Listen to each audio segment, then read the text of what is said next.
remember that conversation and then not thinking about them again until, like, now.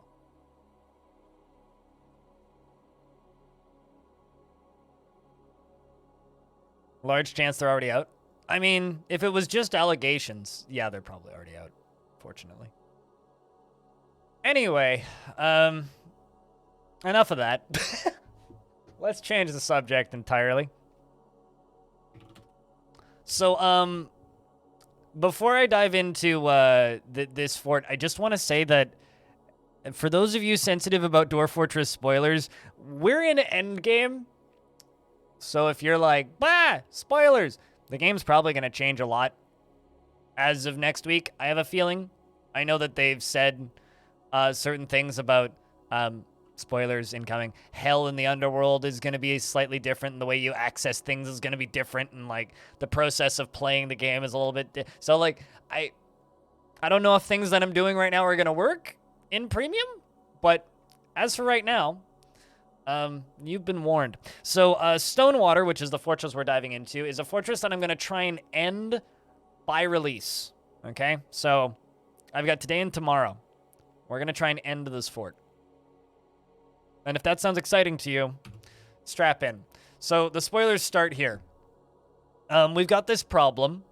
We've got these amethyst brutes from the underworld, which on the surface are kind of cool. They're gigantic, scaly snake flies. They have large mandibles, and they appear to be emaciated. Their amethyst scales are blocky and close set. Beware their deadly dust, which on the surface, not that bad, right? You want to know what's bad? Is they're all in this adamantine spire right here, right? And they keep having triplets.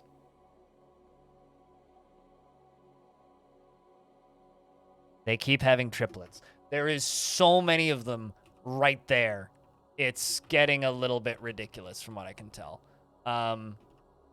So, like, if I go down a little bit, we can actually see the underworld. We can see these demons of embers floating around. These blobs composed of ash, like, they're fine. I've killed many of them in previous forts. There's a lot of those.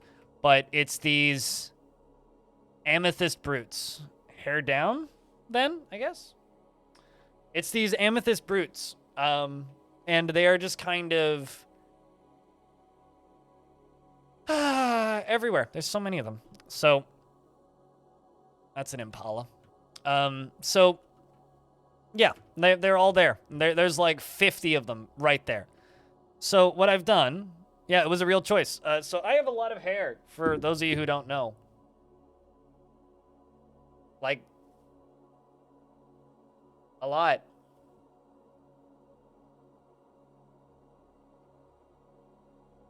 Which is why there's a hair up and down command. All right, so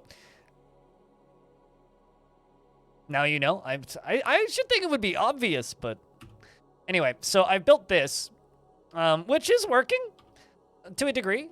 It's this is a row where a ballista can shoot through like that, and this is quite effective so far. These are fortified up here, so we're gonna build another one right here. Problem is the stairs are right here, so I'm gonna have to move this staircase to build another setup like this. I also need a much faster way of getting ballista arrows down here, but essentially, these are all fortifications, right? And this ballista's lined up, so they load the ballista, they fire the ballista, and it shoots through, and it cuts these guys. And we've fractured this one, and done some serious damage to 2 others. So hopefully we can start just firing these arrows through.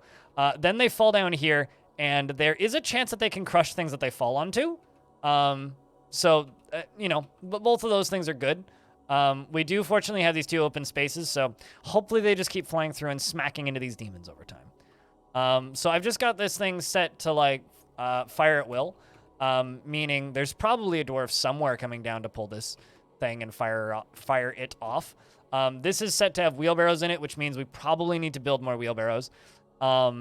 So let's just make wood wheelbarrows and just make like 50 of them.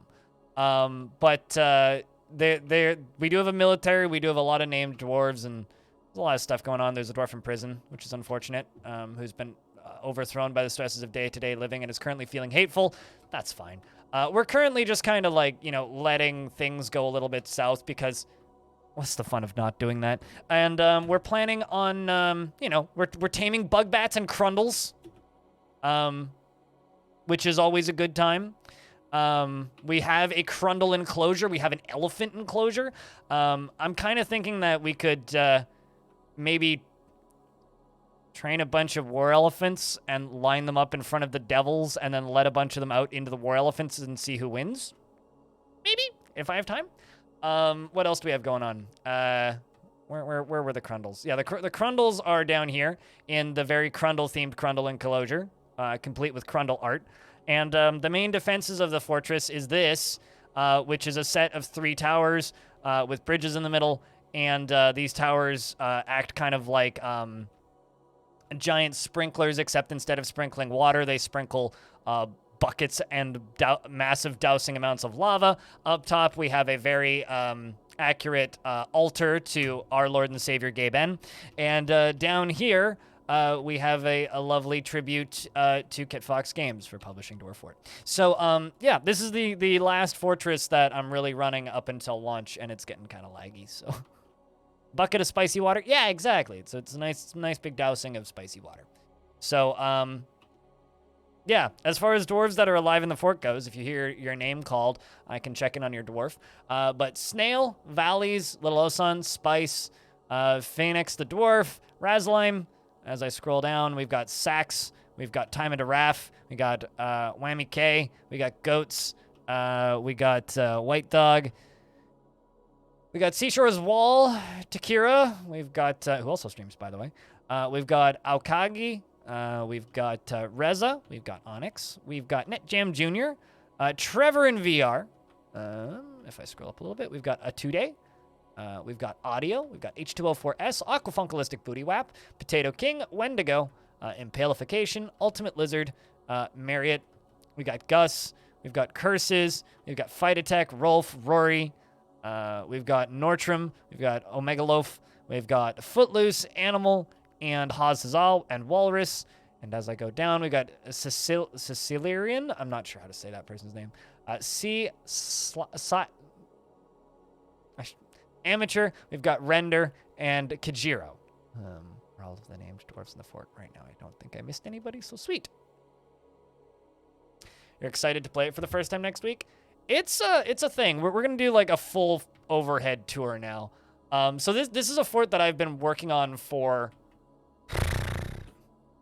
When did I start? Chat, when did I start this fort? Somebody go look in when I uploaded the first VOD. Like, I don't know, a month or 2 ago? With no, like, we were intending on playing more of this faction. We had no idea that Dwarf Fortress was going to be released in December when I started this fort. So I started this fort just to fuck around with volcanoes for a bit.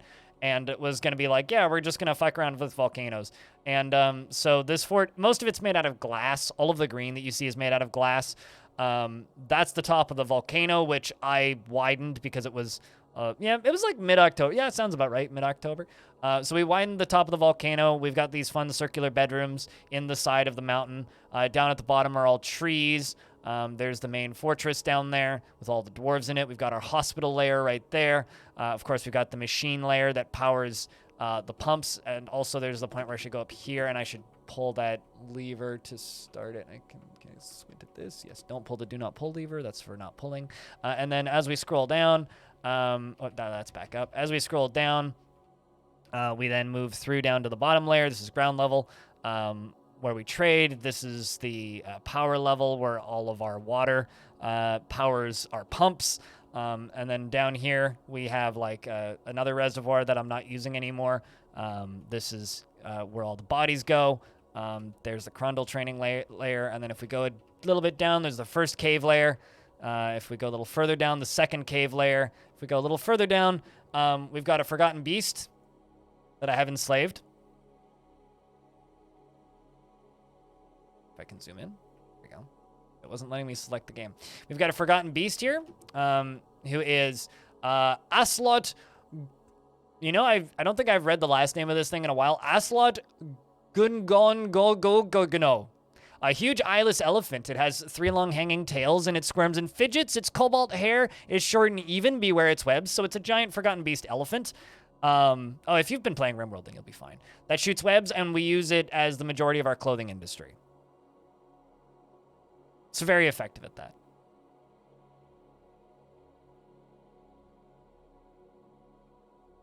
Why do we need to immediately presume somebody's going to start a rant? And then down here, you know, there's the third cavern layer, which is full of gold and lots of bloodthorn log. Like, you saying that is the only thing that's really baiting that, really.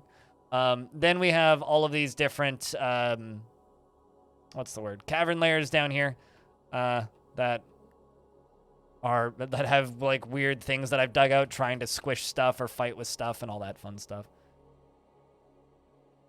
And, I mean, I have, like, 3,500 hours in RimWorld, so. And then there's the Magma Sea, and now the game's saving, so I can't move. Cool. You're the only one setting it off right now. Someone can be like, I've played RimWorld, and you immediately pointing a finger and be like, don't start a rant! You're the one starting a rant by saying that. So if you hadn't said anything, there would have been a pretty much nat 0% chance that there was going to be a rant. But now you're basically guaranteeing that it's going to happen. So why do you have to do that? Come on, man.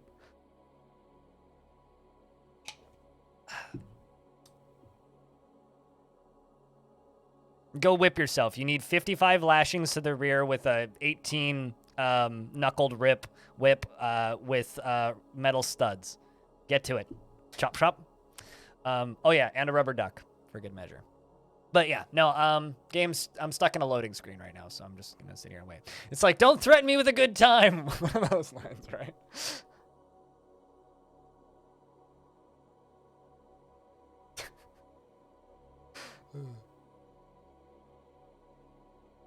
The amount of shampoo it takes to clean out hair?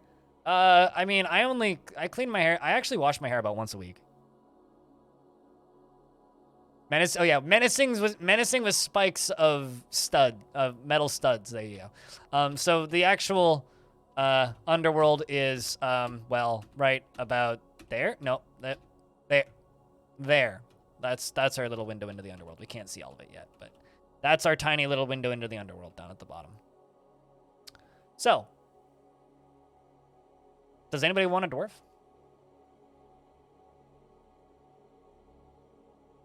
So I've kind of got this angelic, kind of hunty noise pack going on in the background because we have dug too deep.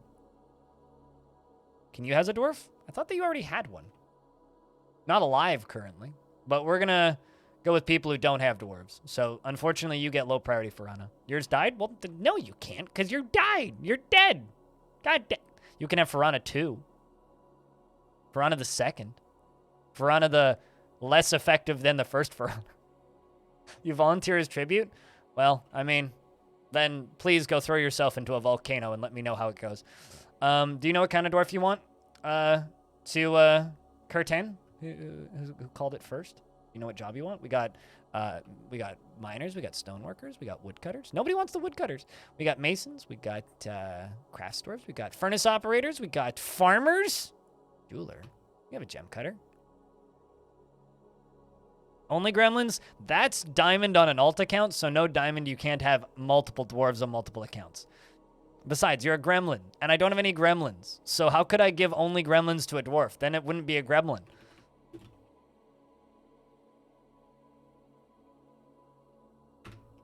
This little jeweler gem cutter doesn't feel anything due to inebriation and is lonely after being away from family too long. Frustrated after being not being able to practice martial arts. So you want to practice martial art. You're also very angry, which means I know you might be a jeweler, but I'm just going to immediately put you into the military because that's what you want. You're 108 years old, born on the 26th of Limestone in the year 158, married to Inul Actworks, and you're a worshiper of Ral. You are a member of the Fellowship of Jades, a very popular religion here. You have a broad body made broader still by no shortage of surrounding lard. Very long sideburns that are braided and a very long mustache that is arranged in double braids, an extremely long beard that is arranged in double braids, and his hair is clean shaven, and he has a very round chin. His narrow nose is hooked, and his somewhat short ears are extremely narrow. His pale chestnut skin is wrinkled, and his gold eyes are somewhat narrow. His hair is gray, mixed with pale chestnut. He personally sees those that attempt to maintain dignified and proper behavior as vain and offensive, and believes that peace is always preferable to war, values tranquility and a peaceful day, and doesn't care if others take the time to master skills. Dreams of crafting a masterwork someday in this dream was realized, and you like diorite, brass, moss, opal, ballista arrows, and geese for their formation flying, and the words of the wayward merchants and the sound of the healing guard. And when possible, you prefer to consume durian wine, linseed oil, and you absolutely hate large roaches. Next dwarf. Who do we have here? Zip Zoom, do you know what kind of job you want?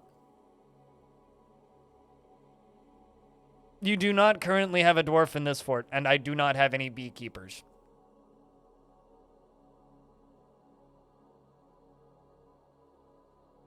You want to make beer. I wonder if because I think I only have like 2 brewers in this fort. And yeah, the brewer is already named Gus. So I only have 1 brewer. So instead, I'm going to give you a holy diamond and just simply give them the job of brewing. Because I probably need another brewer, frankly. Holy diamond are kids of Aquafunkalistic Bootywap, who's our religious leader in this fortress. So you are a child of the exalted luxury Aquafunkalistic Bootywap.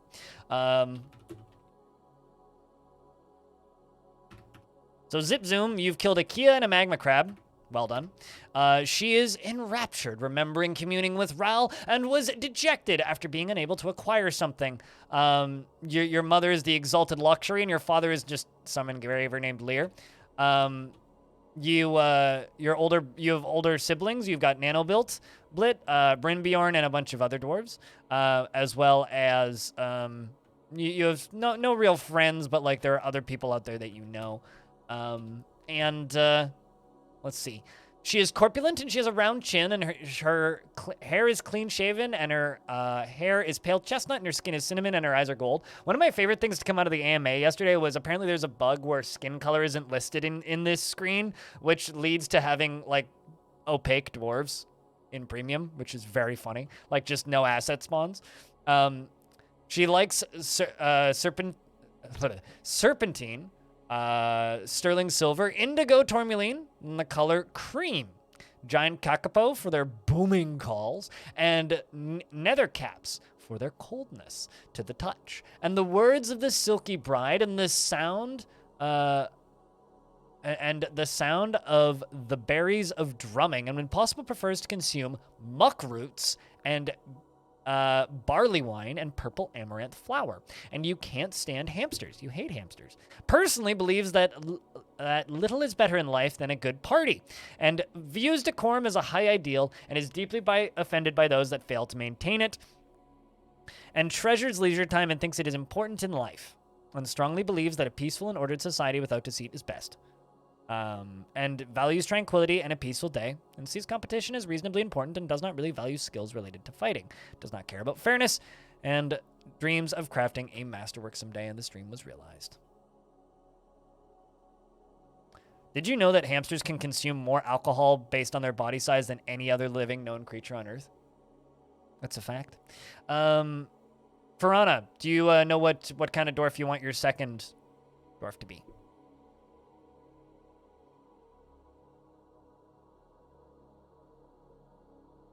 Dealer's choice? All right. My eyes are closed, I swear. 5, 4, 3, 2, 1.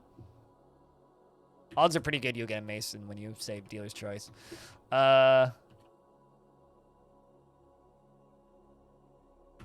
on to the second. Let's see. You're married to somebody named Raul. And you don't worship the god Raul, which I think is funny. And you have 1 kid. You worship Enshal, who is one of my favorite deities, actually, of this faction, which takes the form of a female cave spider and is associated with hunting, fishing, fish, rivers, lakes, and oceans. She feels lonely after being away from family for too long, and she feels lonely after being unable to romance for too long. Oh, no. And she feels bored after being unable to practice a martial art, and she feels bored after being unable to practice a craft. Well, you want to practice martial arts, so I'm just going to add you to the military right away. You're married. Yep. You are a member of the Scorching Lobster, as is known. You are 66 years old, 3 years away from being nice, and you're born on the 18th of Felsite in the year 200. Her eyes are gold, and her gold eyes are slit. Interesting. Kind of like sus face. Her gold eyes are slit, and her nose is sharply hooked. Her hair is clean shaven, and her eyelashes are extremely long. Her ears are free-lobed, and her hair is pale chestnut, and her skin is cinnamon. She likes tetrahedrite, lay pewter, onyx opal, elephant leather, and the color green-yellow, gems and sheep for their wool, and nightmares for their unfathomably horrifying nature. And the sound of the mirth of flowers, and when possible prefers to consume mackerel, plum wine, and rice flour, and muskmelons, and can't stand slugs. Any free scholars? No. Can I make a dwarf a scholar? Possibly. She personally thinks romance is very important in life, and can't fathom why anyone would want to live in an orderly and harmonious, in a society, and couldn't fathom why anyone would want to live in an orderly, harmonious society, and deeply values introspection and values self-control and values peace over war, and sees perseverance in the face of adversity, bullheaded and foolish, and dreams of falling in love. Aw, but you've already fallen in love, so shouldn't that dream be realized? Oh no. Who's next? Scrolling up. Not only gremlins. Yes, your dwarf is still about stone. We can check in on you, actually. Seashore's Wall, wherever that dwarf's at. There's Seashore's Wall. Collecting webs. Lonely. Frustrated. Very frustrated. Very frustrated. You've led an unexciting life. You want to practice a martial art. You're afraid after experiencing trauma. I'm going to put you into the military, too, if you're okay with that. 86 years old. Still doing all right. She's still clumsy, though, but she's tough. So it seems like Cross-Eyed is next. Everyone is lonely. Sfortress is too big, and they've been working too hard, which is the problem. Cross-Eyed, do you know what kind of dwarf you want?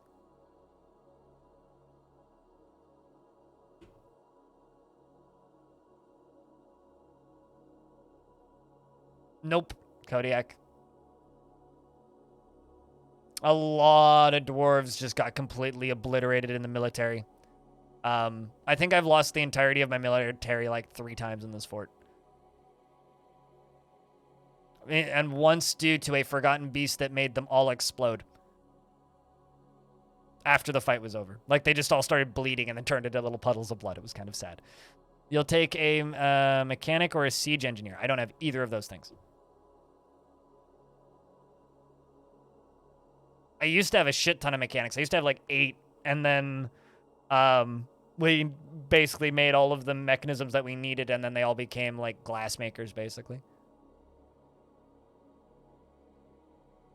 It's just like real life, though, Owl Man.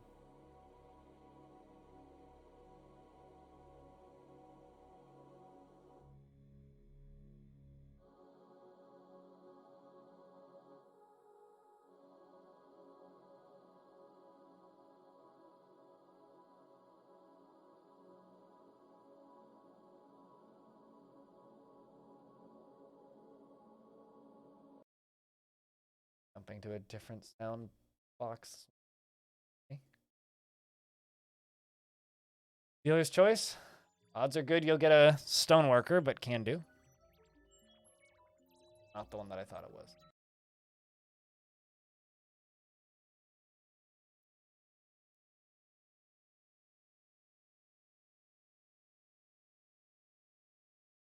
Okay, so I will hold the down arrow and close my eyes. 5, 4, 3, 2, 1. Like I said, odds are good you'll get a stoneworker. Kivish. Cross-eyed and painless. He is bored after being unable to practice a martial art. Everybody wants to practice a martial art. Well, fine then. Join the military. You'll have fun. What could go wrong? He's interested after being near a fine door. Very interested in doors. And his own fine cabinet. He's been in his room for a while. 90 years old, born on the 25th of Sandstone in the year 176. Worships Ral, deity of wealth. Very popular deity here. And your religion flavor of choice for Ral is the Fellowship of Jades. He is strapped with massive amounts of muscle and lard. Ooh. And his hair is straight and his very long sideburns are neatly combed. His long mustache is arranged in double braids and his very long beard is arranged in double braids. His extremely long hair is neatly combed and he has a very round chin. And he is tall and his head is extremely narrow and his tan skin is wrinkled and his ears are somewhat narrow.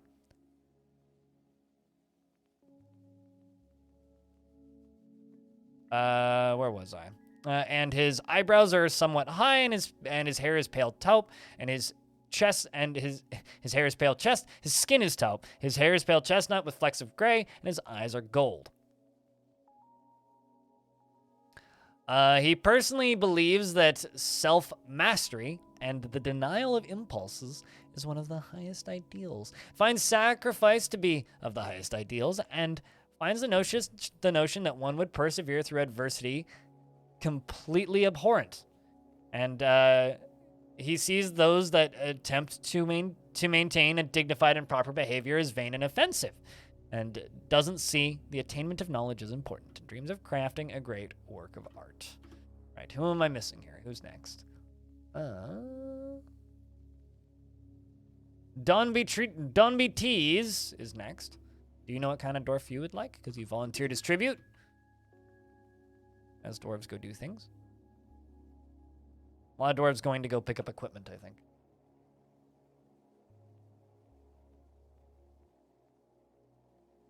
Unless I've missed anybody. Otherwise, we can just jump to the next person. Who is...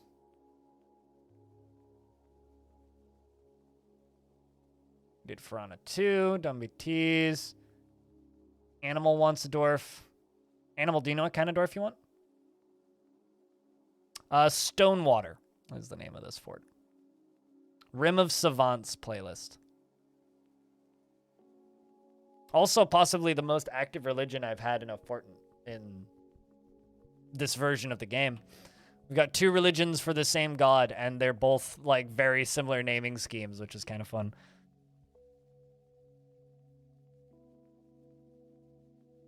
Actually, no, I don't want them making parts. I just want them making ballista arrows.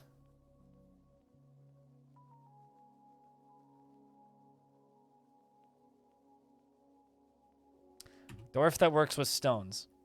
Okay. That's easy. We got lots of those.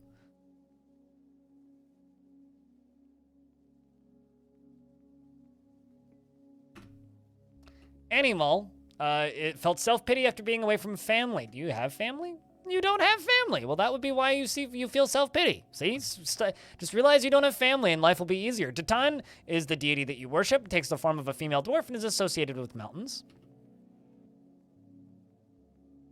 You are 96 years old, born on the 26th of Moonstone in the year 170. His nose bridge is incredibly concave, his sideburns are clean-shaven, and his very long mustache is arranged in double braids. His very long beard is neatly combed, and his very short hair is neatly combed. His slightly protruding gold eyes are close set, and his somewhat narrow ears are tall, and his eyelashes are extremely short, and his cinnamon skin is wrinkled. His nose is slightly hooked. His hair is pale chestnut with some gray.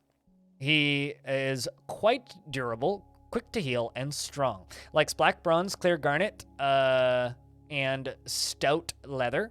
Coral and the sound of poetry of tone, and when possible prefers to consume brown bullhead and pearl mullet beer. And he absolutely hates lizards. You will start a family. It seems to be your only option, sir. I personally views decorum as a high ideal and is deeply offended by those that fail to maintain it. He believes perseverance is one of the greatest qualities somebody can have, and finds those that deny their impulses somewhat stiff. Values family and values cunning, and values tranquility and a peaceful day, and doesn't seek cooperation as valuable. So, that's it. We all caught up, I think. So now that that's all...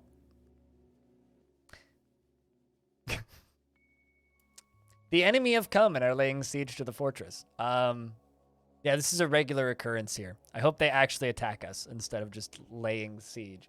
So the humans are sieging us, and these humans are of the Sacrificial Nations, a human civilization. On the item is a rendition of the Bright Crux, a well-designed image of 2 candle nuts. I like the image that I like the fact that their symbol is just 2 nuts. They're a very nutty civ, shall we say. They're 2 candle nuts. What does okay, I'm gonna go look up a candle nut. What the fuck's a candle nut? Candle nut. Apparently it's a type of algae? Beg your fucking pardon? No, it's not. There's an algae with the same name. Okay, so a candle nut is like... It's like it's like it's an Italian walnut, apparently.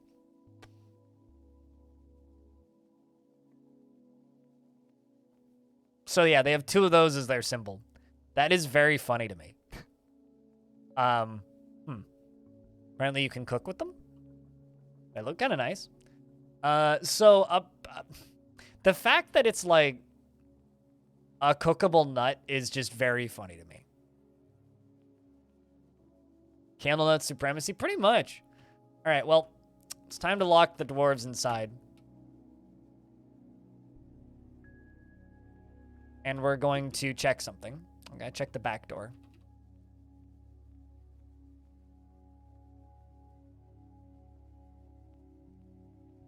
Back door is in fact closed. We do have 2 zombies up here in prison, and the reason they're in prison is because they plotted to steal things from me. How much time do they have left in prison, actually?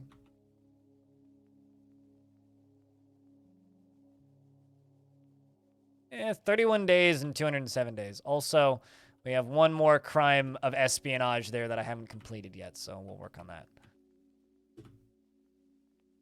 So I don't know if these humans are actually going to invade me this time. Or if they're just going to do the annoying human thing where they just kind of like bundle up in one spot and then don't actually invade.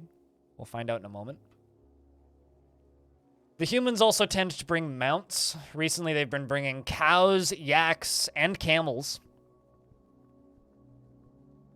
Well, we're almost through November.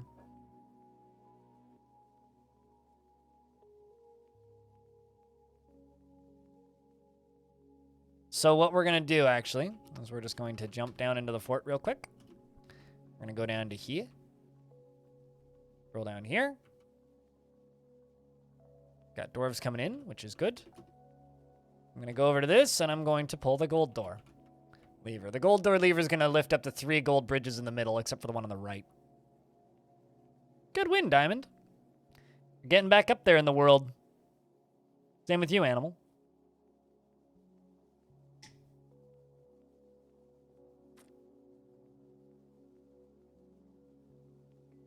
But yes, the Supreme Candlenut Overlords are here to grace us with their presence. Wendigo's going to go pick up equipment. Is anybody here coming to pull a lever? You're picking up equipment. How about you? You're also picking up equipment. You're making a wooden wheelbarrow. All right, who's coming to pull the lever? There you go. Whoop. Page 2. Curses is coming to pull the lever.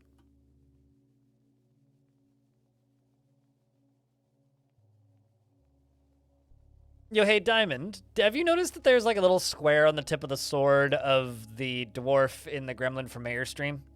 With little arrows on it? I don't know what it is, but I see it every time I look at the Gremlin from Mayor stream, and it's been driving me nuts. All right, so now this dwarf's going to walk in here, and I'm going to lock the door behind him.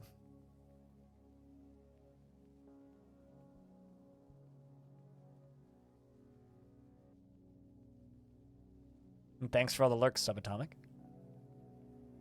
So this dwarf pulls this lever, and it raises these drawbridges. Punk.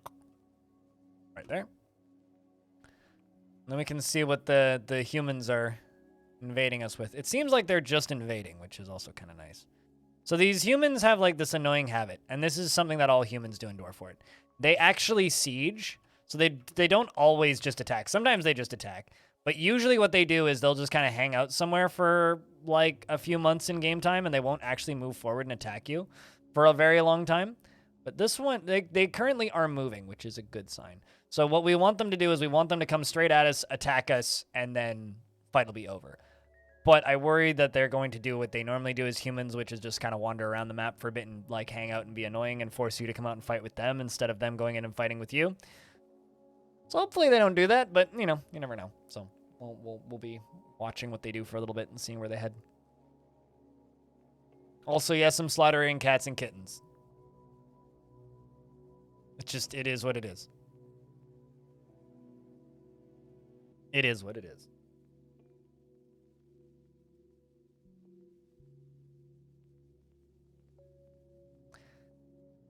So chat, 5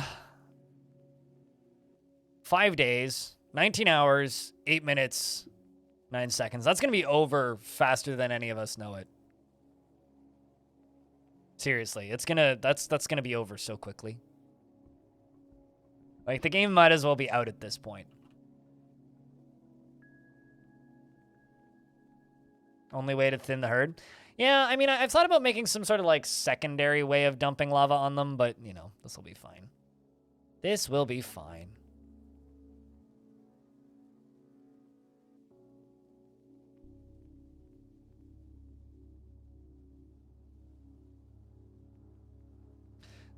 Something that I've been really tempted to know is I really want to know what tags they keep removing, or what tags they've set to hidden on the Dwarf Fortress Steam page. Because every single time I look at the Steam database page, it's like, tag set to hidden. Tag set to hidden to remove spam. Tag set to hidden. Just like, Rim-like? I mean, I know that War Crimes is a tag that got removed from RimWorld, so I'll bet you that's one.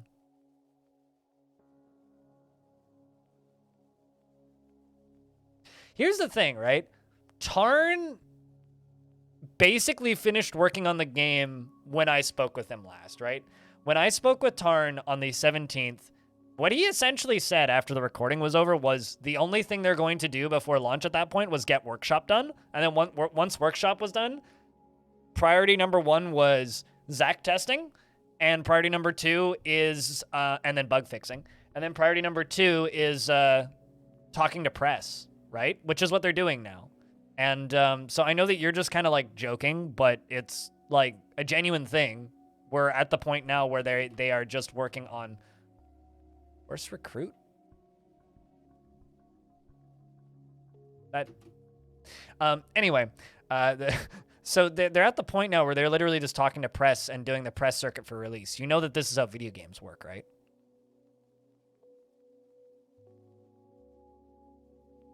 You know that, right?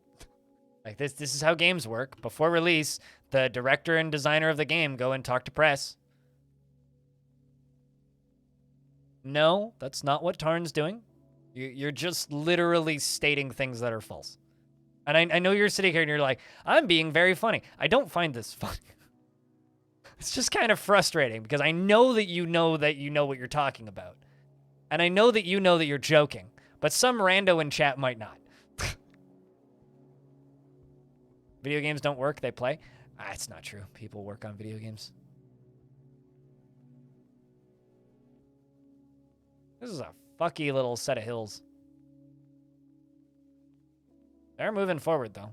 They're kind of moving like... It looks like it. There we go. Working our way down.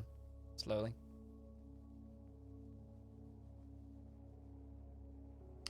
I'm just going to ignore everything Diamond says for the next 45 minutes until he puts his brain back into main gear. Currently, he's in like some sort of weird combination of reverse neutral, and the engine's going...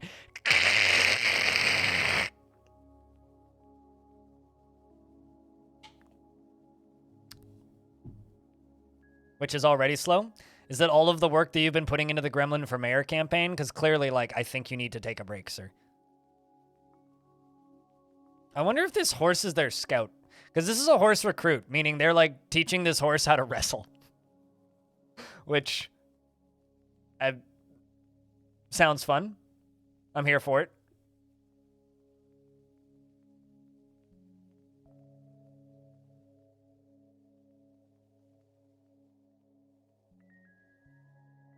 They removed and the psychological horror one is back? You know, honestly, I would say the psychological horror tag fits. But maybe I'm wrong there. I mean, dating simulator, eh. Eh. I think the casual tag should be on it, personally.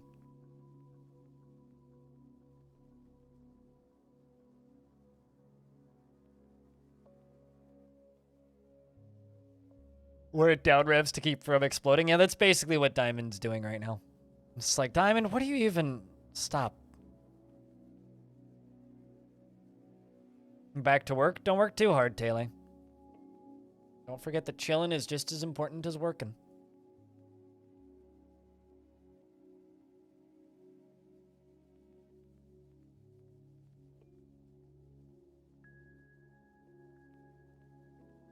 I can trust me. This is perfectly normal Dwarf gameplay. I mean, if you want, I could make it look like this. This is even more perfectly normal DF gameplay.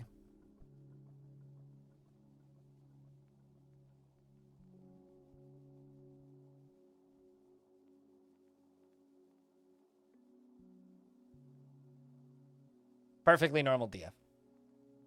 These U's are humans, in fact, because they are you. And the little dots above them mean that they are trained for military. And the fact that there's an H in front of them means that there's a horse leading them. It's a little squad of humans. Yep. And each of these humans are wearing, they have swords and shields. This one is wearing a dress and has a bronze mail shirt, as well as a leather coat and a blue peafowl leather armor and a copper cap and wool brays and rammy trousers and copper chain leggings and rammy glove and a gauntlet and a glove and a gauntlet and a sock and a boot and a sock and a boot.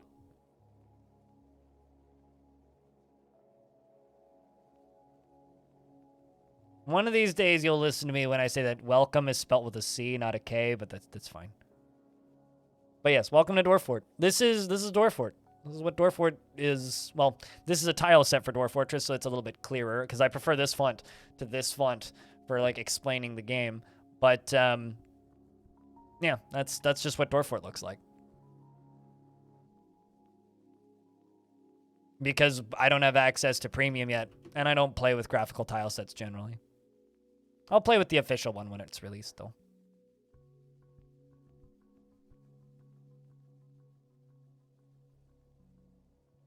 All right. But what you don't see in Dwarf Fortress is like, don't let these primitive graphics fool you. This game is a rather advanced physics simulation.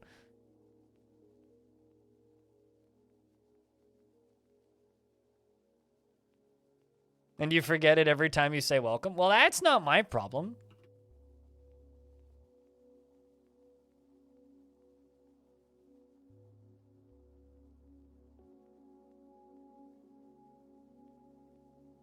I mean, you could just like straight up welcome people in like Dutch or German. I don't care. It's just, it hurts my brain when I read that with a K. Although I think like, aren't all three of you guys like Dutch? I'm pretty sure. Could be wrong. You don't know the German word for fortress? Neither do I, but I'm sure there's at least 12. That sounds like a thing that Germans would have a lot of words for. Fortress, we're the best. Everybody else is inferior. Very common German sayings. Alright, so we got some humans coming up, more humans coming around. It's nice that they're actually just attacking us now. So I got my my military lined up there. And the humans are coming around the corner, heading over into the entrance of the fortress. And my military is going to notice them right the fuck away. And they're going to get stabbed into pieces. Shoutouts to the one military dwarf who has motor nerve damage and is incapable of standing properly. I read that as bites initially. The dwarf bashes the pikeman in the mouth with the shaft of his adamantine spear. Ow! And it's deflected by... the pikeman's large dingo leather dress. How did it block it? Okay, I have a question. How does a dingo leather dress block something from hitting your face? Do you, like, flip it up? I have several questions for that. The pikeman screams, "The battle rages! I must press on."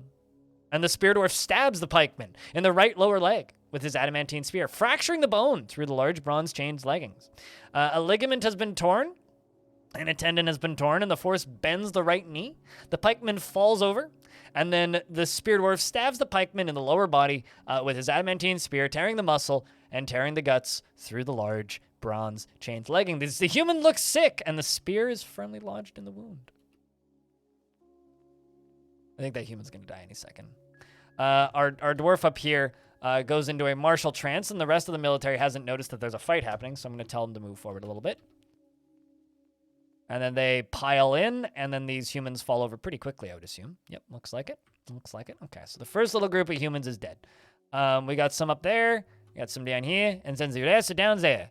So now we just give it a second. There are a few stragglers kind of coming up through, so we're just going to follow these guys. And I'm going to try and back my military up because I don't really want them running near to the lava because dwarves have a habit of falling in. It does mean they will die real fast. Speak a bit of French and German, and Dutch sounds like a weird mix of those two. My favorite example of Dutch was one of my distant relatives who is Dutch, and he says, Dutch is just German except everybody's drunk and less angry.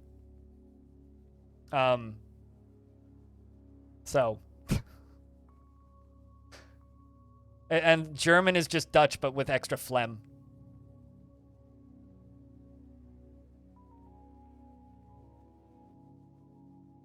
Looks like we have one injury. A dwarf was coming to help the injured dwarf, and then instead of being able to help the injured dwarf,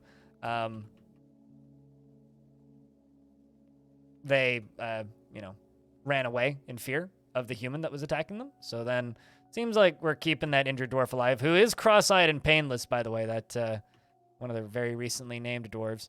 Oh, it'll be awkward if he, dies. So this dwarf over here comes and grabs the, oh boy, cross-eyed and painless. So cross-eyed and painless is now getting removed by medics. This dwarf is in midair, going to vault from here to there. So let's see if he makes the jump. He does, in fact, make the jump and starts fighting with this human. Bits and pieces of him fall into lava. And shoutouts to Rakust, who seems to have pretty flawlessly taken out that one spear human by himself.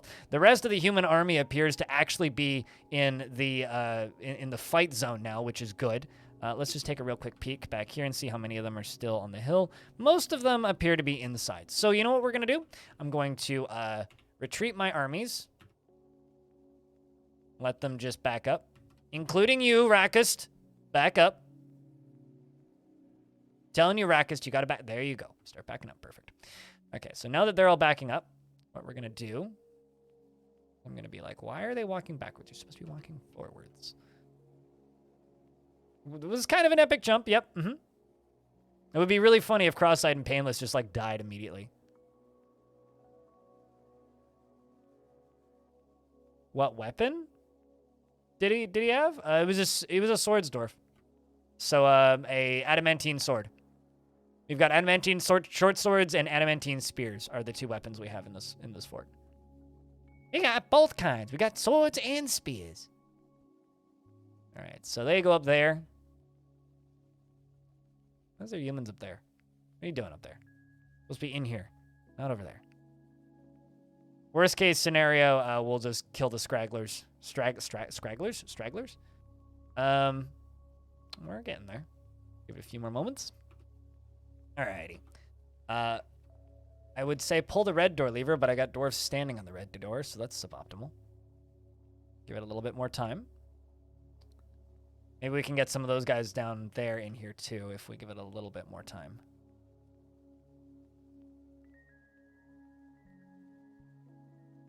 A little bit more time. Okay. Pull the red door. Is going to close them all inside. We are going to let those humans out there live. Bit of a shame, but is what it is. Sometimes you have to let people live, We're going to pull that lever. Very important. And that human that's about to make it into the fort is not going to. In fact, he got smashed up against the wall. Ow. And then I pull this lever, which is going to send some of them into space, which is going to be very entertaining for a few seconds while we laugh at them as they fly. So we're going to just wait here while that dwarf goes and pulls this lever. Check this out. To anybody who hasn't seen how far a drawbridge can make you go, watch this. Smack, hits the ceiling and falls back down into lava. Perfect, perfect. And then we pull the most important lever. But before we do that, I have to go to this very popular website called gremlinformayor.com. And I'm going to mute my noise machine that's running in the background right now. And we're going to go put on some combat bangers. So now I pull this lever down here. And this is what happens to the rest of those who try to attack my fortress. You get lava dumped on your head. Although I'm going to pause the game before that goes off. And I'm going to go over here and I'm going to unlock this door so that Dwarf can go get some, like, booze. Let's see if I timed it.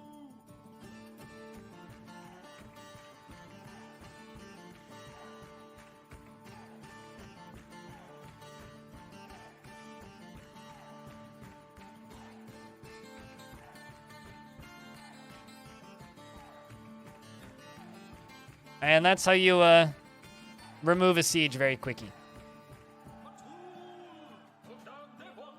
Also, hi Mark, what's up, dude?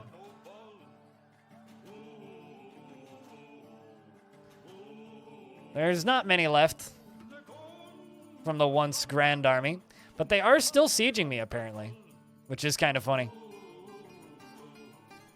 Which means we gotta pull this lever again. And I also got to bring the military down.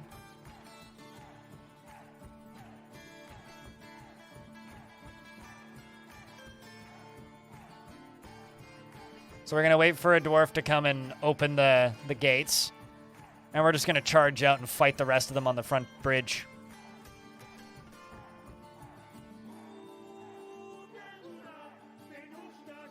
I don't know what any of these words mean, so I'm just going to like presume that you guys are being relatively polite.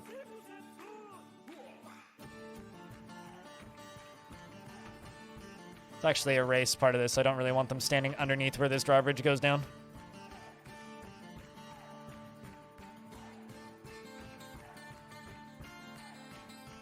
So that didn't actually kill the entire siege is the best part. So we're going to pop this down. We're going to pull this lever, and we're going to pull this lever. We're also going to... yeah, we'll pull all three. Let the humans come in.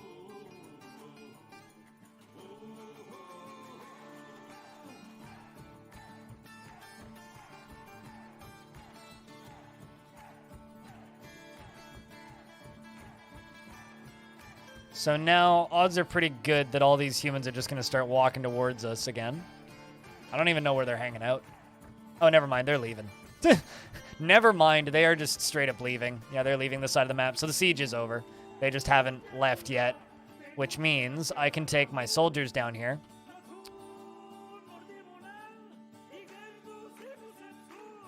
And I can be like, yo, guys, get out here.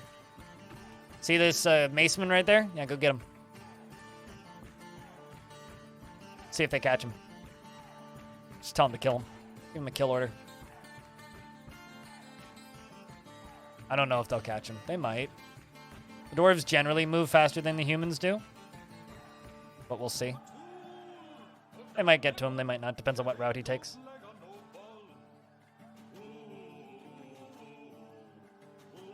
Yes, there's a giant Steam logo on top of the pyramid because, I don't know. I knew the game was coming out, so why not? I don't think we'll catch him.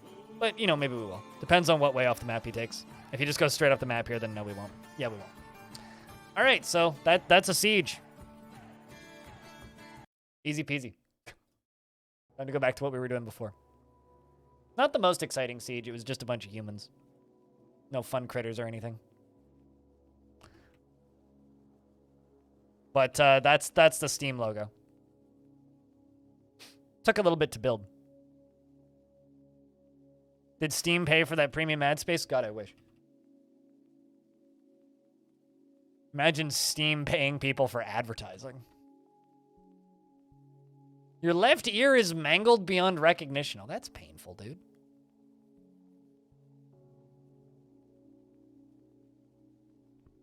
Yeah, you know, it's kind of sad, really. I made this Kit Fox logo, and they didn't set it as their thumbnail. Or not as their thumbnail. They didn't set it as their profile picture, so clearly I didn't do good enough of a job. Premium ad space? Clearly not.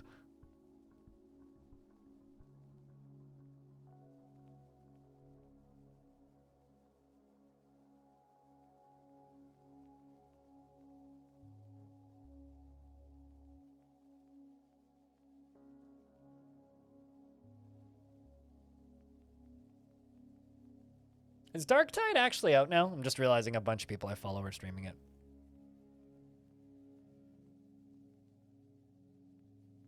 Remember a conversation with an American friend who talks about local and national sayings and spent a lot of time thinking about it. It's just normalized in one's head, and the weirdest thing that you remembered is there's no cow on the ice, meaning everything is good. I've never heard that one before.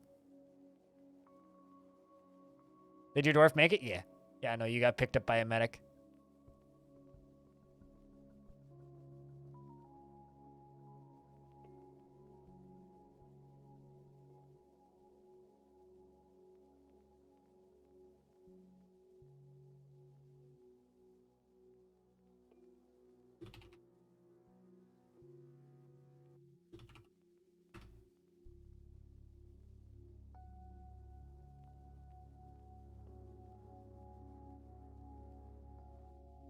A lot of that stuff up there can be melted. And with a lot of this. So we're just gonna go and melt stuff. Do I have a melt order? Yes, I do.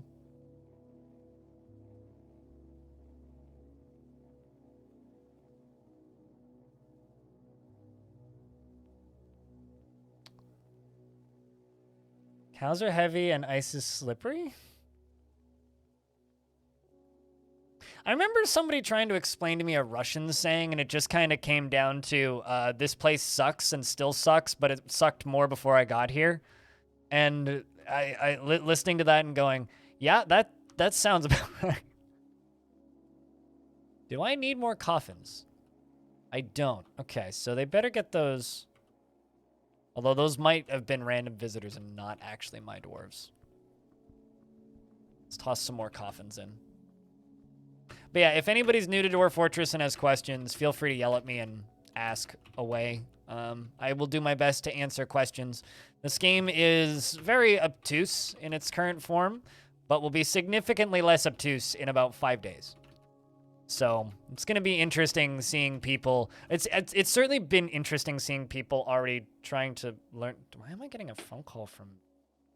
Hold on.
Well, I feel bad. Can you read lips? I mean, you wouldn't have missed much. Tangerine Blade, thanks for the raid. Hello. So, TLDR on what that phone call was. You guys know how I have the Nuclear Throne soundtrack, right? They shipped 2 of them. I paid for 1. I received a second shipping label and was like, hey, that seems wrong. Anyway, I just received a phone call saying it's time to come pick it up. I'm like, I didn't buy a second one. So can you please send that back? And they're like, yep, we will ship it back. So, Tangerine Blade, thanks for the raid. How was your stream? What were you up to today? I know that you, I watched a chunk of your hot potato section. So if you guys don't know, Tangerine plays a variety of video games as a Tangerine. Definitely go check out their channel. Very chill experience from my experience watching during the hot potato. This is Dwarf Fort. To anybody piling in, Dwarf Fort's a mess, but will be less of a mess in like 5 days, which is when this game is releasing on Steam. But yeah.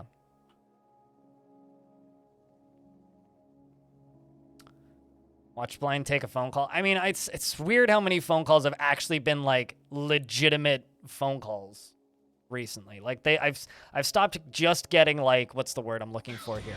I've stopped just getting like scam callers. Like I'm actually getting legitimate phone calls again. It's weird. But Para Josh, hello, and Tangerine Blade as well. It's good to see you guys. Hope that your stream was good. Thanks for gifting a sub to Tangerine. Cheers. Looking forward to dwarfs. I too am looking forward to dwarfs. I'm looking forward to being able to see my dwarves instead of having to just use my imagination. Although imagination is pretty great. I do like my imagination, but we are just cleaning up from a siege because a bunch of humans thought it would be smart to attack us, and they got thrown into the spicy water. We are Stonewater in today, and you're still alive, Whammick. You are still alive. You're one of the few that's still alive. If I can find you. Where were you? There's so many dwarves in this fort. It's a little nuts. Also keep in mind, this fortress is extremely full of spoilers for endgame shit. Mostly this screen. So just keep that in mind. I'm not staring at them all the time, but they are there. We have definitely dug deep and greedily. I think that you were a stonecutter, weren't you? Yeah, there you are. Whammy. Yeah, you're still alive. Socializing in the tavern currently. Can actually let you out of the tavern now.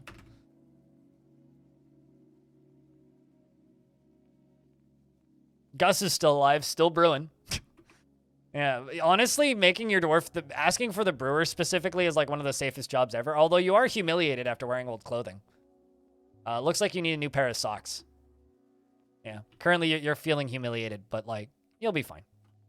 You'll be fine. And so is Finny the Fox. Finny the Fox is in fact still alive. Or in fact, Finny the Dwarf, I think was the name that you selected.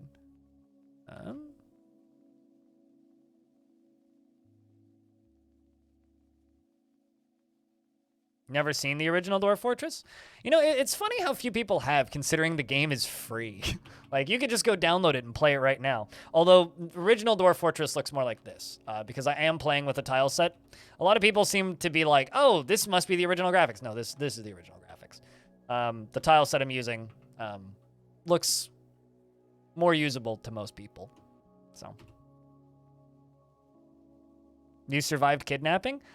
Some of the dwarves have come back. Like, literally just walked back, which is weird. I don't know how you guys escaped. But Whammy is back. Whammy made it home. We've had a couple migrant waves since, so I don't know exactly what happened, but some of the soldiers that got kidnapped did come back. In real life, you brew in scanty clothing. Uncle Gus is just, like, brewing in nothing but, like... Oh, what's the word? Just, like, wearing an apron? An apron and socks and shoes and brewing. And he's like, Gus, put some clothes on. He's like, I'm humiliated. Not really, actually. It's perfectly normal. Anyway, let's release the web-spitting elephant to go do its thing again. But yeah, if you have questions about Dwarf Fort, Tangerine, shout. I've got literally thousands of hours in this game, so it's a game that I can just kind of sit here and keep playing and keep playing and keep playing and keep playing and keep playing and keep playing and keep playing.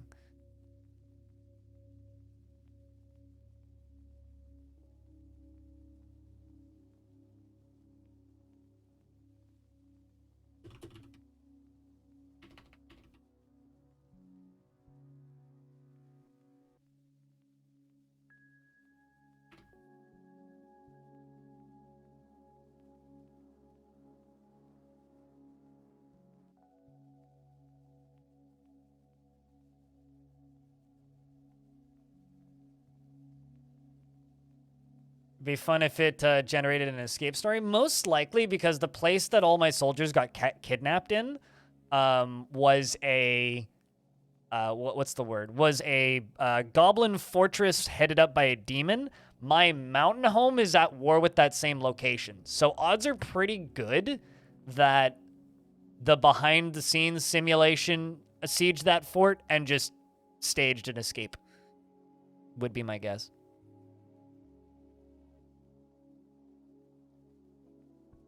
Need to steal it? Steal it? Steal it isn't a word. Do you mean sell it? Steal it? Take it? What are you referring to? What are some interesting stories I have in this game?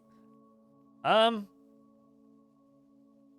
I mean, there's too many to really recount. But I mean, it's like asking you, like, what's a memorable moment of any game, right? I mean, like, you know, there's the two kobolds that were married that, and then one of them died, and then the other one went off and cried. That was kind of sad. I don't know. They're happening all the time, and they're all very small. But, like, the most memorable one that I've ever had was one that I found in Legends, which was a queen necromancer who would just get married a couple dozen times a season. And after, like, bribing and cheating her way from just being, like, a baron's daughter to being a, like, queen of the whole faction, I think she actually, like, staged an assassination to become head of the faction. But anyway, just had, like, dozens and dozens and dozens of marriages a season, and then would murder her husbands or assassinate her spouses. They weren't all husbands, but she would assassinate her spouses and would then resurrect them as zombies and put them into her zombie horde. I never actually encountered her in game. We did siege her tower once, but, like, never actually saw her in game, but definitely read about her. Trying to think. I mean, there was the tale of the stupid lake. The stupid lake. I didn't name it that. The game named it that. It's a haunted lake called the Stupid Lake. The Stupid Lake was great. Aside from that, it made everybody vomit when you walked near it, because it was raining this weird gel that would make you puke and give you a fever. And so basically everybody in the fort got the flu. And so the fort was basically, like, unplayable because everybody was just constantly vomiting on the floor. It was a very stupid lake. And eventually I didn't, like, lose this fortress. I just kind of gave up and was like, fuck it. You know what? Whatever. I'm done. So it turns out settling on a haunted lake called the Stupid Lake is a bad idea. It's funny because some people complain that Dwarf Fortress doesn't have, like, a noticeable enough, like, illness system. It has a very, very, very good illness system, like the Forgotten Beasts that attacked this fortress. And you know, instead of, you know, what's the word I'm looking for here? Instead of, like, normal poisonous gases, just, like, you know, making dwarves, like, a little nauseous or something. When all the dwarves came upstairs, they all inflated into infection. And if you read them, it just said that the dwarves were all covered in bubbles of pus. Bubbles of pus. Why are we still under siege? We're not even. Okay, apparently there are still invaders on the map. Let's just send my military up here to stab these boys to death. So they just kind of, like, they just kind of inflated. And they all started bleeding. And the inflated, swollen bits of their body, which was literally every single bit of their body, like their lips, their eyelids, their cheeks, their hands, their fingertips, everything swell up. And then a couple of them burst into just blood, like big piles of blood, and they died and bled out instantly. And then the rest were put into the hospital and had all of the swollen bits cut off using careful incisions, and then were covered in stitches and probably look mummified because they're all covered in scars, but they're still fully powerful, still effective military members, so that happened. What else happened in this fortress specifically? This fortress has been very much just me fighting. Oh, I discovered a plot line in this fortress where there was, like, this one zombie that had been stealing artifacts, not just from this fortress, but from, like, 5 other fortresses I've had in the same world.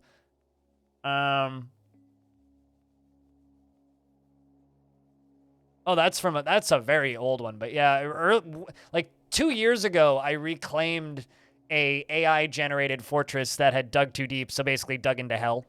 And then I... No, it was just poison gas that made you swell up and get infected. So, but anyway, what's the word? Reclaimed that fortress, and once we were done reclaiming that fortress, we were like exploring down in the basement, and I found the actual spot where they dug too deep, down to where the demons would have like emerged from the underworld. And it had been sealed off with a constructed floor, and all the way around it were engravings of demons killing dwarves, which was kind of badass. Yeah, it was me. It was just, that's a really old one. That's not one that I remember every day. Trying to think, what else have I had happen? Yeah, I don't know. It's one of those things where it's just like, they're cool when they happen, and then I don't write them down, so. Dwarf Fortress, it's a video game.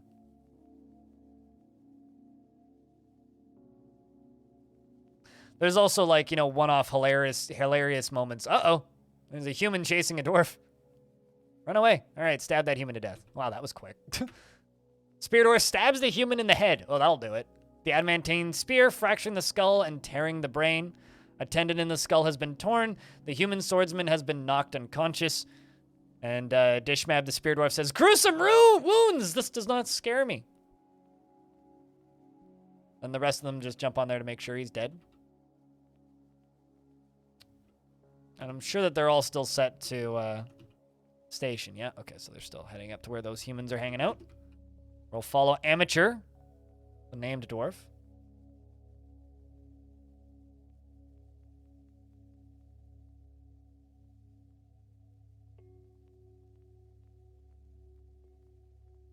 And then they start shooting arrows. Assuming those are arrows. Yeah, these should go down pretty quick. They're just like poorly trained humans versus my elite Spartan soldiers. All right, siege is done. I can send my dwarves home now.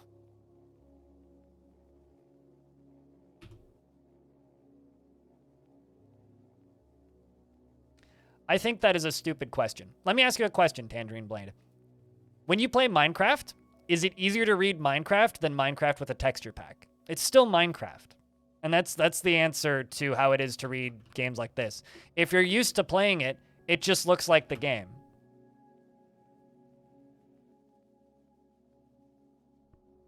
Like, genuinely. Like, if you play chess, right?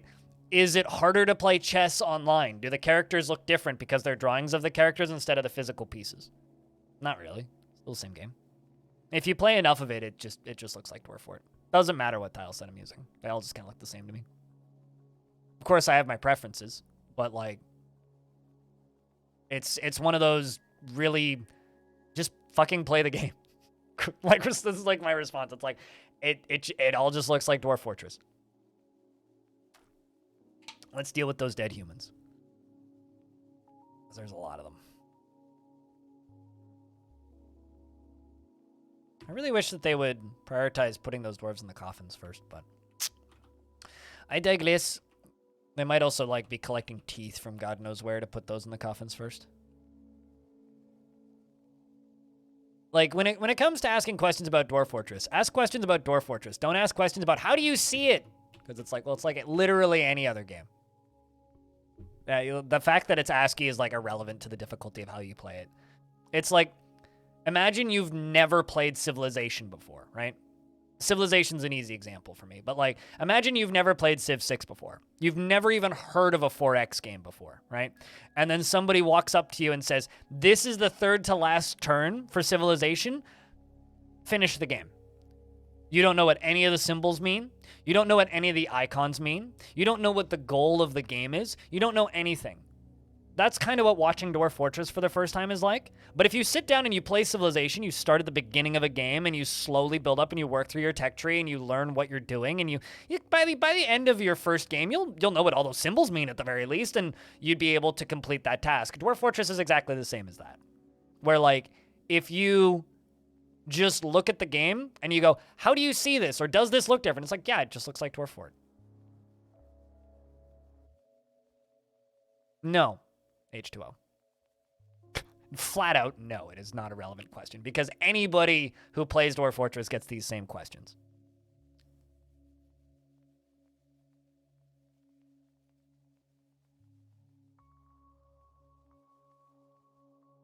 But yet you still watch my streams, Mark, which I respect.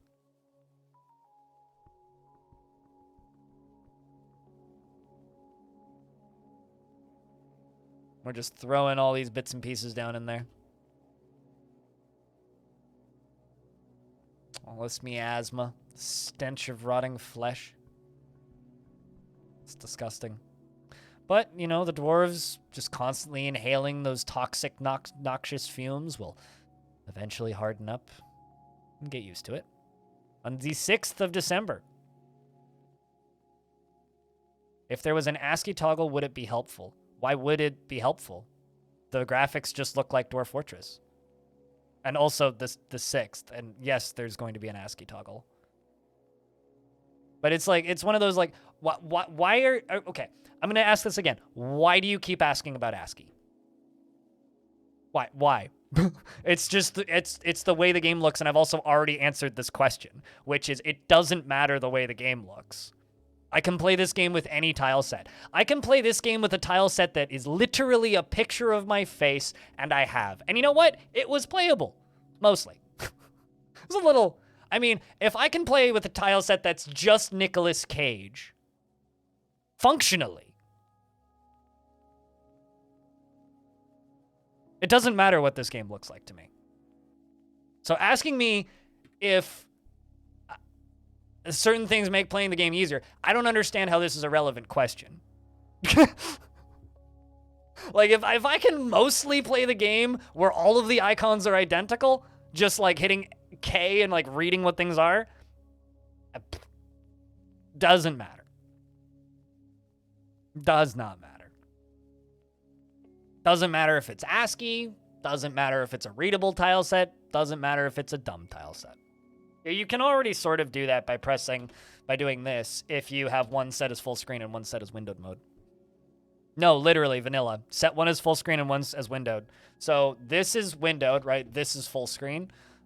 This is Curse's ASCII, and then this is my tile set.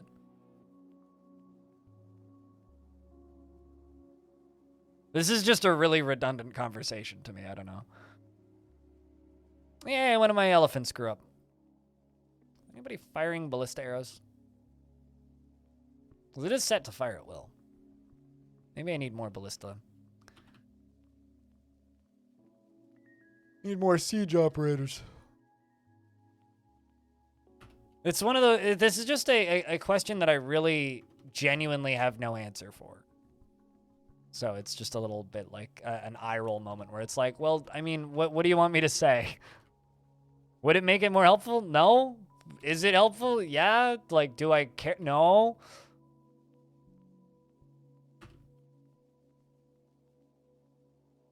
I've played ASCII games my whole life, but I also play games that aren't ASCII, so...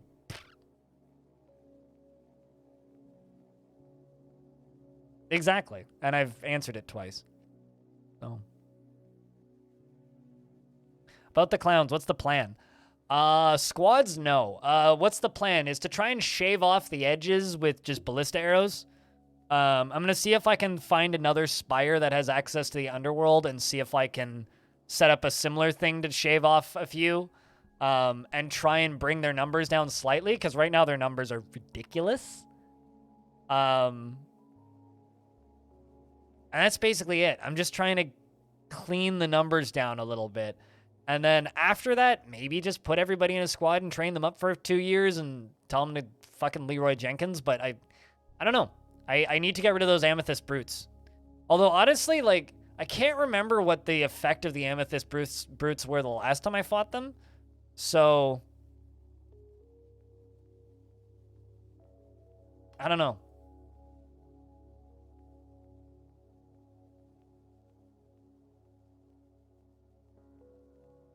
We'll figure it out. But generally, yeah, ballista arrows through fortifications. The problem is the ballista arrows through fortifications can only kill the demons that can fly. Because only demons that can fly can actually get to the top of the spires. Unless they have, like, incredible jumping capabilities and or climbing capabilities. Otherwise, they can't get to the ceiling. And if they can't get to the ceiling, then they can't actually get out unless I go down to them. So that's a really tricky spot to be in. Quite honestly, it's a really tricky spot to be in. And it's the ground-based ones that are actually super scary in a lot of situations. So, another option that I have, which is probably a little better, is basically build up more ballistas and try and make a larger area that they could flood into that they'd still be stuck in. Is also an option.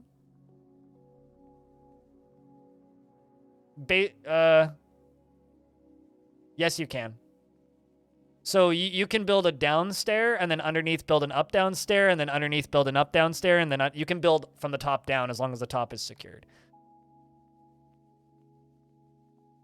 And I've done it many times. I've built all the way down into the spires before.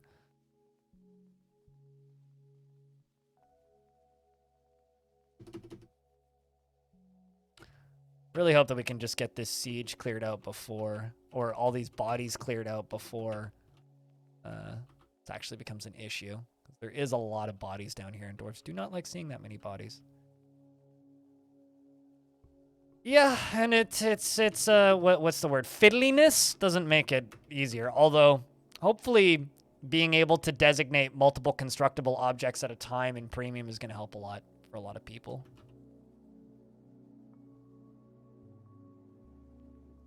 Also, I'm going to check on something. There you go. Look at that. Shooting a ballista arrow at this guy? That's what we need to see. This is what I mean by they are working on it. They are working on it. Also, these ballista arrows are actually piling up now. Look at all these ballista arrows we have. I don't think any of them have a kill yet.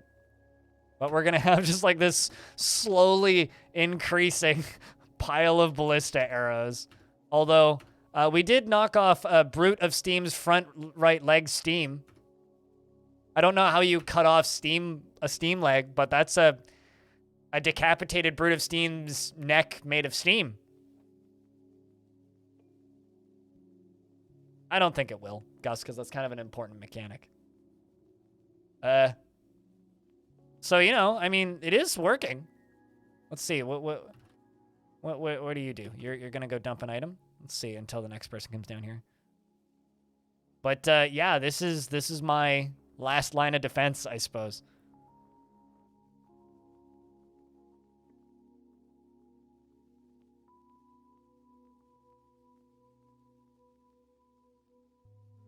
So it looks like it did actually kill one of them.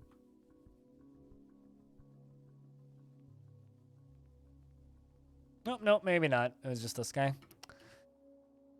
I need these guys on these lower levels down here to actually come up, though. That's really what we need. I could also set this one up, but I'd have to... You know what? Fuck it. Let's set up this one, too. Let's set up this one, too. Might as well. It's, like, not optimal, and I'm going to have to carve... Or I'm going to have to fortify through art, but is what it is.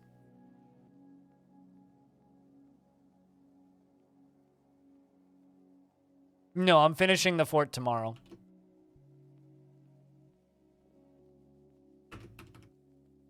So no, we are not cracking through the fort today.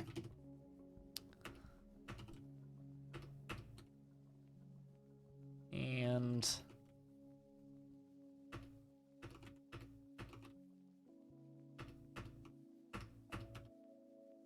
we're going to build another siege setup down here.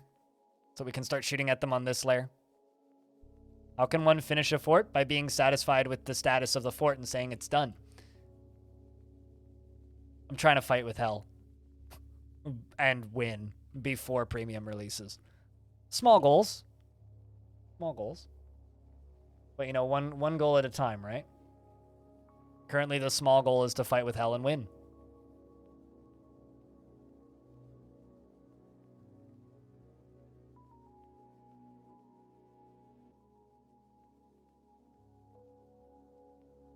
Can you win against them? So everything in Dwarf Fortress has a finite number of amount of population, right? Up to and including demons underground. How do I know when I'm satisfied? Famous quote. This is like, actually, you know what's funny, Maverick? That's a discussion I have with my grandmother every time I talk with her. She's just like, it doesn't matter how much you have in life as long as you're satisfied. I'm like, well, good thing I'm not satisfied. And she goes, why are you not satisfied? And gets all like panicky when she hears that I'm not satisfied. It's like, well, because I'm like in my late 20s and still have goals in life.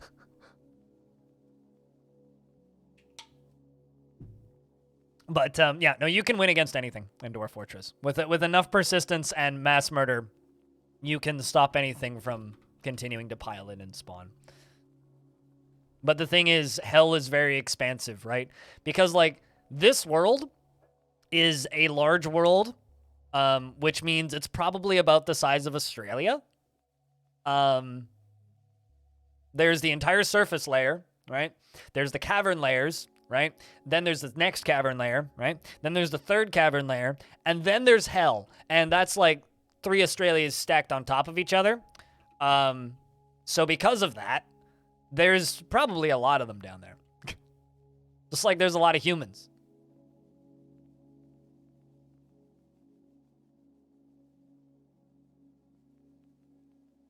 Good win. Diamond, once again.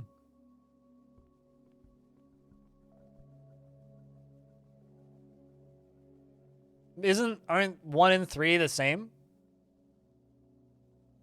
Diamond?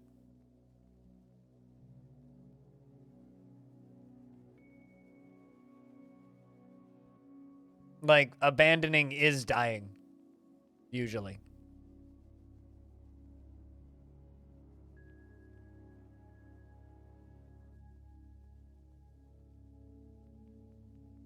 Uncle Gus, I'm going to tell you right now, if you try and correct every single grammatical and spelling error that Diamond goes at you, one thing will happen. You will go kind of nuts. And also, no, he will never actually listen to your corrections.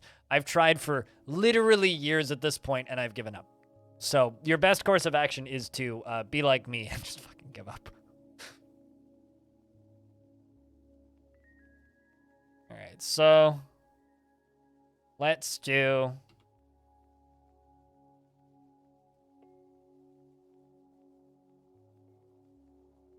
this.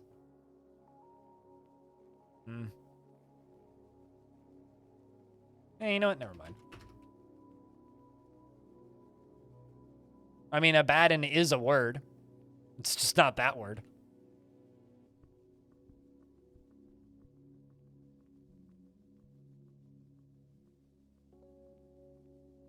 Okay, wait, where does these go?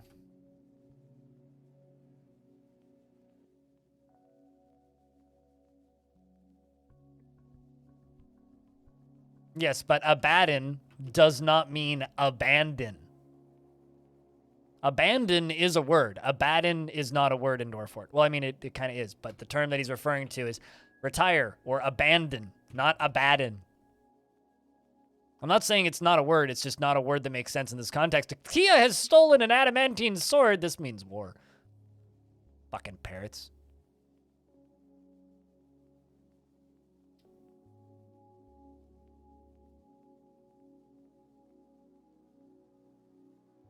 God damn the elitist ones, man. Let me tell you.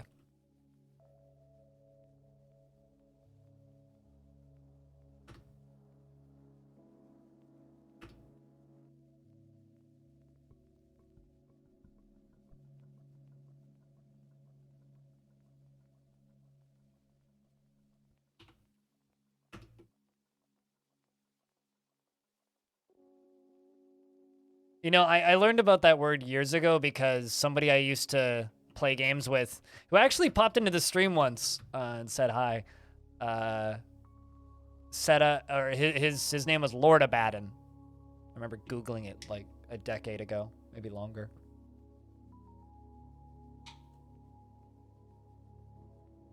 Hold on a second, what? Fucking flock of Kias have shown up and just flown away with 3 adamantine short swords? That's fucking wild. Although, admittedly, they are very light, so I guess that's why. I'm gonna make some more ballistas. Ballista... 1. Guess we'll just do the 1, hey?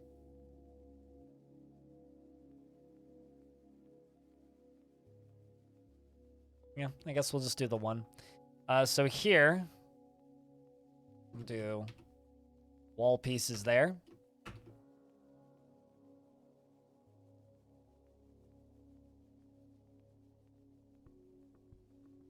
These Kias are certainly heisting something.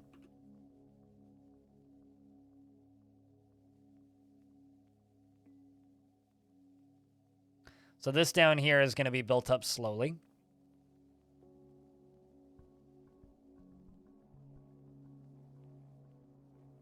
A level between a level. A thing between a thing, a sub-thing. You can have the main thing and then the sub-thing. So it's like, this is English, and then this is... No, that's a bad example. This is a cup, and then this is a sub-cup. It's like halfway through the cup. Kind of. Or an extra thing. Or a side place that you could go. Like, it's like a... You could call it like a side level, or a bonus level could be like a sub-level. As someone who's never played Dwarf Fortress and you're incredibly excited to play this game, just a quick question. Are the stories and lore in this game really detailed and make sense for your world? Like, you love RimWorld, but it's missing the storytelling details. You feel like RimWorld is a very random and it only happens. So with Dwarf Fortress, right, it gives you a lot of structure, but it's up to the player to fill in the details. Like, it's not... Like, if you watch a video by, say, Krug Smash or something, right? Those videos are 40% the game generating stuff and then 60% him bullshitting on top of it, which is how these stories are written. But it gives you enough framing that you can come up with something. So if you have like more than like a pea-sized bit of imagination in your brain, you can come up with some really cool stories. It's just, does it give you the story? No, you have to come up with it. You have to figure it out. Dwarf Fortress just gives you all of the tools to discover interesting narratives, but you have to have enough imagination to find the narratives. And it's also very easy to completely ignore them. Like, there's this problem, or maybe not problem, but this thing that's been happening a little bit more as of late, where I've seen people on, like, the forums or the subreddit just pop up and say, hey, I've been playing for a couple months. Where are the stories? Because, like, if you play it purely as a strategy game, you won't see any of that shit. Fucking another one? Jesus Christ, these Kias. Good lord. So... you have, it's up to the player to come up with that stuff. So when you say, are they really detailed? Well, yeah, they're very, very, very detailed. But is it detailed in the way that I think people are used to in normal storytelling? Absolutely not. I need to get rid of this stockpile. It's very much you need to, like, the best way to describe playing Dwarf Fortress and finding narratives in Dwarf Fortress that I've found over the years is just, it's like you're playing D&D, but you are the player is the DM. Like, if you're playing RimWorld, right? It's like playing D&D, but the Cassandra's the DM, right? You are at the whims of Cassandra, or Phoebe Chillax, or Randy Random, or whichever storyteller you choose. With Dwarf Fortress, the player is the storyteller, so it's up to you to put that in place. It's up to you to make an interesting narrative. You can make a very boring narrative, but you can also make really interesting narratives if you put the pieces in the right place. Sure, Diamond.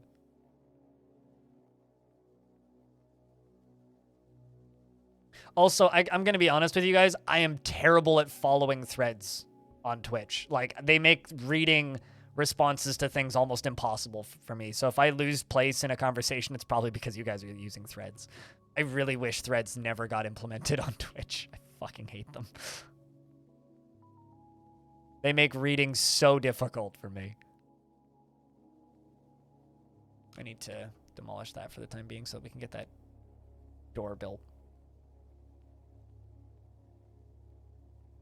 There we go. So let's put a ballista here then.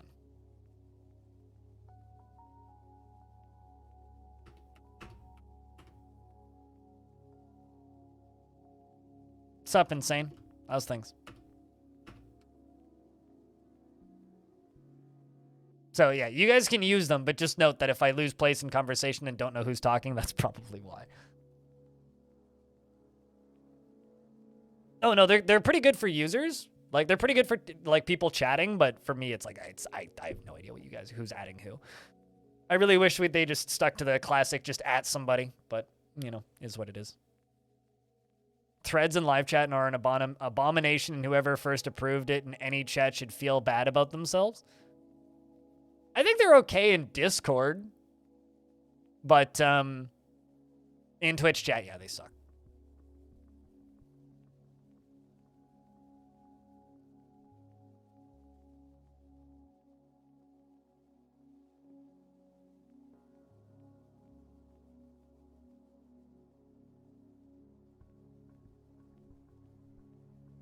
Also, hello, Troopin.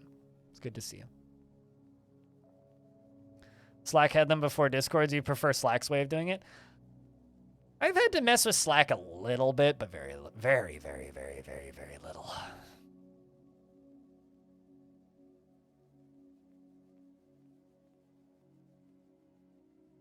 Assuming you are constructing this.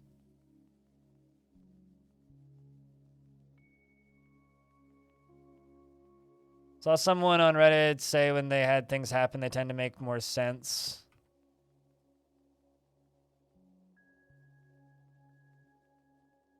Sure, but like, are the goblins invading because they're making high quality armor? No, the goblins are invading because you have 80 dwarves, right? That's their goblins' reason for invading. Not because you're making high quality armor. It's because you have 80 dwarves. They will not invade until you have 80 dwarves, right? Like they're like, is it a matter of things make more sense? Sure, but also it requires a certain level of player bullshittery and imagination. And if you don't have that level of imagination, you'll never get anything out of it. So yes, goblins invade due to high value, and will send bigger armies due to high value. But they also just straight up won't invade you unless you have 80 dwarves. Right? So it's up to the player to bullshit a narrative around that. It's just how the game works. So it's like, is that necessarily a negative thing? I don't think so.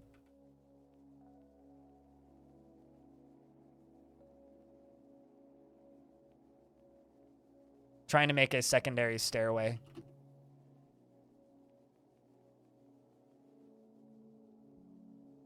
Okay, so here. Go up a few more layers.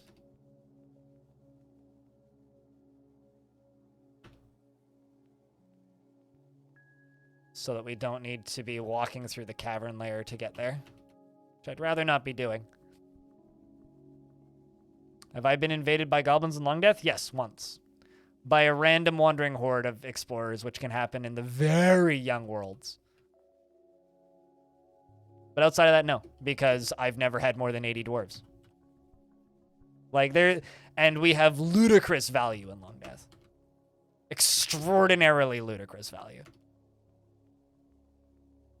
So, like, you just need to realize that, yes, there is a lot of cool storytelling possibilities in Dwarf Fortress, but there's also a lot of very gamey things about Dwarf Fortress. And I'm not trying to, like, disappoint people here. It's just, like, you need to realize it's still just a video game, right? It's a particularly cool one, but it's still a video game. Little accidents literally change your in-game settings. There's no accidents or bullshit like that. Literally just change your in-game settings. You can just be like, I want to have a maximum of this many dwarves. You gonna fire that ballista arrow already? Oh, you're loading it. Okay. Fire at will. Or don't. Waiting.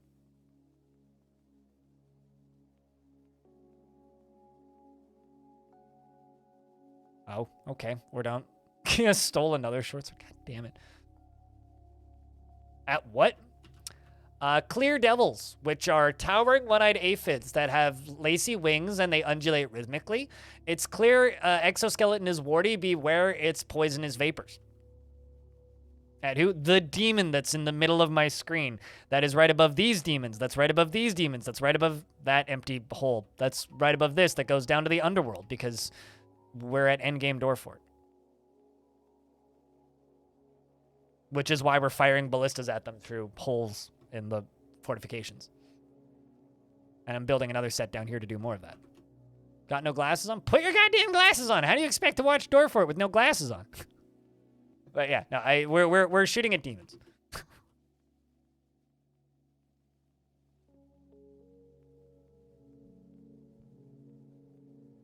Waiting on someone with siege engineering to get their arse down here and set stuff up.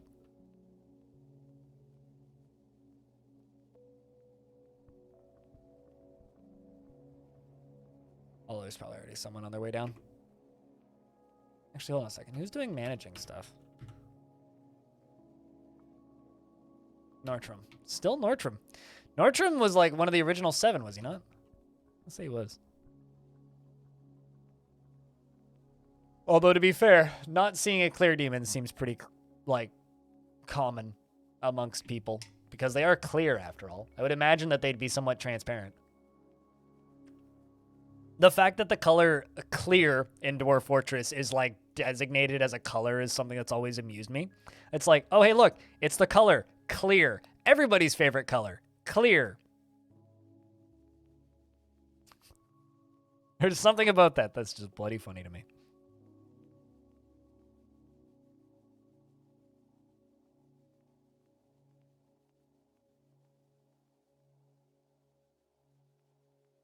Still getting aftershocks? How big of an earthquake?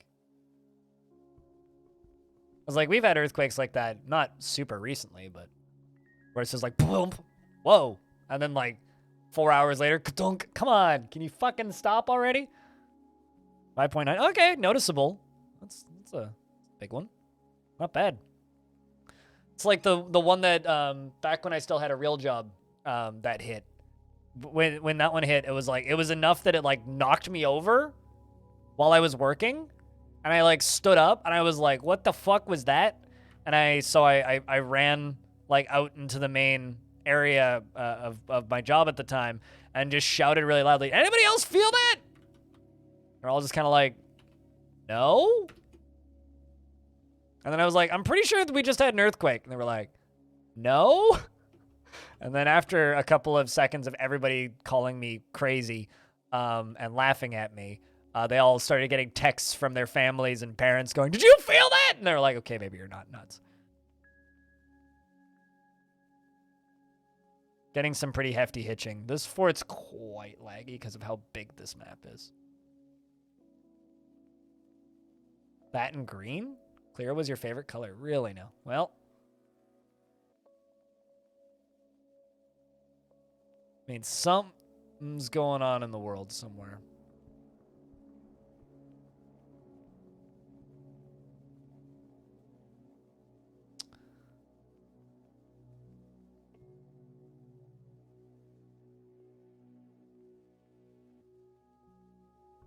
So Bar's pretty low. Well, sometimes you gotta keep the bar low so you don't get disappointed.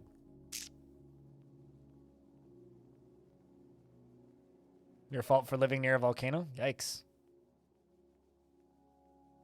Also, I literally just saw Raticide's sub expiring in real time.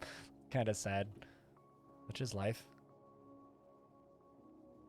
There we go. Game sorted its shit out. Things are moving again. It is what it is. This means you've been here for a minute. All right, let's get that built. Let's get that built. And that built.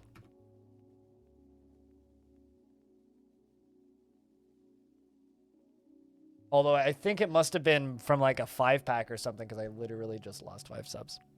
Howdy, what's up, Wild Peak? How's things? We're just doing Dwarfy things, trying to shoot ballistas at demons. You know, normal things. Normal Dwarf things.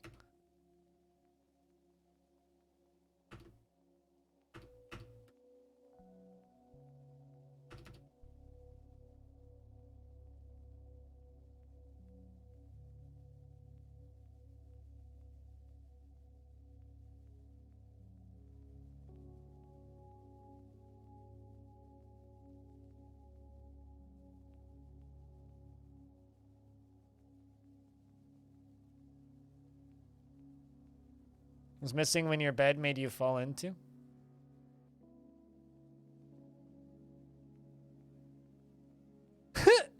Ow. Sounds painful. H2O, thanks for gifting a sub to Raticide. Welcome back, Raticide, to the realm of ad-free viewing. There is partly a reason why I call out people whose subs run out, because, like, yeah, that happens. Chat, you guys spoil me, so I develop these bad habits. Like pointing out gift subs that run out. Chat, can I get a round of beers? For H2O chucking out a gift sub. You know it. Or lack of bits. Or lack of bits. Well, sometimes I comment on the fact that there's nothing on the leaderboard, but that's about the most I'll do with that. There's definitely bits up there. Hey, Shady, what's up, dude?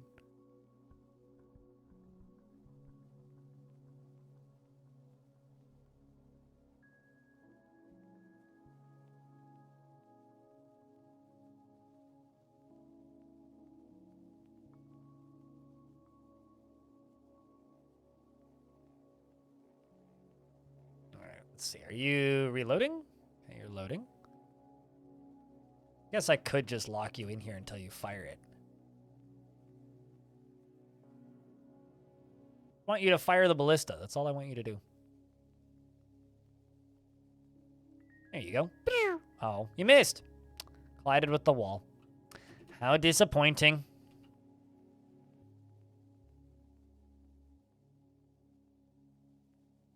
There's got to be somebody getting down here to construct this ballista.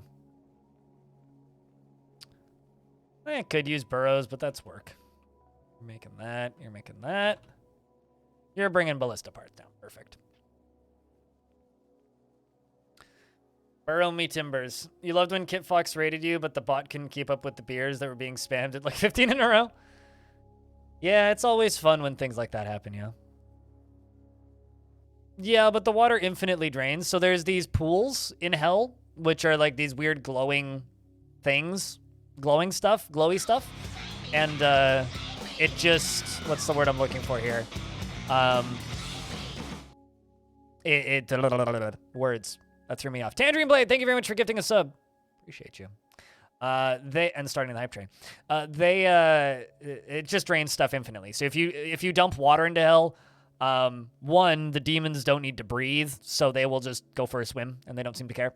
Same with lava. If you dump lava into hell, same thing happens. They will just swim out into the lava sea and don't seem to care. If you, like, I emptied an ocean into hell once, which was hilarious, but, like, you know, they just kind of swam out and we all died. If anything, it, like, gives them a way up sometimes. Yeah, no, they're magical demons. You have to cut them to pieces with weapons. Unfortunately, just, like, you know, what's the word I'm looking for here? Unfortunately, just, like, dumping water on them is very ineffective. Look at how many are sitting there. Holy fuck. You know, I said, like, these bastards keep having babies. Problem? Holy shit. Faulted, thanks for keeping that sub alive for 32 freaking months, as you say. Oogies. Oogies. 32 freaking months. Mm-hmm. Sorry I've been gone for so long. Why would you Depression apologize? is awful. That's fine. I am only stopping in to say hi before leaving to run errands. Hope you and Shad are good. Take care of yourself, man. It's all good. Don't worry about it. You is more important. So you take care of yourself. Streamer will be here when things are better. Fortunately, it's not a cure for depression, but it is a distraction from it. Dwarf Fortress is releasing on Steam in a few days. But take care of yourself. They not only are breeding, but they are breeding in portion sizes of triplets and quadruplets. Yep. They're just sitting there banging. I guess Amethyst Brutes must be like the equivalent of the God of Lust. Also, fun fact about Dwarf Fortress, you can fit infinite things into one tile as long as most of them are lying down. So probably what's happening here is one of them is standing and the rest are all lying down. Also, I don't think they can fly, because they're literally, yeah, they're, Actually, can snake flies fly? I'm assuming a snake fly can fly. Snake fly. What the fuck's a snake fly look like? Okay, so they are literally just like, ew. Bugs on screen in a few seconds for those of you who is arachnophobic. In 5, 4, 3, 2. Now, these things. I'm not a fan of those stingers. I'm just going to throw that out there. Not at all a fan of those stingers. Also, I think that I used to get Weird and Wild magazines. I recognize that art style. Huh. Anyway, yeah, that's distressing. Insects are cool, sure, until they bite you. Except these ones are pink, purple colored. Pretty good color. All right, let's fortify these.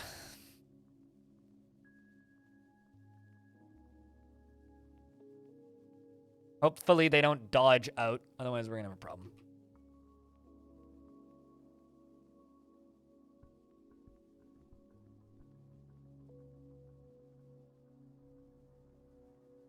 Yes. Unless they're all lying down. They also friendly fire your dwarves, which is why you have to be real careful with them. Unlike catapults, which don't friendly fire for some reason. Got to make a demon pit to drop raids into? No, because most of these can fly. And also, if my dwarves see them, let's just say the dwarves won't be too happy. Currently, I would say that lava is more effective than any demon pit. Which is what I'm already dropping raids into, so.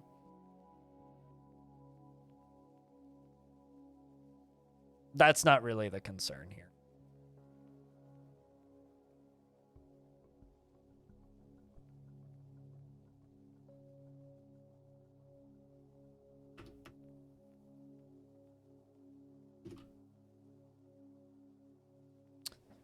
Just putting as many, like, safety stopgaps into here as possible.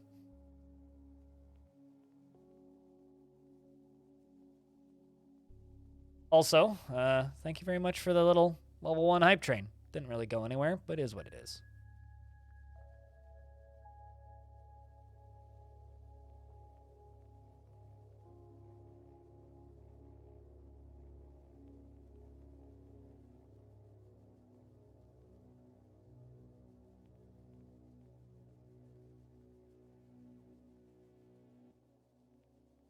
All right.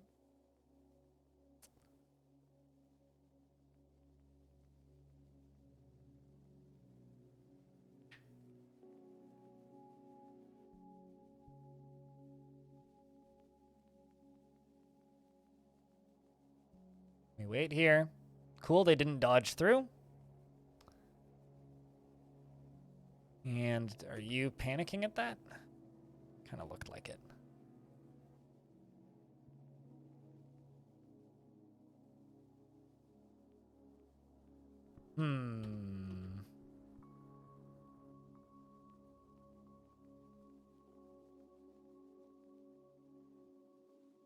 Okay, so they feel like they're in conflict there, which is bad.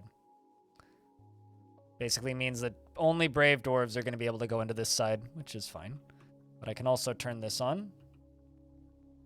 Or it will. So, easily startled. Oh no, there's money going my way. There definitely is money going my way. If you see ads, I'm definitely getting paid. Although I will say this, there's plenty of ways of getting around ads on Twitch. I block them. You can block them too. There's a pinned post on my Discord if you want to find out how.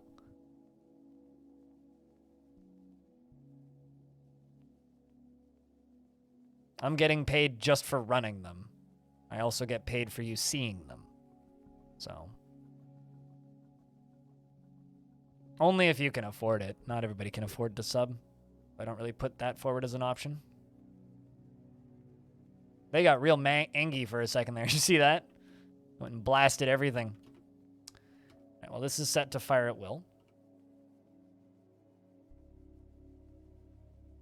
We got Vakar the Glassmaker coming to load this ballista. Or a ballista. I don't know which one. Well, you only get 1 minute and 30 seconds of ads here, which can be 30-second ads, they can be 15-second ads. So number of ads isn't actually relevant.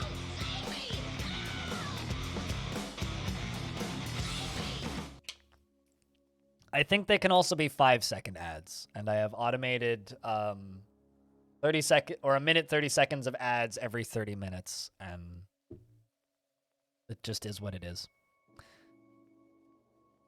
Unfortunately, it is better, kind of significantly better, actually, for retention on this website these days, because it's what people are used to now. Or rather, what people who are new to Twitch are used to. Regardless of if I think it's a better system, I think it's a significantly worse system than what we had before, but I've given up. It's just kind of a fact. I've given up. I can either piss people off with pre-rolls and then they don't stay in the first place, or I can piss people off with mid-rolls and then get complaints. And it's like, there's no winning. It sucks. If I had the option, I would just disable the ads entirely and take no money from it. But you weren't sub-shaming. Sub-shaming means a lot of different things in a lot of different communities, though. Here's the thing, right? Every single option is not an option if you can't afford it. So by saying, this is an option, this is an option, this is an option, those are not options. So let's just assume that subbing and turbo is not an option for anybody, okay? So if you see somebody complaining about ads, do not say, you could sub. Say, you can block them. Here's how. Just promote ad block. It's totally fine. I'd prefer you do that than telling people you should spend money, okay? People who want to spend money should spend money because they think that spending money on this channel is worth it, not because they want to get around an annoying ad, okay? Let's just leave it at that, all right? Isn't that my revenue? Tiny fraction of. It's like saying, like, don't you make all of your revenue from change that you find in your sofa? Sure. I want the viewing experience for you to be the best that it possibly can be. And you know what ads do? Fuck that with a shovel. And then cut it up with a machete. And then dump it in the garbage. And then spit on it. That's what ads do. If I could disable all ads and just forgo that revenue, I would.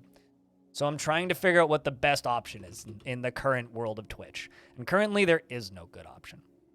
Yes, but you're in my channel, H2O. And you know what will get you yelled at in my channel is by telling people to sub. If somebody wants to sub, they'll sub. It's got nothing to do with you saying, oh, you could sub. Of course they know that. But if they can't afford that, then all you're doing is basically just pointing at somebody and saying, haha, you have no money. And that just sucks. Hey, look, they're dancing.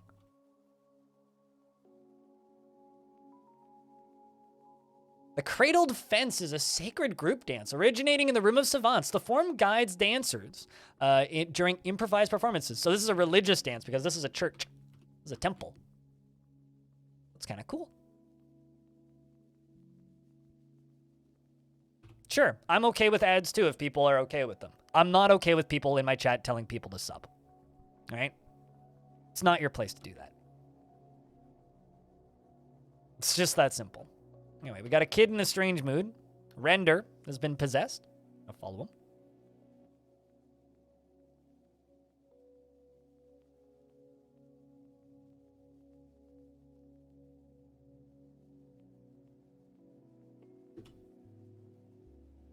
Kid claims a mason's workshop. Turns out to be what the vast majority of people have funds for here. I hate ads, and I hate all discussion of ads, and I wish ads just weren't a thing on this website. But unfortunately, I don't have that option. But if somebody wants to watch for free and comment on ads, that's totally fine, and I don't think that they should be told to spend money. That's it. I know it's one of these crappy situations where there is no good solution. If you're not able to spend money and you don't like ads, just ad block. I do it, you can too. This is the sound of somebody who's given up, basically. There's parts of this job and parts of this website that I fucking hate, and this is one of them.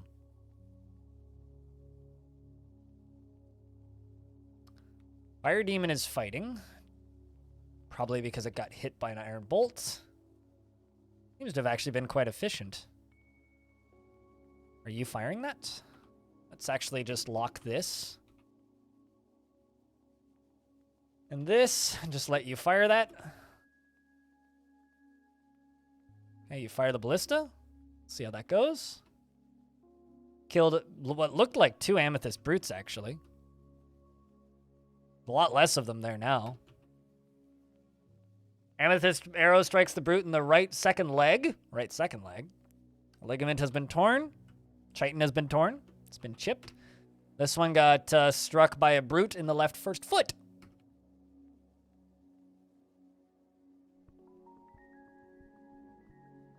And a lot of them seem to be, like, shrinking down. Running away. Oh, wow, there's the actual bolt itself. Yeah, bits and pieces.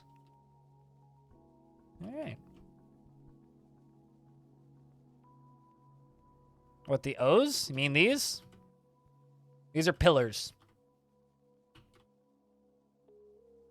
If that's what you're talking about. The little X is my cursor. Yeah, those are pillars. So it's like the end of a wall piece, basically. Let this dwarf out. No, they fired that. So, you know, this will start slowly shaving away at these. And I don't think these dwarves are going to be credited with these kills, though, which is unfortunate. This dwarf's going to go fire probably the upper ballista, I would guess. Okay, you missed. But, you know, they're also getting ballista skills slowly. You're now a skilled siege operator. I don't know about that.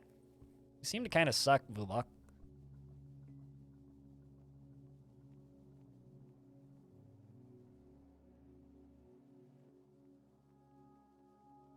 You go over there and you fire a different one.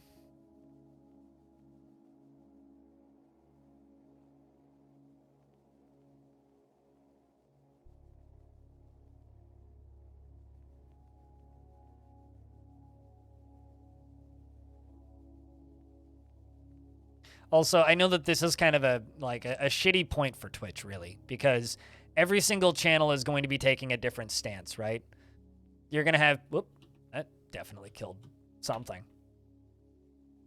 We're kind of in a situation right now, right, where nobody can win. You're either sitting here going, well... I'm going to embrace ads, and I don't want people to ad block, and I want to throw as many ads at you as possible to make as much money that way. And then there are people like me who really, really, really, really hate having to show people ads at all and just want to be crowdfunded. And it's this really sticky situation where you're going to have some people that are going to get really mad when things like ad block are brought up. And then you're going to have people like me who are like, fuck yeah, block the ads. Twitch is paying me a flat rate to run them. So, like... I get paid on top of it if people see the ads, but frankly, I could just not get that money and I'd be okay. That's fine. I'm already getting free bonus money. So, like, at the end of the day, if you have turbo, then yay. If you block them, then cool. But let's not pressure people into spending money if they don't want to or are incapable of it. The one thing you can do, though, is if you see somebody bitching about ads, gift them a sub. Perfect. I mean, I get paid per ad view as well on top of the flat rate, but I do get the flat rate. Flat rate sucks, but it's like laughably low. But hey, at least they're paying me. So we're butchering a donkey, apparently. What's going on? We're mostly just like firing arrows, ballista arrows through that hole.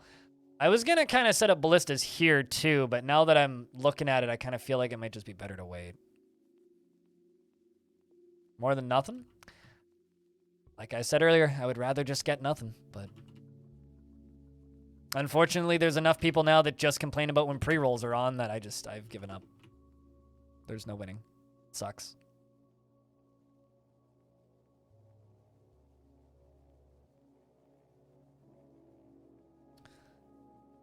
Dwarves are still putting shit away. Problem is these demons have moved now. This is the priority one down here.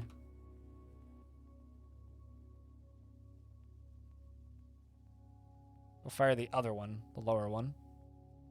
Looks like somebody else is going to go do that. How's Render doing? What, the kid? We have, like, everything in the fort, and kids take a long time to haul boulders. Still hauling the first boulder. So I'm expecting this kid to be hauling this boulder for a while. But we can follow him. Why, Shady? I've run Long Death for literally 2 years. There's a lot of stuff that you can do in Dwarf Fort. Like, you can just, like, stop and build a tower. You can go to war with multiple people. You can chill out and do other things. I mean, what I'm going to be doing over the next little bit is I'm going to be setting it up so that we can actually fight with the demons. I'm going to be setting up multiple setups similar to what I've just set up with the ballistas, but with much longer walkways, so we can do more damage instead of just like firing those ballistas through. I think that's the next project, is to set up make a bigger setup for that, so it's easier. Although we're probably gonna have to sacrifice a dwarf in the process because I'm gonna have to cut through that wall somehow. But you know.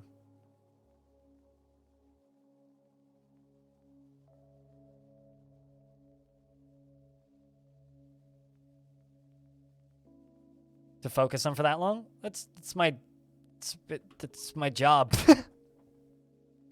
Like, something that I used to tell people back in the day when I used to play a lot of RimWorld specifically was like, do not compare the way that I play video games to the way that most people play video games, because this is my job. For most people, it's not their job. So just realize that this is my job. So the way I play games and the amount that I play games, the amount I keep a fort alive for, is not really comparable to the average person's experience, because this is my job. You know, like there's certain things that you're capable of doing for longer stretches of times because it's your job. Be impressed, damn it. Okay. Look at me. I'm a video game god. I can sit here and play the same game that most people can't play for as long as I can play it. Look at me. I am glorious. Be impressed. Bow at my feet for the amount of hours I put into this video game in a single day. I'm definitely not, you know, paid by Twitch chat to do that or anything. All hail me. Yes. My grand and loyal leader of you guys. Now that you guys are all like in a moment of gullibleness, go out onto the internet and leave comments on the internet on other places like YouTube and forums and comment sections and things, and tell people Blind is the greatest Dwarf Fortress content creator of all time. Look to his stuff on day one when release happens and he crams to edit fucking tutorials and praise people watch them. Anyway.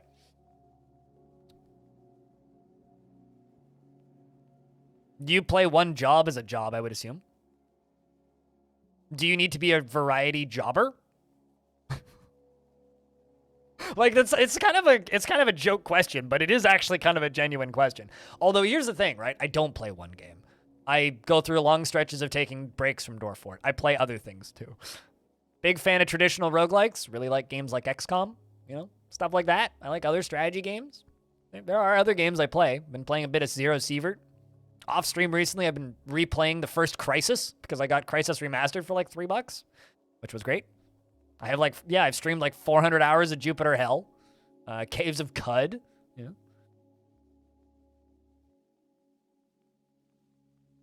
I mean, I have a hobby. It's repairing cassette decks, and some people do that as a job. I could never do that as a job. I think that I can't just do one thing as a job is a very funny concept, because that's what most people do, you know?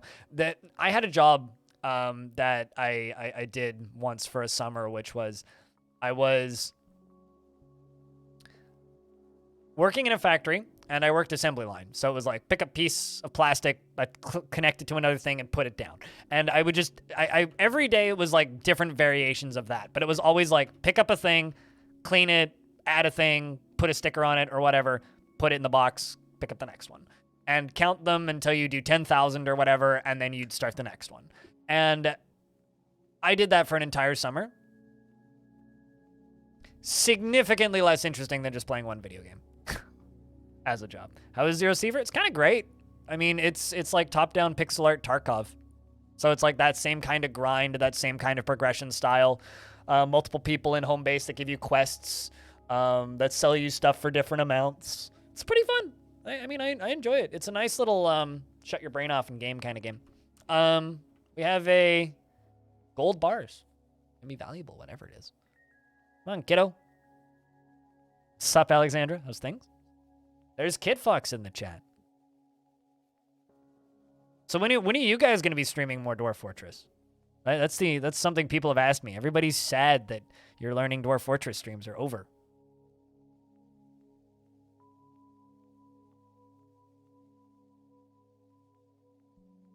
Gremlin from Air. Oh yes, vote Gremlin. Always vote Gremlin. The thing you're expecting is playing games to generally be fun to do, even as a job. Job is a job, and I don't want to be like too brutally honest with you, but job is a job, and even this job sucks sometimes. Job is a job. Doesn't matter how cool your job is. Job is still a job. Like, do you think that like radio DJs that have to listen to the same 40 songs every day get fucking sick of those songs after a bit? Because they very much do. Hopefully when launch madness calms down. Damn right. Ooh. Something I'm looking forward to then.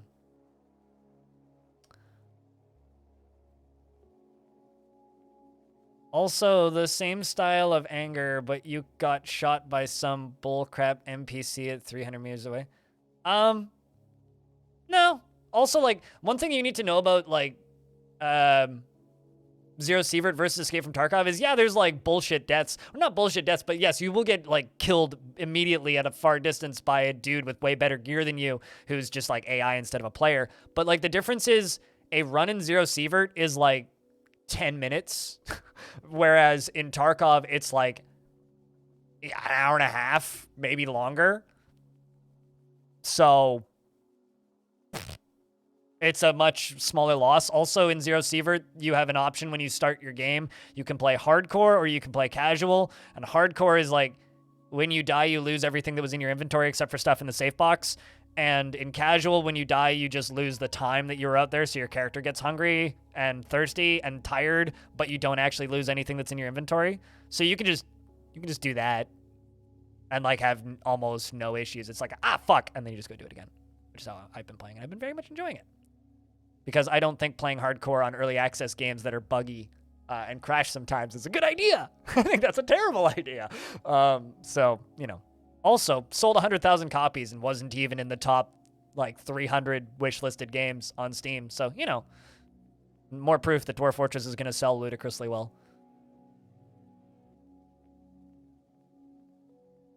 They were actually operating in the red before. You know, it's funny. We were talking about ad block earlier. It's just like, ads don't pay enough money for them to be worth watching for most people. I was always kind of surprised that the Dwarf Fortress wiki didn't have a Patreon, actually.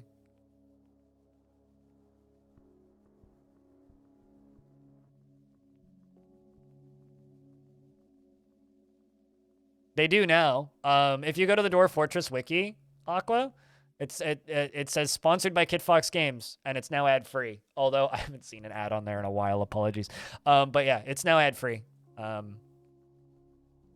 Because also it has a new logo. Gave him a new paint job.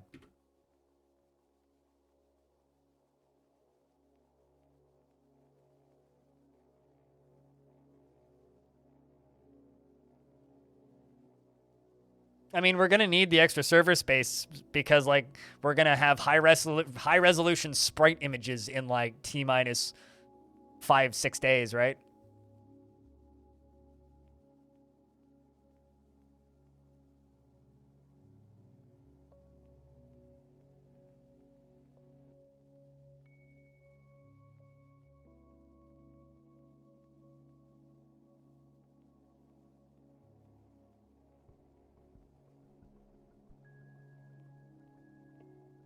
But it's 21:30 for you. You got to go to bed. Well, you have a good night, Troopin. Sleep well. We'll be on tomorrow. And it'll be the last stream before launch day. Unless I'm allowed to stream the game early and get the key early. Blink, blink, but I don't think that's going to happen. So. Also, Launch day, if the game is actually coming out at like 1400 hours UTC, that's like 7 a.m. my time. I normally start streaming at like 9 a.m. So I'm going to be waking up at like 4 o'clock in the morning and probably just turning my stream on with like a countdown timer, listening to records until the game is playable.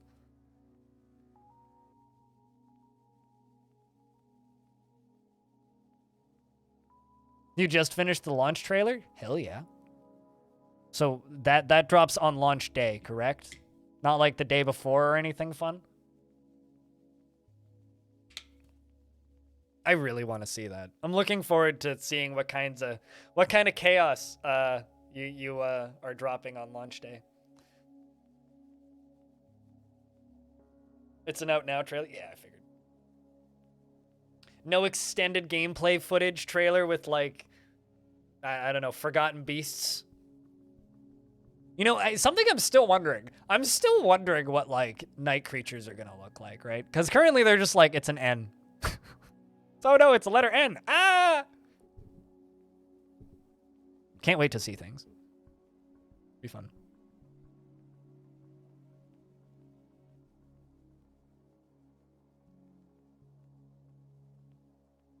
We need a 10-hour long play trailer, SMH. I mean, I could do that. You got above 3K. Oh, with tickets? Yeah. Number go up. Speaking of number go up, my YouTube channel hit 3 million views last night. Which is kind of neat, I gotta say.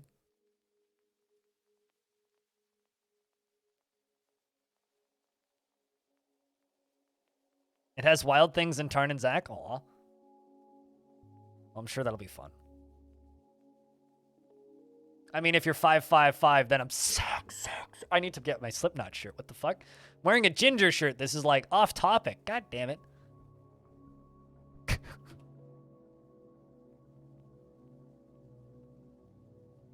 So we're just down here casually shooting ballista arrows at demons. I don't know how deep you've gotten into this game, Alexandra, but I've got a little hole in this wall, and we've got a ballista lined up against it, and then I've got Vubak here, who's sitting here, and then they fire this ballista arrow through the wall to then collide with these demons on the other side in a few seconds. Fire. Fire anytime this year. 6 a.m. Pacific? It's 1400 hours UTC, so whatever that is. And see, it seems to be dodge. I might actually just be training their dodging, though. that's the problem. It strikes it in the left third leg, chipping the chitin. This one got hit. This one got hit pretty bad. And it slammed into a boiling phantom.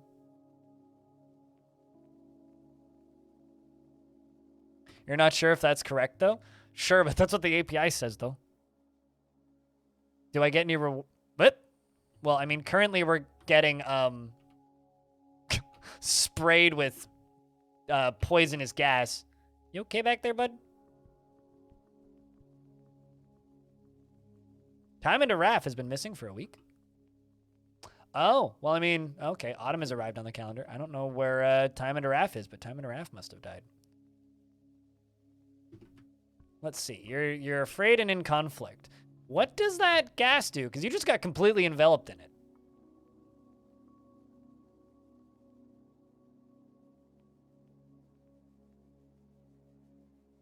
Where are you going?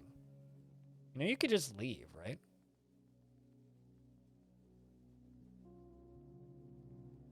I mean, those doors are open, my guy.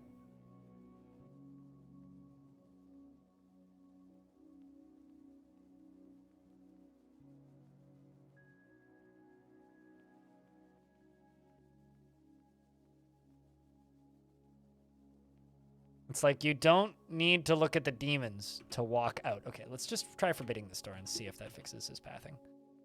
Yeah, there you go.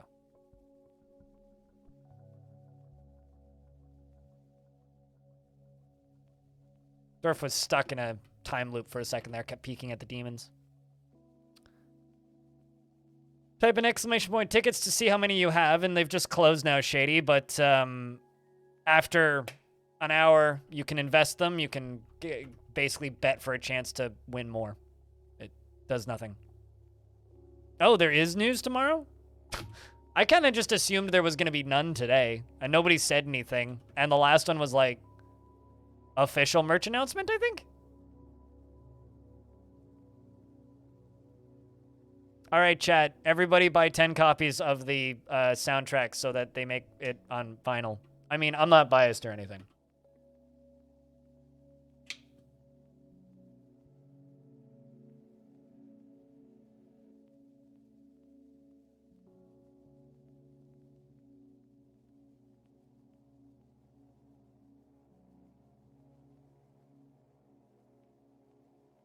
It just seems low.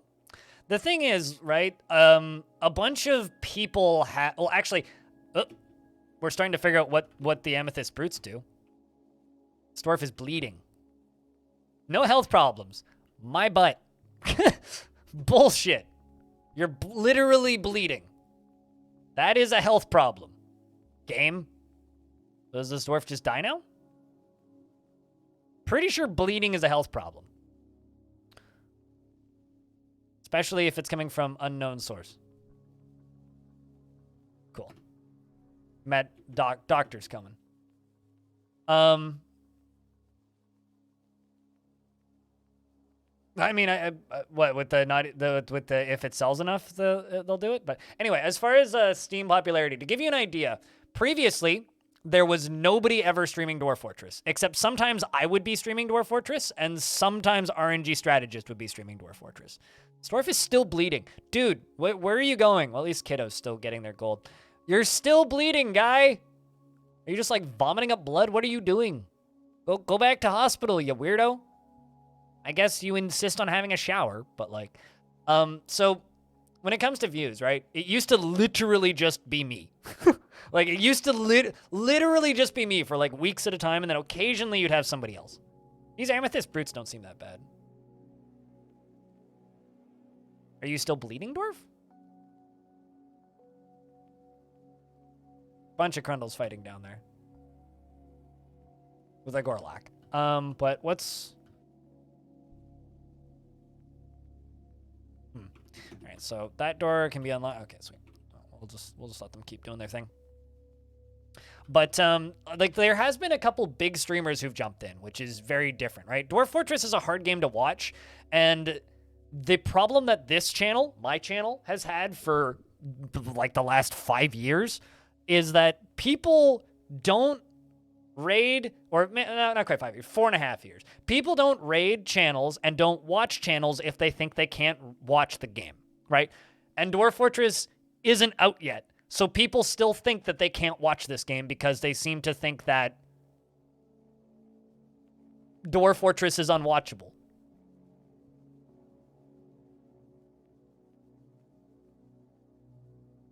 So because people have this like preconceived notion that nobody wants to watch it and it's unwatchable, nobody raids it, nobody streams it.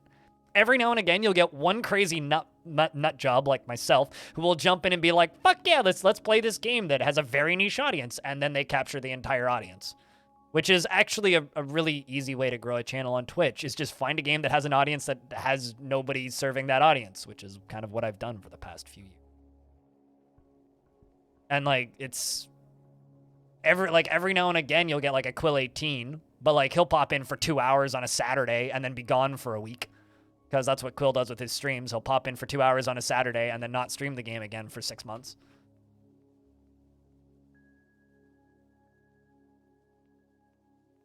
So you can see if I was streaming at a glance. Yeah, no, totally. Although I guarantee you once Premium is out, there will be a flood of people.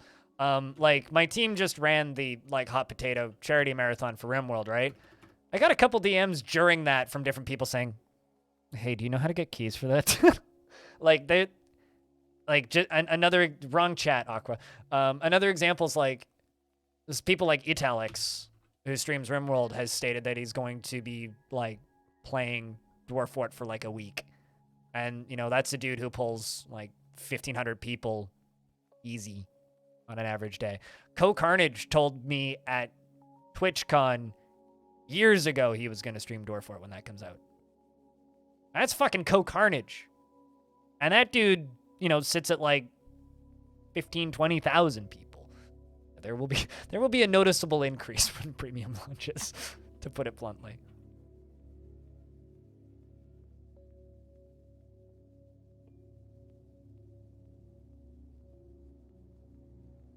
Let's follow our kid here. Don't mind the vomit blood on the ground. Yeah, that's like 500% increase. Revive Kenshi? Ko is like partially to blame for RimWorld streaming popularity. Because he streamed Ko streamed RimWorld for like a month. Almost every major update throughout its early access. Well, people will jump on it day one. The question isn't will people jump on it day one. The question is will people stick with it? Right? I mean, what you want is you want a directory like the Risk of Rain directory. Risk of Rain 2 directory, actually. Just let me grab it for you. Although, depending on what time of day you launch the game at, certain people might not jump on it day one. Like Europe, as an example. But you want a directory like the Risk of Rain directory, right? There's 118 people watching this game right now, and look at how many channels. This is what you want. You want a whole bunch of channels with like one viewer. That's what you want. That means that that directory is alive and healthy. You always want to have a couple at the top with like 10 to 20, 30, 50 viewers, and then a bunch with like one viewer.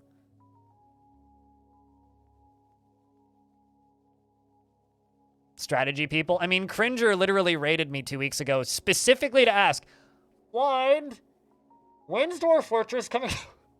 And what's going to be in the release version? Because he was confused by the roadmap and I wasn't sure what was going to be and when. MILF conditioner? You know, I turn off adult content on Steam, so I don't see this hit anticipated game MILF conditioner. There's actually like a kind of a game called Kinseed coming out, leaving early access the same day as Dwarf Fortress releases, which I think is like a bad decision on their part. But, you know.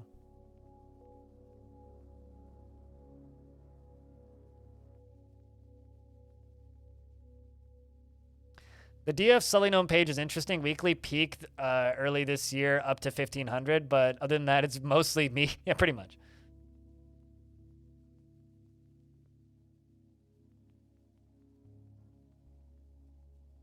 Game of the day on Steam is always a joy to see. Yeah, but it's not a joy to see when you accidentally stream the thumbnail of it and there's literal butt picture in thumbnail. And you're like, well, fuck, that is penis and vagina. That's not going to end well. Time to not get banned from Twitch, you know? Well, that's why I don't do that. Because like, I turned off adult content on Steam when Cockhead came out. Which, by the way, is literally Cuphead, except like you play as a dick. Anyway, the thumbnail image for that game is just a penis. So, when I saw that, I wasn't even streaming at the time. I saw that, I was like, I'm disabling adult content because this is gonna be bad. If I ever tab over to Steam with the store page, and I like to look at the store pages on Steam sometimes. Hey, Loborin, what's up? It's good to see you.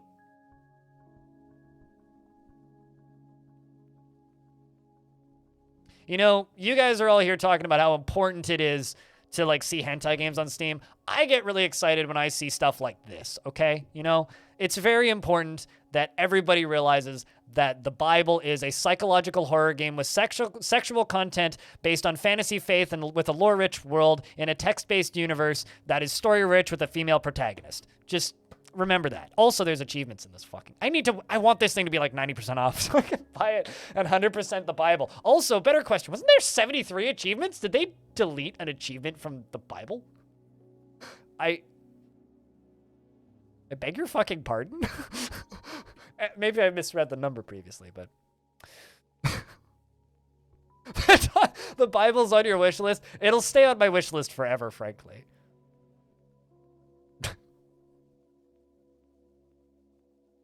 Bible is a roguelike? No.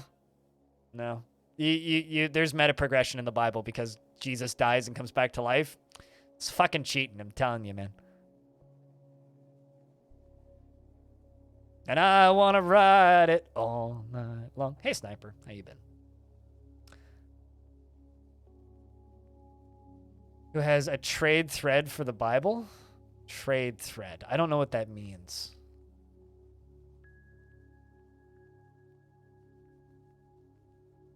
Are you saying that the IKEA magazine's in the closet then? That was a bad joke.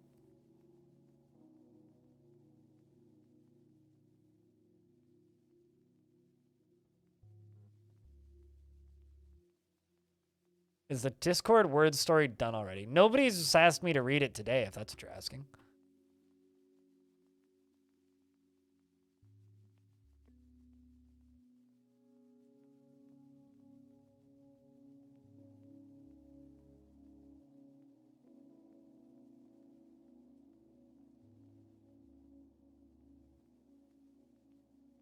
Oh no. Also under the community posts, they have a separate section for trading stuff for games. Really? Yeah. I've never really bothered with the Steam Marketplace because it just always kind of seemed like a scam to me. So yeah, it seems like if you get hit by the amethyst fruit's poison gas, you just kind of vomit up blood for a bit. That seems fine.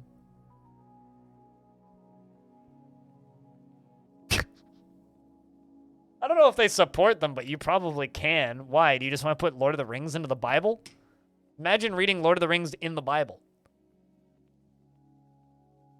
I stream Tuesday, Wednesday, Thursdays. The gaff. Tuesday, Wednesday. There's a ghost. Cool. People are putting things in tombs. We can deal with those ghosts.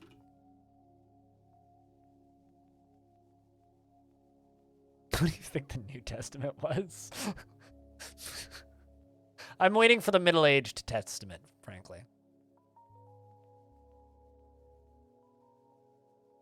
Mormon DLC adds 3 book. Oh no.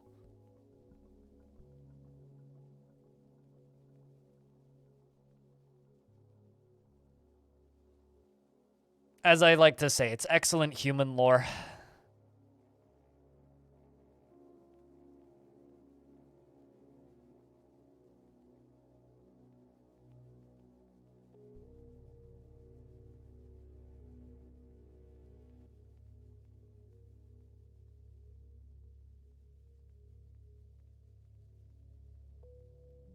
So, is anything else getting put into coffins, or do I still have a ghost float? I think this one might actually be Visitor. Oh, no, never mind. That's Blackadder. Rest in peace, Blackadder.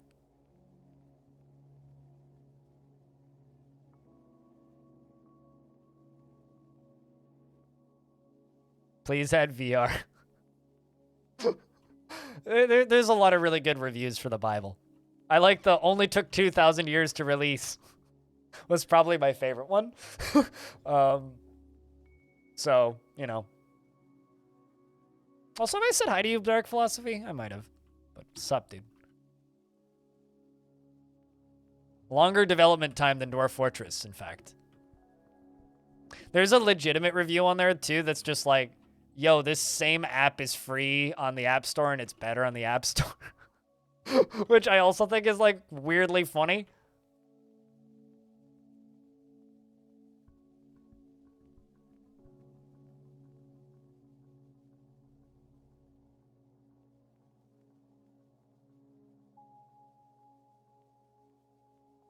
Shin Megami Tensei in real life. I mean, the real life bit is debatable. Okay, kiddos started a mysterious construction. What all did they grab? Donkey recruit. So, one of the invading animals the humans had in the last siege was a donkey, who we killed, by the way, and apparently butchered. And because it was listed as a recruit and not a mount for some reason, it's titled as Donkey Recruit Bone. You know, probably not their Bible playthrough, but there's probably somebody doing a Bible study and just chatting if you scroll far enough. Wagon wood logs, brass bars, electrum bars, gold bars, hair leather, sheep's wool cloth, and some diorite. It's gonna be a nice artifact. You know what I'm looking forward to, chat? Caps lock not breaking the entire game. Read and learn the Bible as a category? Yeah, I'm sure. No, the... Okay, Donkey Ghost to be even better. But no, not ghosts. Deep, what up? It's good to see you. We're just, you know, shooting ballista arrows at demons, and Kiddo's making an artifact, and talking about the Bible, as you do. Perfectly normal stream.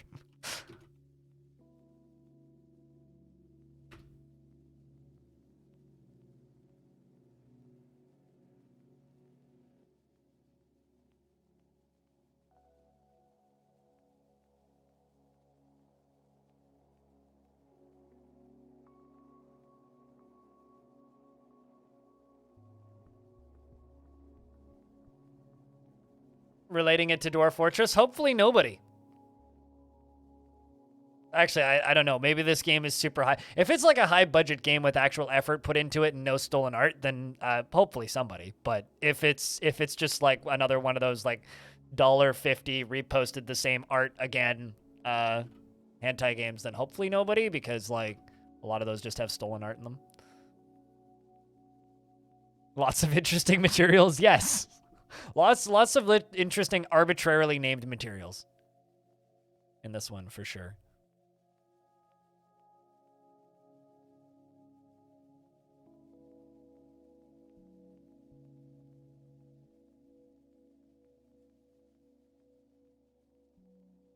No, you're going to go drink? Fine.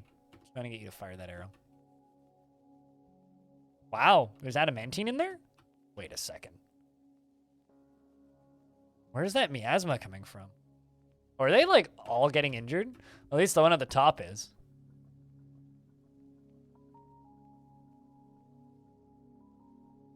I'm waiting for the Dwarf Fortress dating sim spinoff. Yep. I'm pretty sure Zach and Tarn would be okay with that, too. It's Slaves to Armok 3, actually. It just has to be called Slaves to Armok 3, and it's an Armok dating sim.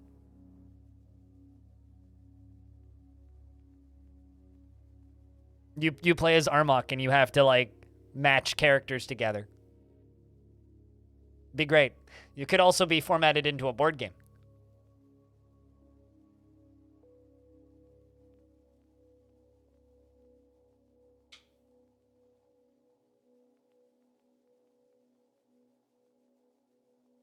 Or wouldn't it be Slaves to Armok 3, God of Blood? Or, no, it'd be Slaves to Armok 3, God of Love, Chapter... I don't even know where I'd go with that. You're a shaped day. You just have to buy him alcohol and he's good to go. Loading a lot of cage traps. Have I caught a dragon yet? Probably not. Do have a ghostly miner running around, though. There are cave dragons on this map, and I haven't caught one yet, and it makes me angry. Makes me angry. Holy shit, that's a lot of crundles. And a bug bat, for good measure.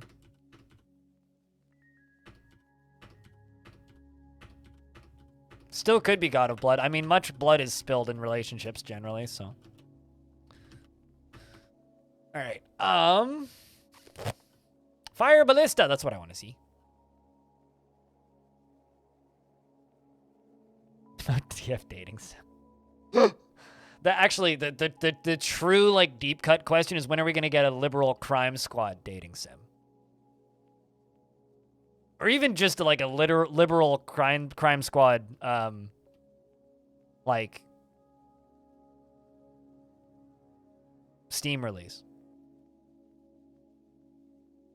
It's the Bay 12 game that nobody talks about. Well, actually, that's not true. That's probably World War II medic. Ah, goddammit, you missed. You fucker. Come on, don't miss. Not allowed to miss. You got one job, don't miss.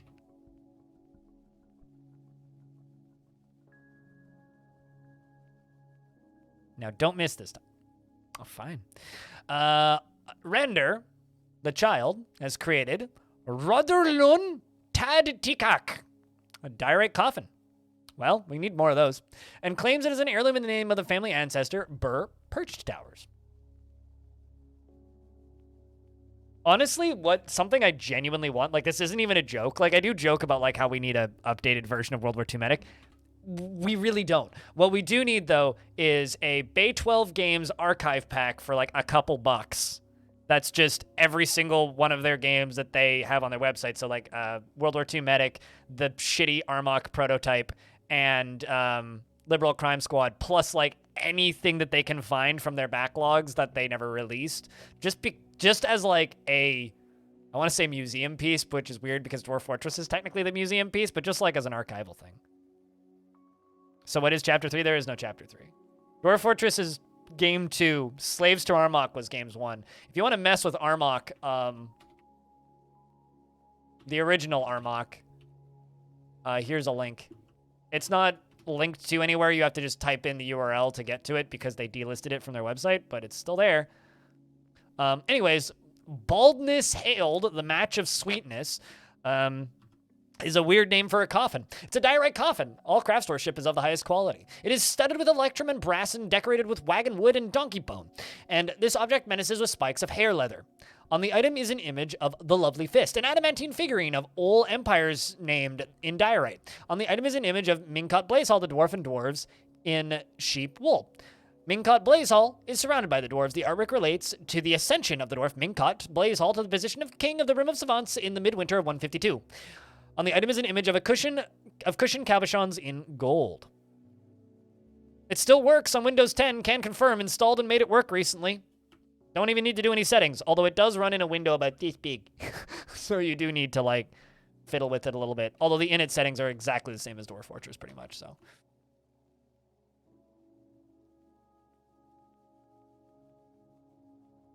So if you've ever, like, adjusted settings in Dwarf Fortress, you can adjust settings in it.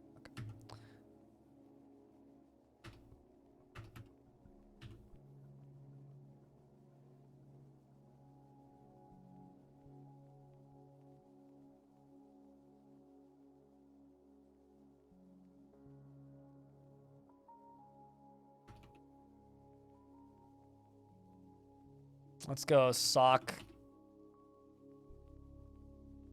cloth 50. It's like 50 socks. Also, let's check in on our elephant. Wait until they're finished clearing out the silk.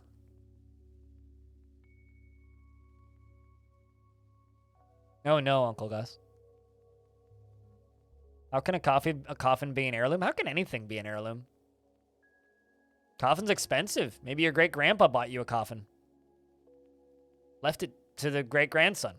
That's how.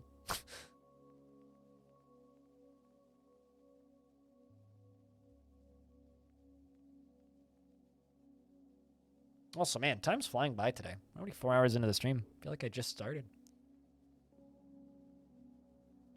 Yeah, I saw those on Discord when I was like half awake at like 6 o'clock in the morning and then immediately fell asleep again.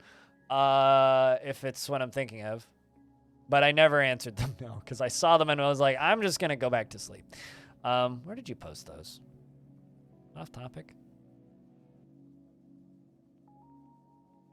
Can't actually remember what room you posted them in. Oh, you deleted them? Ow. Yeah, okay. I was going to say that would be why I couldn't find them. It's like I saw them, fell back in bed, and then woke up and then like kind of forgot until you mentioned them just now. Thought I'd get angry? No.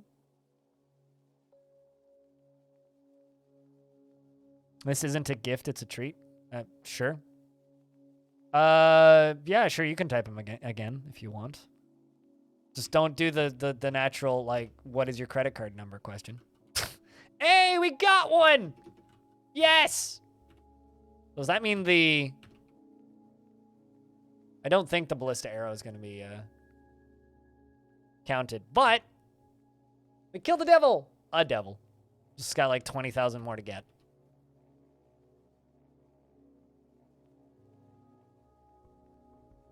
There's going to be so many ballista arrows in this area. Soonish. But hey, we got one.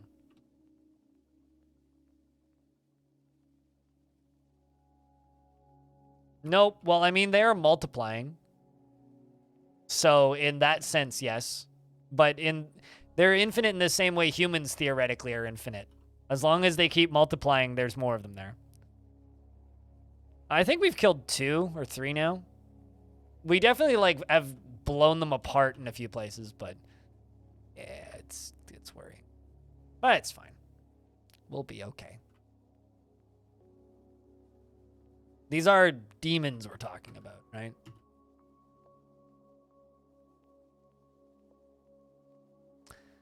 All right, so the way I'm going to do this...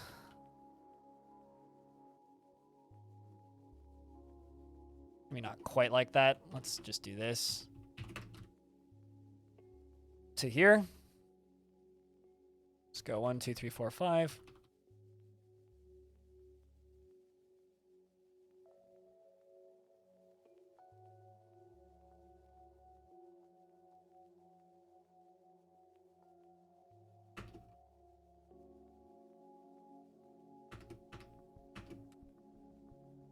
This is going to be a thing.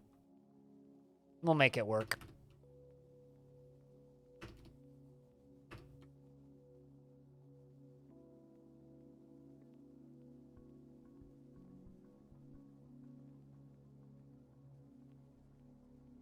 Let's research. Oh boy, it's trap ammo.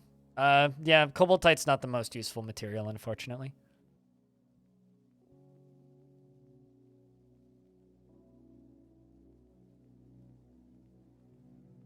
Like games that Kitfox has published? Or made? I think Boyfriend Dungeon is the fastest one that comes to mind, Loborin.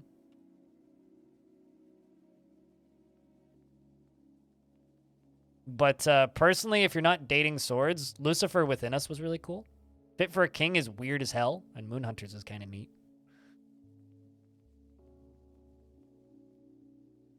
I actually own Moonhunters like 5 times on itch at this point, I think.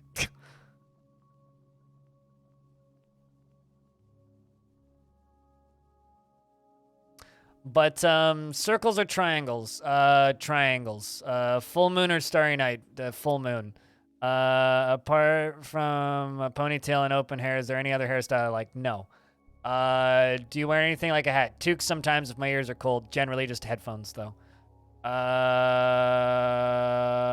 Yeah, I think that's pretty much it. What else were there? Yeah, it's everything. You think you have Moonhunters on the PS4? It's one of those games where it's like it's on deep enough sales often enough that people just kind of end up with it in their library.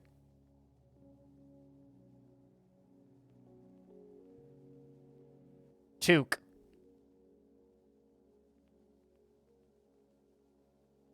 Toque. Also known as a beanie if you're not from Canada. Or a toboggan if you're from that one really weird specific part of America, which is a sled everywhere else for normal people, but you know. Or a wool cap if you're also from a different weird place. It's not pronounced like toque. Toque is what you do with drugs. It's the thing you wear in Long Dark, which is a Canadian video game, by the way. Made on Vancouver Island, close to me. I've walked past their studio before.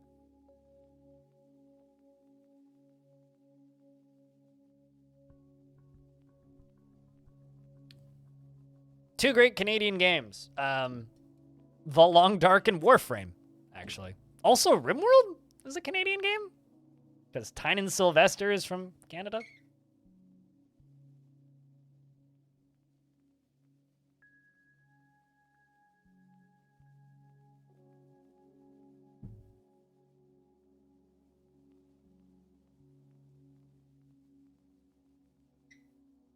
Can never care for Warframe. I also don't give a flying fuck about Warframe. My artist loves Warframe. He's got like, it's like 12,000 hours in it now, I think.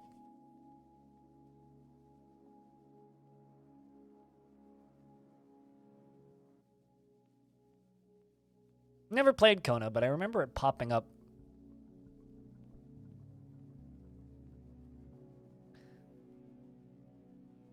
Stats climbing and nothing much else. Welcome to free-to-play MMOs. Enjoy your stay, I suppose.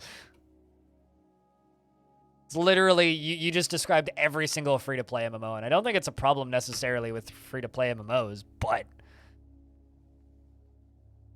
it's certainly just free-to-play MMOs.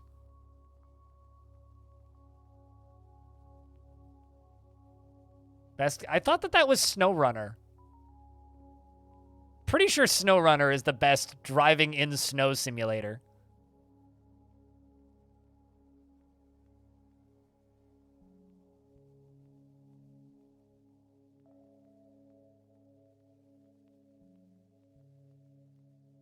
This is going to be a bit long, but...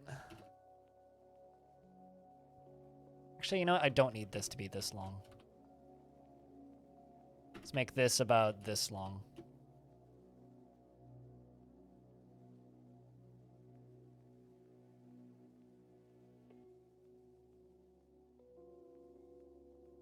Yeah, that should do it. That should do her.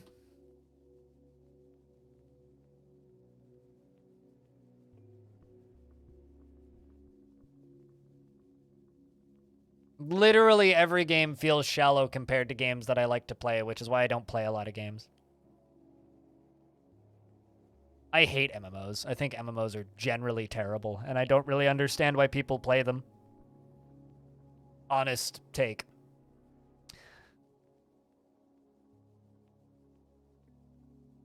Not every game can be Dwarf Fortress, and not every game can be Caves of Cud. You picking up that clothing? You are not going to be able to get in here, dude. You're going to have to path back around the outside.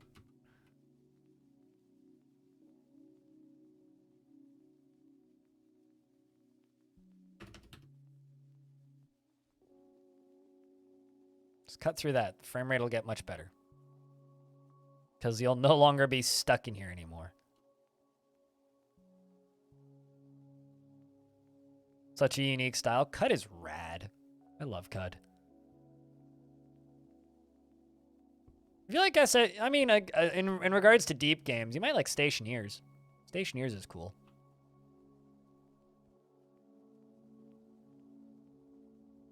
I don't, you know, it's funny. I recently played through Postal Brain Damaged, and while it was an enjoyable, goofy, weird game, I feel like it's not my sense of humor. Largely, it's like, they're not bad. Like, the Postal games are fine, but it's just, I don't find them particularly funny. I think, like, Postal Brain Damage was a fun boomer shooter, but I didn't find it particularly funny. Rocket works, not Rocket 2 Guns, but...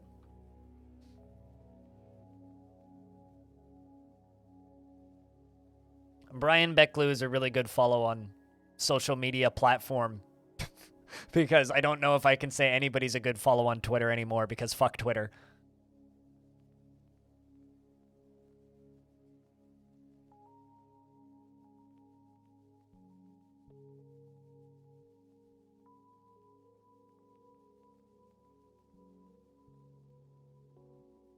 I never finished Postal 2. I did play a little bit of it, but...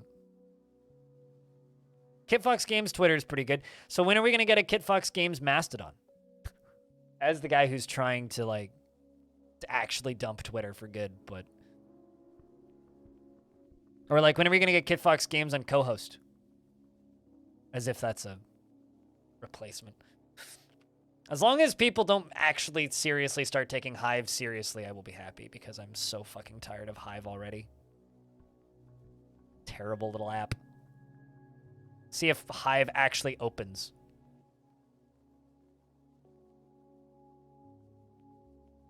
Nope. Still doesn't load. I just tapped on the notifications tab, and I'm going to start counting now. 1, 1,000, 2, 1,000, 3, 1,000, 4, 1,000, 5, 1,000, 6, 1,000, 7, 1,000, 8, 1,000, 9, 1,000. Hey, my notifications loaded. Cool. Terrible app. Mastodon's pretty neat, though. People think you have a marketing team. You know, one of my favorite like comments I've ever had about that was from the developer who makes Jupiter Hell. And he keeps getting comments about like, you just need your art team to do this thing. And he just like stands up and like shouts across the room, hey, yeah, can you like get your team to do this? And you hear his one artist respond, Yeah, I'll get on. It's like it's just like him and the other guy. It's like he's like people think that we have a community manager. It's like I'm the guy that does the programming. I'm not a community manager. I love like when indie teams are funny. Also, you might get a kick out of this, but I had a comment thread that I kept responding to. Probably not the wisest decision I've made on YouTube earlier this week, where there was one person that was real mad that Dwarf Fortress is a video game for sale now, and there's versions that they will not be able to play for free, and they're very mad about this. And they referred to Kitfox Games as a shady publisher of shovelware titles. So I would just like you to know that you guys are a shady publisher of shovelware titles. Which was a good laugh. What an idiot, Jesus. I know, right? There's a good TikTok that got shared around a bunch where it was just like, hi, I'm an indie dev, and I'm the owner of this indie game studio. And then she just like sits down in front of her computer and says, and this is our programmer. And then she like grabs an artist tablet, and this is our artist, Rachel. And then it's just like, and this is our community manager, Rachel. And this is like the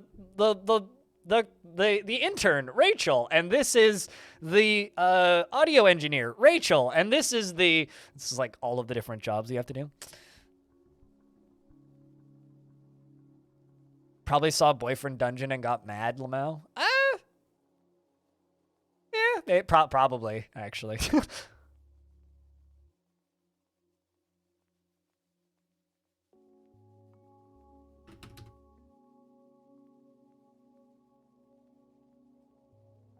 It's just you and Tanya just like DMing Tarn and Zach going, when game done?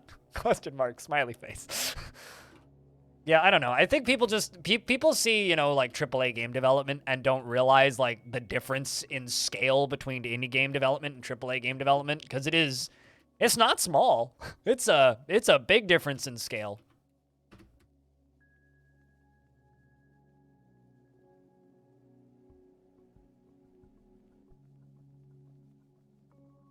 I mean, there's more than 2 employees at Kitfox. It's just 2 people working on Dwarf Fort stuff.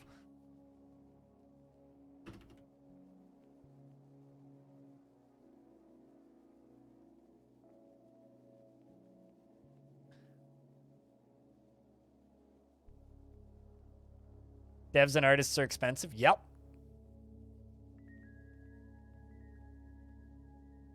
Is ridiculous? Well, no. I mean, they were referring to the games that Kitfox has put out as shovelware, not Dwarf Fortress. But I think people also don't realize that like Tanya and Tarn have been friends for a very long time before this. But you know, also it's totally fine to misunderstand nonsensical people being idiots on the internet. Yeah, Devolver, you know, it kind of hurts my brain a little bit when people call Devolver an indie company still. It's like, they were an indie company, but Devolver's not an indie company anymore. They're fucking publicly traded. Like, you could buy Devolver stock on the stock market. Actually, I wonder how that's going for them. That is the definition of, bitch, you ain't indie anymore, okay? Just because you pretend to be the indie company doesn't mean you are. It's like THQ calling themselves an indie publisher. Yeah. No, I mean, they still hit more often than they miss. Like, they're not a bad publisher, they're just not indie. Indie has nothing to do with whether or not they publish good games. Also, if you're wondering why this fort is lagging, it's because there's literally hundreds of demons in this spire. Also, this can stop firing.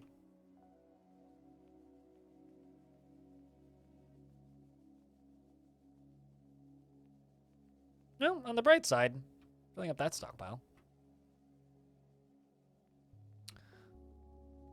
Ballista. I can fit 2 here, basically. I can do 1 there, 1 there, and 1 there. Okay, so I guess we've got, well, actually, no. Let's just cancel this, and we'll just put them further forward. That's fine. Knock that down. I'll build fortifications in front of them instead of smoothing them.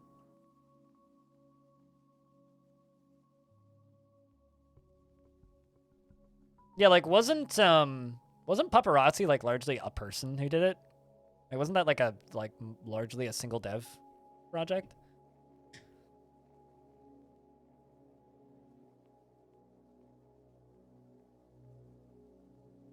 Plants vs. Zombies? Is that what you're referring to?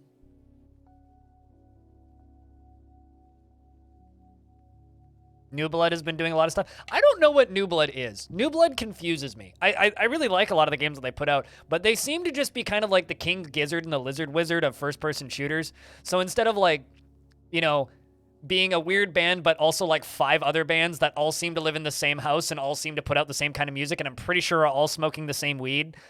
New Blood is like that, but with first-person shooters, where I'm pretty sure they all live in the same building. I'm pretty sure they're all doing the same pot of acid, and I'm pretty sure they all watch the same movies and hang out all the time. But they're also a publisher, and they're also publishing like 8 games, and I'm pretty sure they just make the games that they publish. They confuse me, but I kind of love it.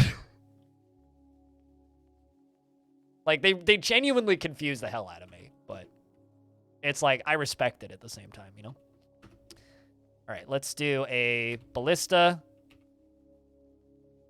and a ballista. And hopefully we don't friendly fire anybody with these ballistas. I seem to recall playing the first Plants vs. Zombies. Is having a counter for how long you play? You know you can disable that feature in Steam, right? Just play offline.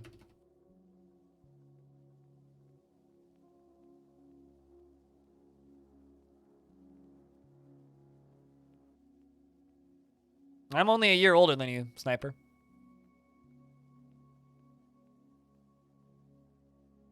Stockholm Syndrome from the arrows and long death already? Not really, no.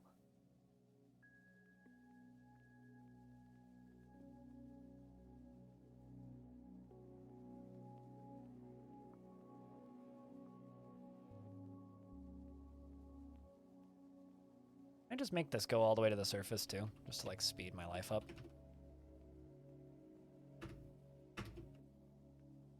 I don't even know if this will even go to the surface without colliding with anything, but let's find out. Hey, it will. Sweet.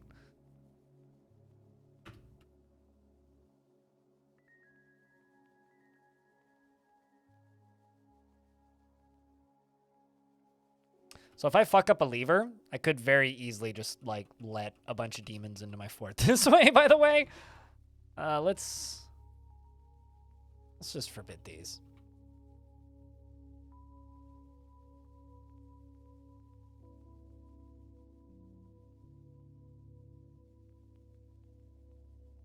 Don't want to accidentally lock cats behind it, though.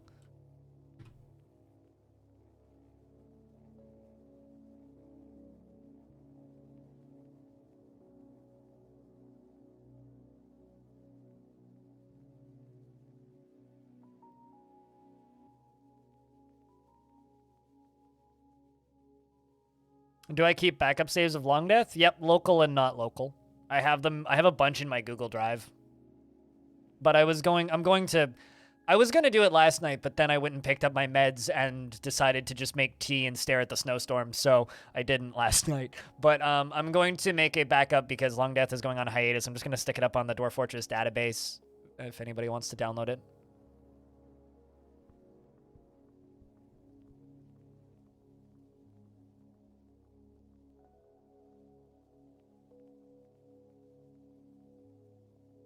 But yeah, exclamation point Long Death, and you'll get the 400-year save. I have 2 private backups as well since then. One at year 112 and one at year 120. Was my trip to the pharmacy all right? I witnessed like 5 almost car crashes and helped somebody get unstuck. But like, yeah, it was all right. There was a bus that was stuck. Fire at wheel! We've killed a few demons with ballista arrows.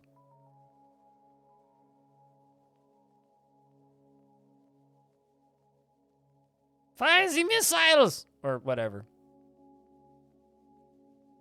But hey, Clino, how's things?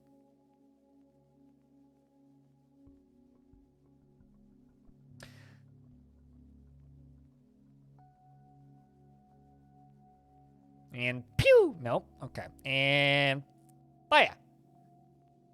Just gotta wait for him to finish loading it. Loading him takes so long. And fire! Nope. Okay. Still waiting. It's Dwarf Fortress. It's just a bunch of text, dude. You know, honestly, I use RAR just to annoy people these days. Just because I used to, it was the thing I downloaded first years ago. And it's the thing I still use just because people complain. Okay, the dwarf decided to not fire Z missile and instead walk away. So I will lock this door and hope that they fire Z missile. There you go. Fire Z missile. Perfect. Now I can unlock the door after I, do this. Fire Z missile!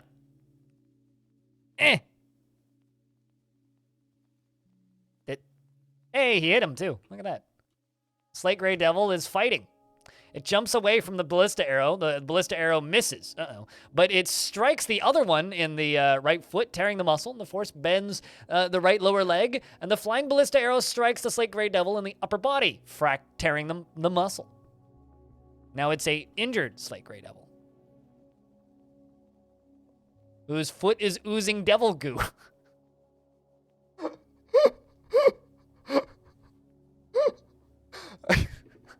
It's devil goo. They don't have blood. They have devil goo, chat. Did you know that?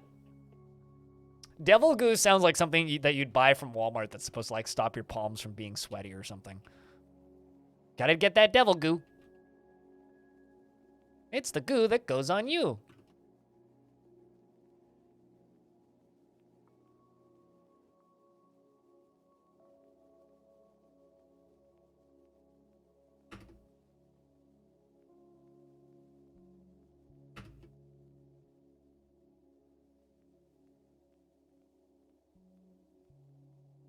That's not the tagline you would expect. What's the tagline you would expect then? He's gushing molten mounds of blood or something?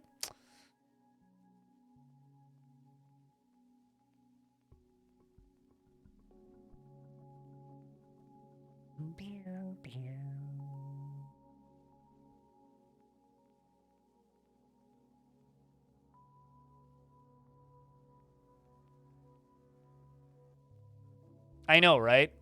It's like I'm well aware that 7-zip is far more optimal, but like I don't care. And no, I haven't paid for WinRAR before somebody asks.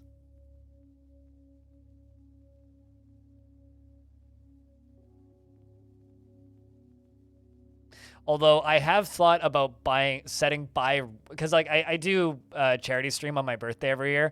I kind of thought at one point it would be a funny stretch goal. It's like, if we raise, like, I don't know, $10,000 for charity or something, I'll buy WinRAR. Maybe I should actually do that one year. Just be like, for this stretch goal, it's like, I will buy a license for WinRAR if...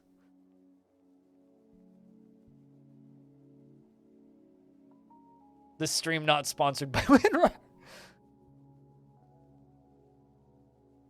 Oh, it helps, but I don't care.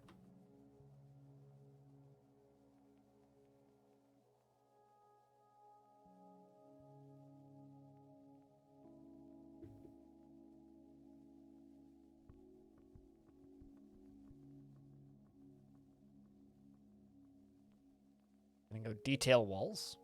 Or what? Run over top of this whole thing?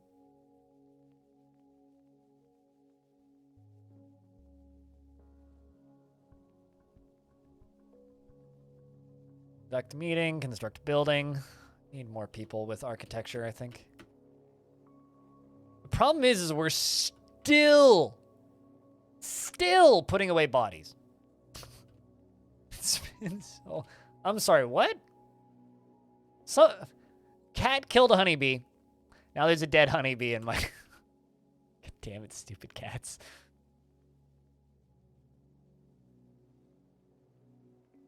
You have a lot of tickets, Renee.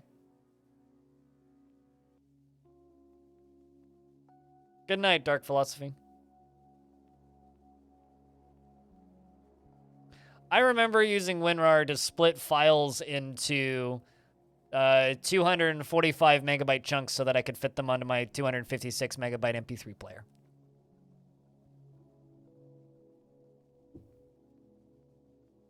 But now it's like zipping stuff is redundant for many things.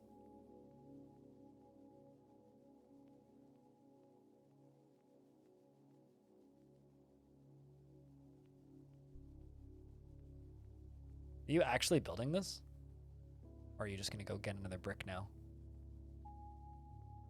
Not going to lie, I can't wait to play the next fort. Because this fort is running really slowly. But it makes sense why this fort runs slowly. This is a massive map that is kind of just designed to run slowly.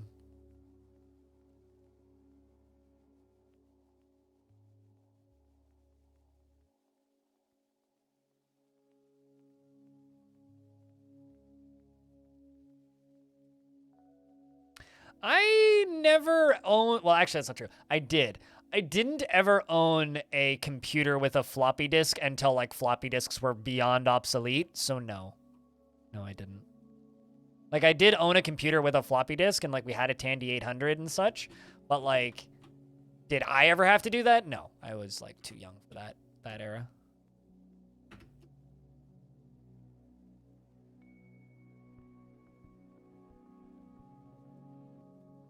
Why would you want to embark with 3 dwarves?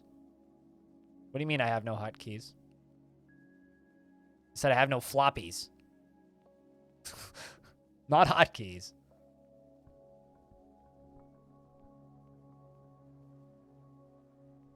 No, it doesn't. Maybe if that's your first time encountering floppies. Talking about floppy disks makes me do this.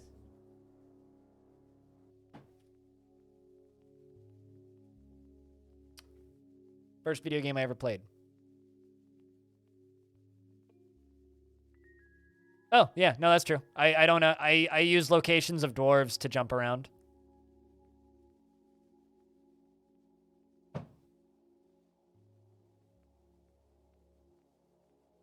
Also, that's before the war started, so I don't have defenses set up at that point.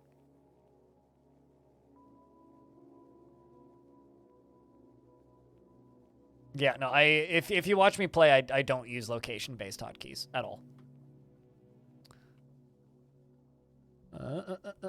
I need a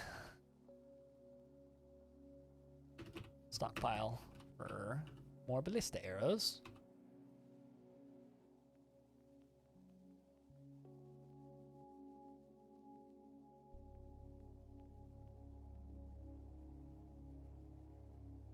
Need ammo. There it is.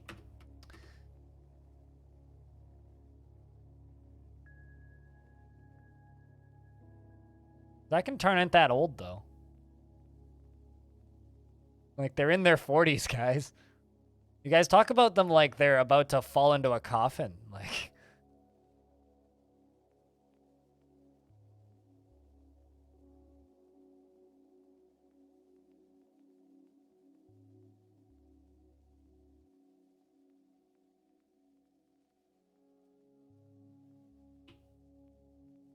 I mean, the thing that makes me old is the fact that I own multiple records.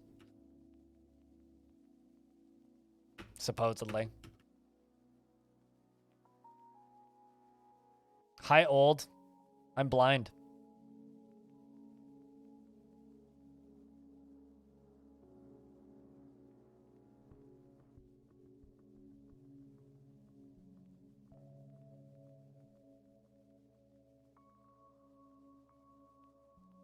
They're not that old. You're the one who said it. It's implying still old. It's called middle age, dude. Buying games on cassette is like a very specific regional thing, though. It's like if you live in like the States, it's unlikely you ever bought games on cassette. If you live in the UK and grew up in the 90s or 80s, it's very likely you bought games on cassette.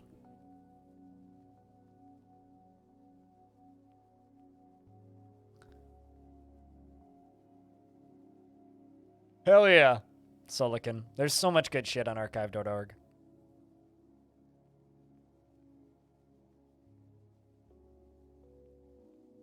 I played Where in Time is Carmen Sandiego, or Where in Time is Carmen Sandiego on the Mac. I think it was Where in Time. I played a Carmen Sandiego game on the Mac too.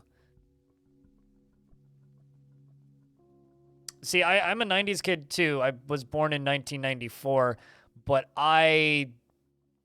all the computers I had in their mid 2000s were from the 90s because we were broke. So it's like I had a Windows 98 PC still in like 2005. When I was like 11. Which is how I did the majority of like my game playing as a kid. I could also just make my life a lot easier right now by doing this.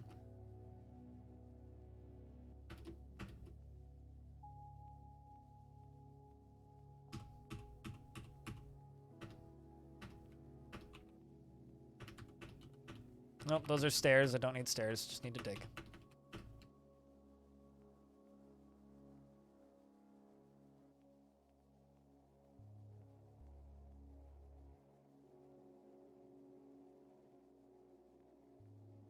People used to also pirate games by playing the sounds off the cassette tapes over phone.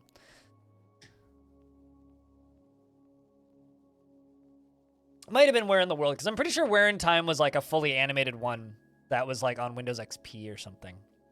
And now that I'm thinking about it, I'm pretty sure Where in Time was like later. But I played a lot of Carmen Sandiego games. Speaking of Carmen Sandiego, the co-creator of Carmen Sandiego is like way into making NFT games right now.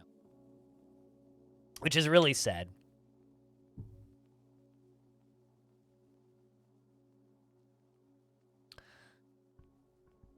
Yeah. Hold on. Well, it's like that person and Will Wright.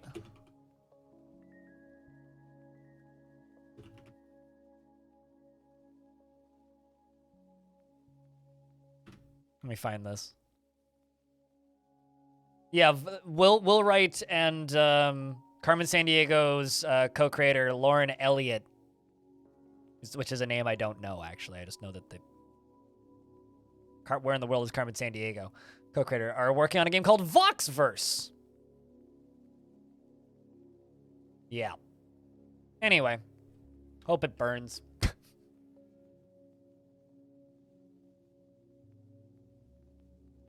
Yeah, guys, they're really going to catch on in 2023. You know, I honestly don't do this very often, but I have to say, not just another verse, another voxel game.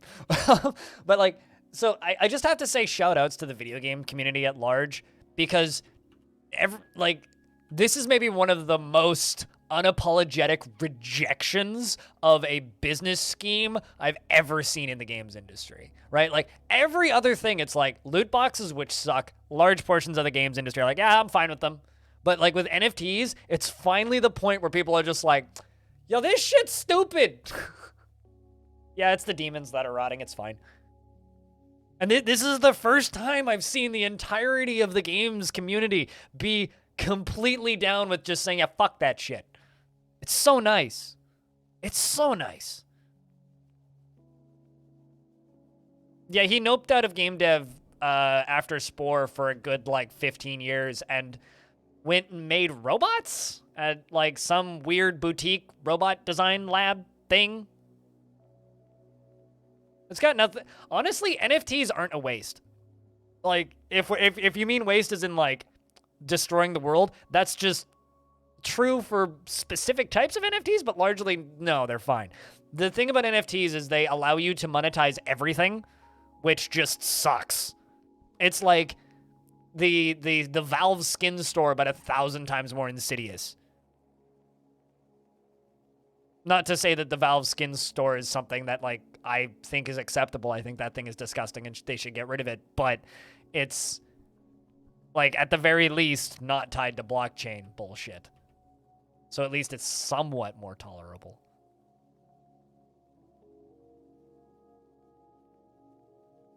Oh, yeah, no, I heard about that, too.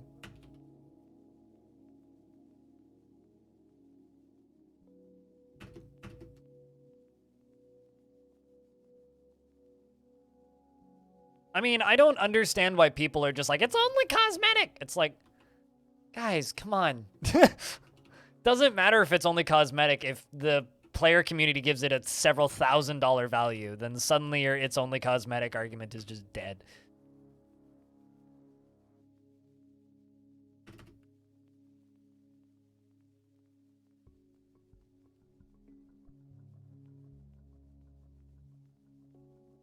Sure. I still think that's a disgusting system that shouldn't exist that functionally is identical to NFTs. Sniper. Yeah, no, genuinely. I don't care what game it is. CSGO, Rust, it's functionally identical to NFTs.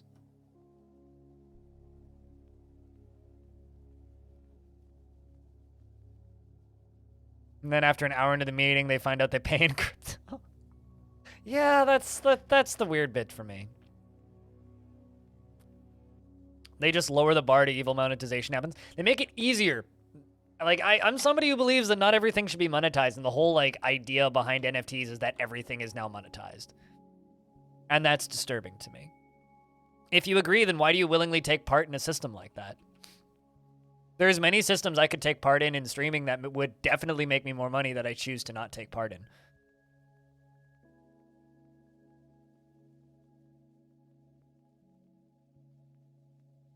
Wait, really?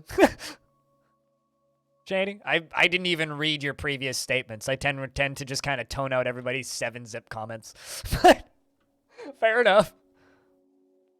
I generally, like, I get the feeling that people don't like WinRAR because unlike 7-zip, it's a privately owned company with a closed source code. That's always my assumption, which is fair. But, I don't know.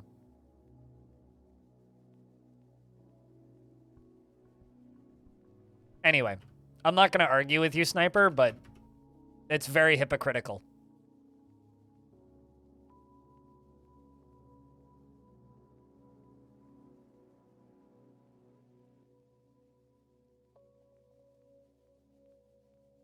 Just use what's baked into the OS? I mean, you could. That's fine, too.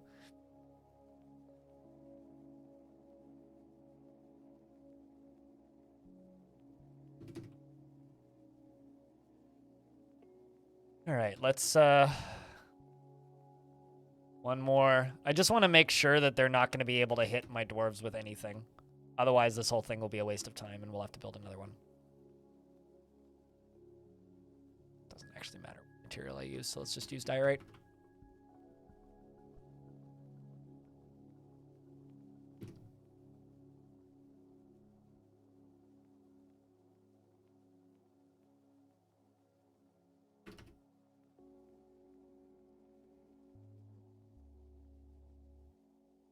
Just don't be me looking how to install WinRAR and Linux. Why are you looking at... Does Linux not have alternatives that are compatible with WinRAR? Also, I didn't know that you were a Linux crazy. Today I learned.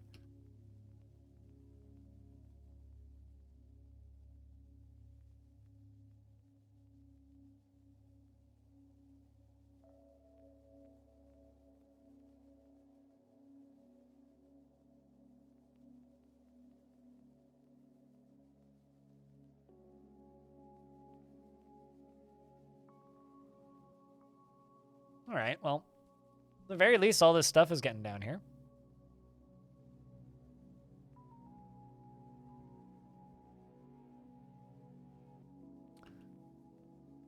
All right, well, I'm trying to think how I can do this without guaranteed killing a dwarf.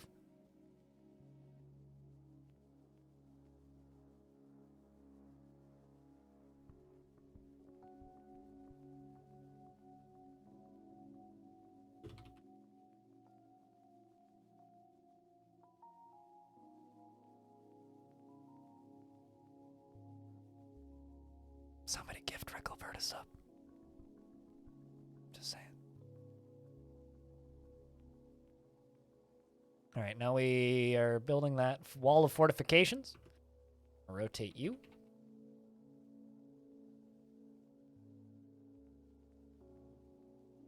Every OS sucks for its own unique way. Thanks, middle management. Appreciate you. Jack, can I get a round of beers for middle management gifting us up to Ricklebird?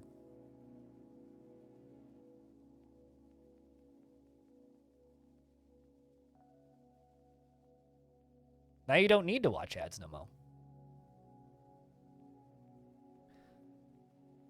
At least for the next 30 days. Only Temple OS is perfect. I think the only thing I can actually say to that is I object. I object. Temple OS is not perfect.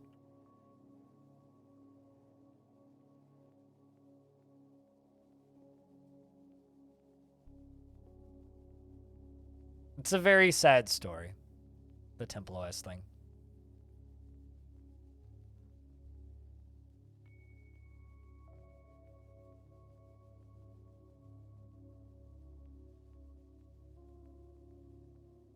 I'm much more interested in what Jonathan Blow is going to do with his OS. Because at the very least, he's just a crazy person. He's a crazy person with money and a massive ego instead of being a very sad, crazy person. Which, you know, makes him unpopular in his own ways, but...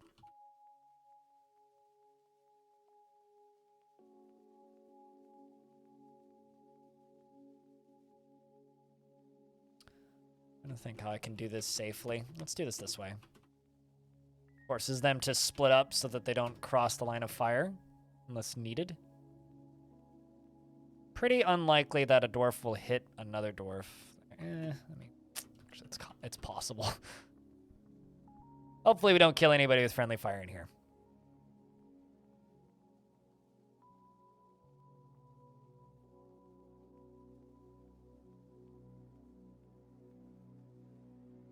I think every single OS is absolutely horrifically terrible, but in their own unique ways for their own unique reasons. Every version of Linux sucks, Windows sucks, Chrome OS sucks, Mac OS sucks, Steam OS probably sucks. I haven't used it, so I wouldn't know. But like every single version, every single OS sucks. You just have to pick one that sucks the least for you with your current use case at the time.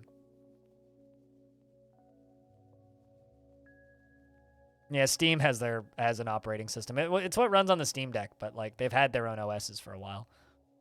Steam OS has been around for like good 5 years now, maybe more.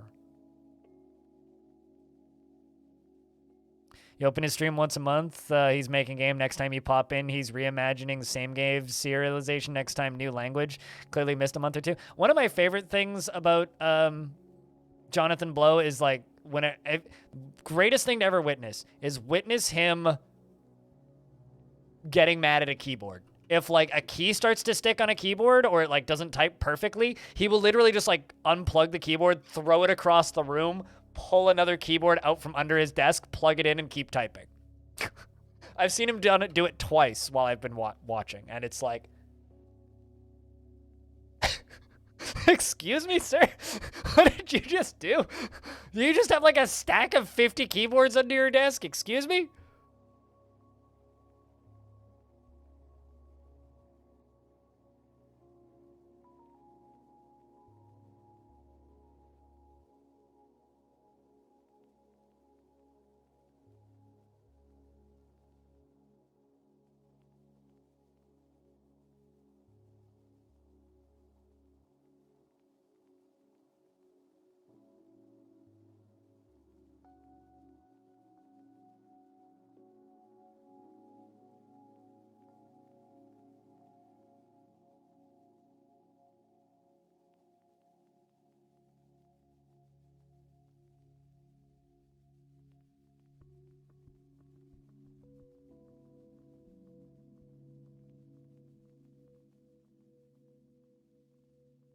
What do you think of Sea of Thieves? I don't like co-op multiplayer games, really.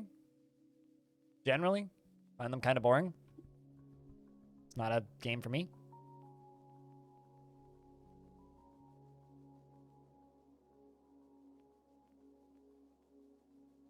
Beats Windows though, matter of opinion.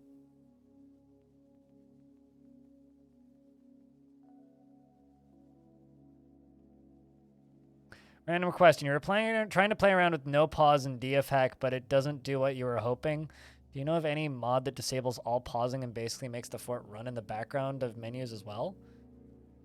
I want to say you can do that with like without DF hack, but like with the in-game settings, or not the in-game, the settings folders, but I have no idea how to implement it.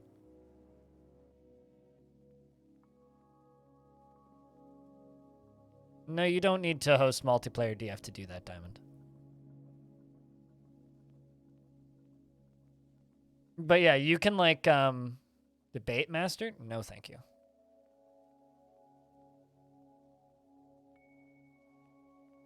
Well, you said it beats Windows, and I say, no, it doesn't. That's a matter of opinion.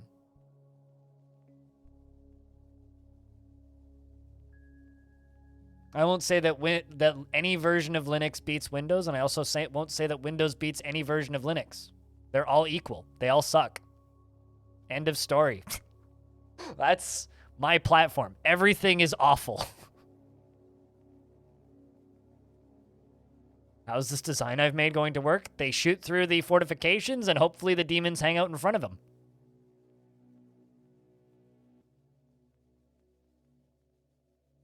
That's how it's going to work. Everything is awful. Everything sucks when you're part of it.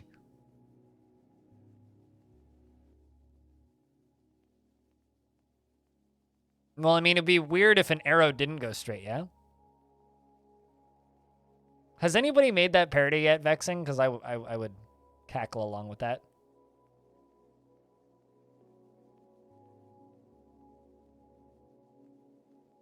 All right, so.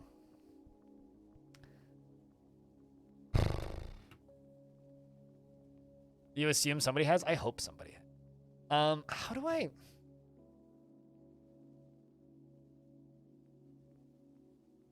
I guess I literally just seal a dwarf in here and just, like, they accept their death.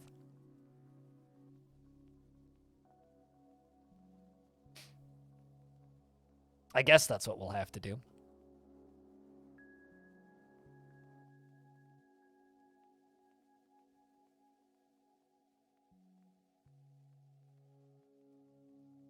Sounds cruel. Welcome to Dwarf. We're fighting with Satan, so it's kind of hard to not be. Well, when I was digging down, we dug down to the third cavern layer, found the third cavern layer, and then we fucked around for a bit, and then I ended. It was a 9-hour stream. It was a pretty long one. No, I mean, it's working. It's just not killing and hitting enough of them. It is certainly working. We are killing them slowly. It's just one at a time and very infrequently. If we can just get a bunch of them up in here, this will be much more efficient.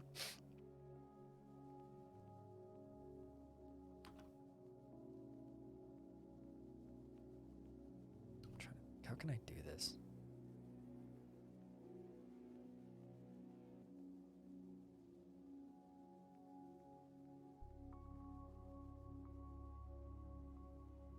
IMO, it's a dumb discussion, which is why I just land it on every OS sucks. I'm not comparing them. I'm just saying they all suck. Because if you use something enough, you'll find something wrong with it. Doesn't matter what it is, or how well designed it is, or how perfectly it functions. Everything sucks. That is my platform. Yeah, I guess what I'm going to do here is I'm just going to lock a dwarf in here and we'll just let him die. I don't really have another way of doing it. But aside from that, this is ready to go.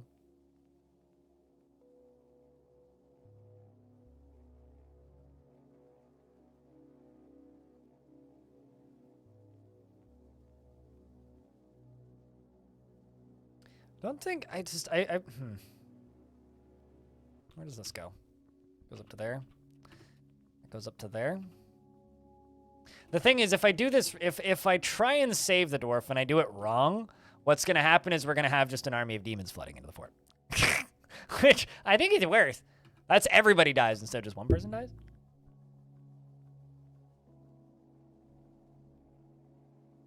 Sure, I'll read their thoughts. I do have a backup option, and we'll try this.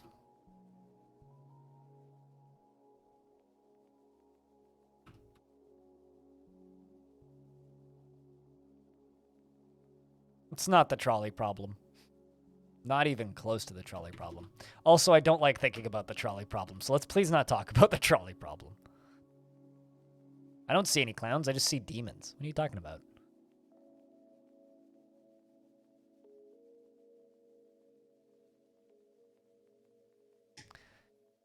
I'm trying to change the subject, Cybrix.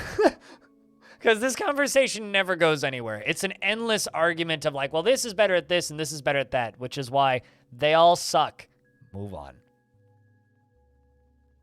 I completely understand what you're trying to do and what you're trying to say. Doesn't matter. What Irma Luck said, we don't build those here because we don't like public transit, unfortunately. Actually, we do. We just don't build trolleys specifically.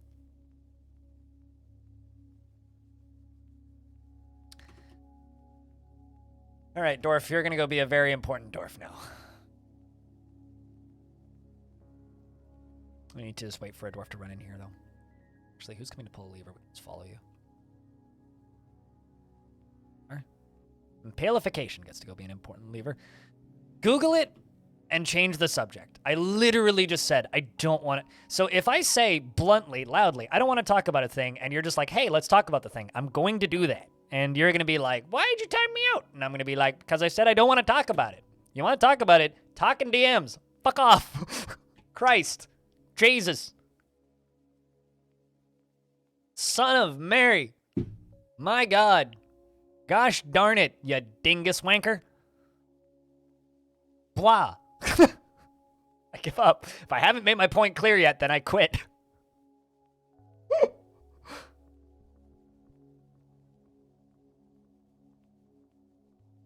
I'm going to sit here and watch this dwarf pull a lever now. Dingus wanker. Yes, I'm hitting with the hard-hitting words that hurt. I don't even know what a dingus is in this context. But it's being wanked, that's for sure.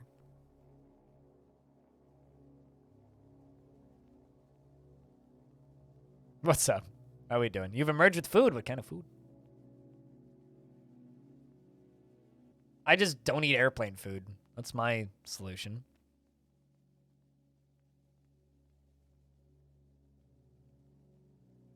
Also, H2O, Google it. You'll find many studies on the subject.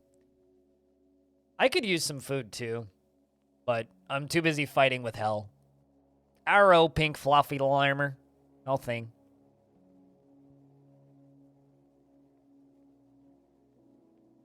Of raw gin and you drank it like a fool? What, are you not used to drinking alcohol straight?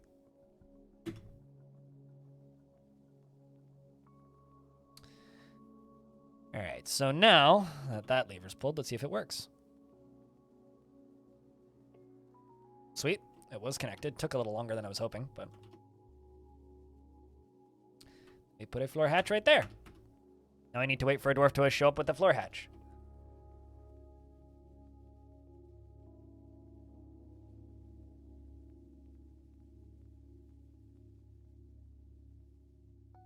Which fort is this? This is Stonewater.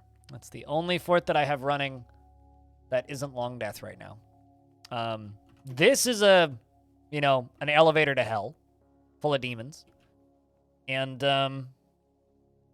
this is going to be our attempt to fight with it. We've been trying to chip away at them, but like they haven't been efficient enough. So I got ballistas set up. Nope. Not with older versions, but for the updated web version, yes. So older versions, no, it will not be compatible. Updated versions, yes, it will be compatible.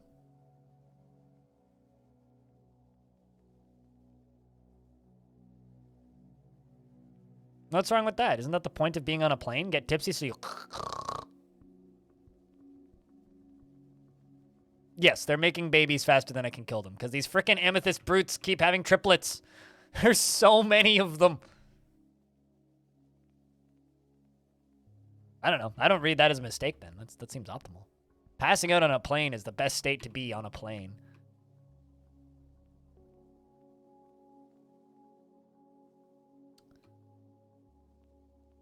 All right, you're going to go construct a building. You're the dwarf we need to follow.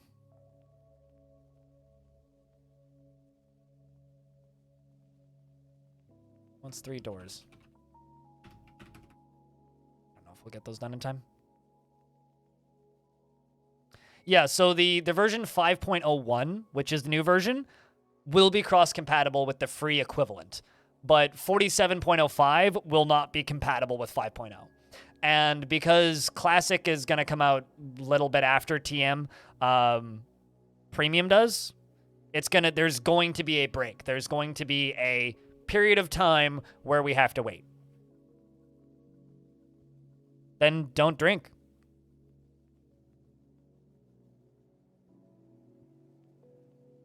It's way cheaper. I think.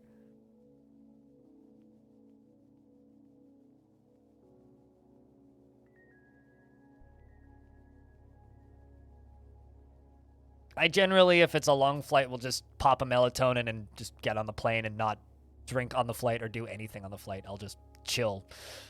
It usually works. All right, so I'm going to not at use you. Same with you. We're going to not use you. You're not sleeping, are you? God damn it. Okay, well.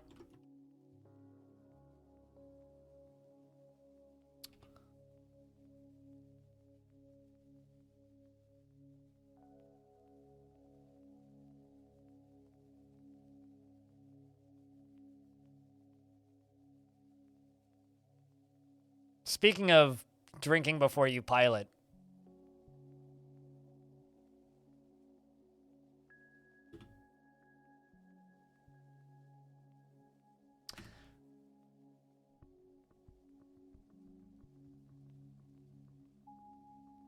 This was 5 days ago.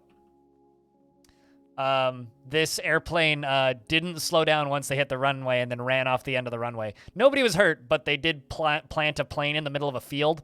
Anyway, I've flown with this airline like 5 times.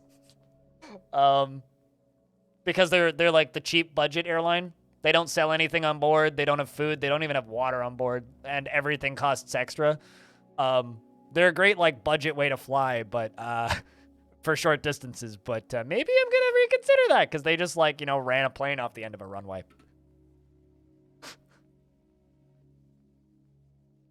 Will more planes sprout? God, I hope so. That'd be a great industry, actually. The brakes weren't in the budget. Yeah, true. They didn't get enough upsells.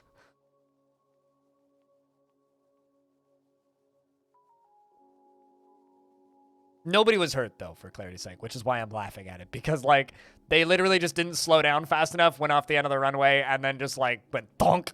And everybody was, like, a little rattled, but fine. Everybody walked away from the plane.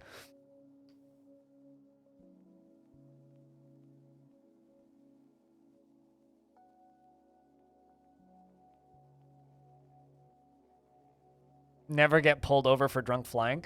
I know, a professional pilot who comes by this stream occasionally, and he used to stream as well. And he used to talk about how one of the co-pilots he flies with would bring a Game Boy Advance SP and play during flights. When ballista fire? When it's set up and ready to go. When sniper shoot? Actually, the thing I should have said, when you have a match, actually. But, oh well.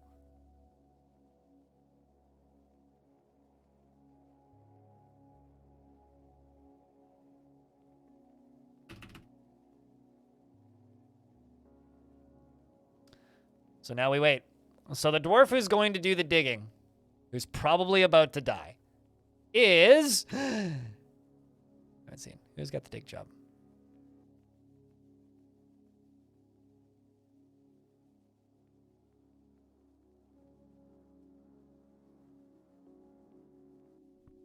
I'm not seeing anybody with a DIG job. I feel like I should have seen it by now.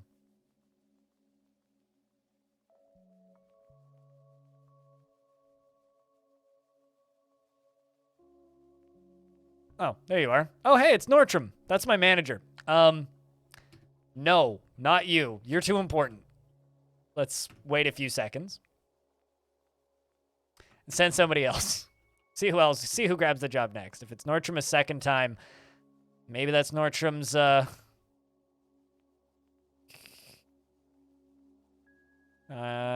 Nope. Nortram really wants to dig to their death. All right. Pull up.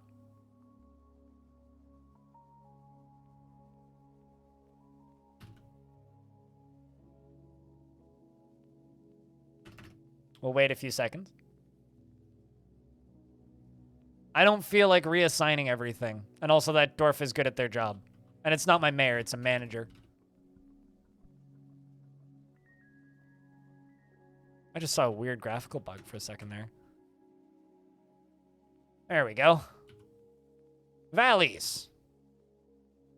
Who is a named dwarf, is mildly injured.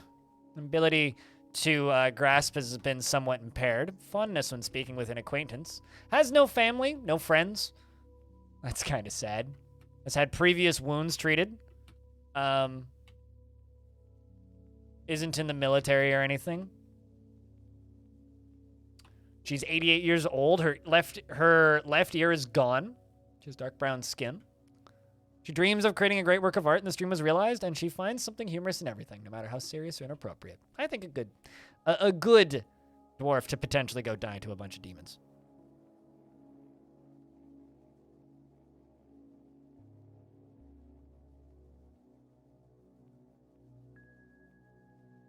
Old people? That's middle-aged for a dwarf.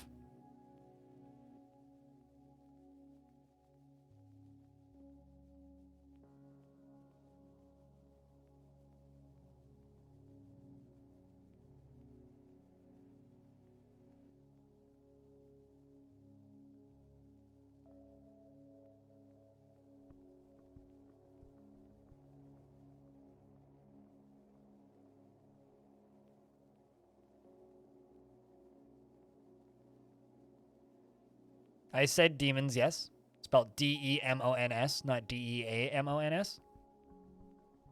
This definitely is not long death, no.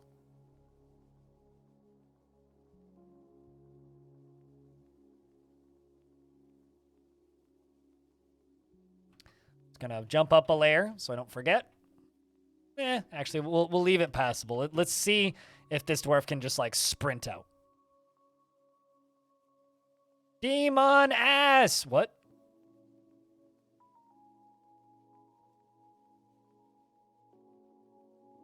See if you can run. Nope.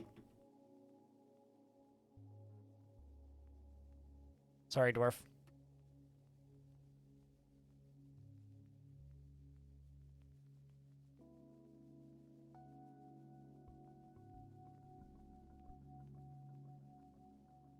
Let's pull the lever, because that's a lot of amethyst brutes.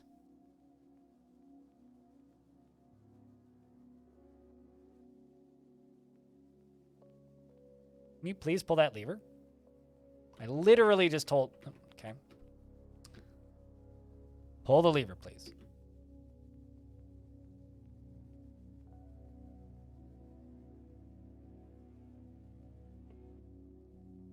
Need them to step off of it because they're too heavy. Holly Golly, what's up? It's good to see you. Okay, well, I can let you out now. Chad, if you speak German and you're looking for more dwarfy content, there's a person you can go follow. Think that dwarf makes it out alive? Got bad news for you. All right. So, it's kind of annoying that they're all just like hanging out right there and not coming around the corner. I was really hoping they would come around the corner and spill out. What are you? Okay, you know what? Send a dwarf to pull this lever again.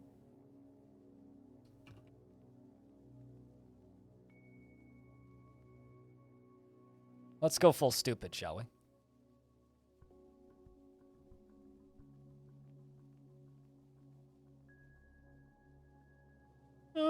Actually, no.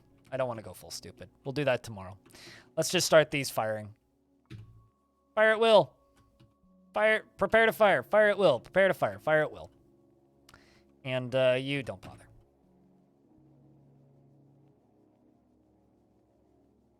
So we're kind of, you know, shooting ballista arrows at demons is what we're doing right now. We've got these Wrath of Snow things. and we're going to start firing down the line. And hopefully we can do some good work. Unfortunately, we had to sacrifice a dwarf to get this set up. Although, this is something I can do. I can forbid this, or unforbid this, and then wait a few turns, let them start pathing in, jump up, and then forbid it again.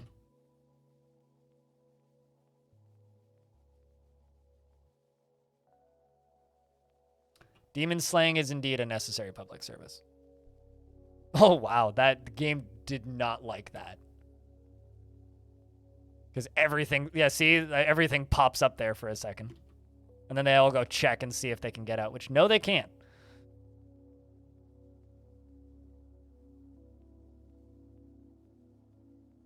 Let's follow the dwarves that are going to go fire ballistas.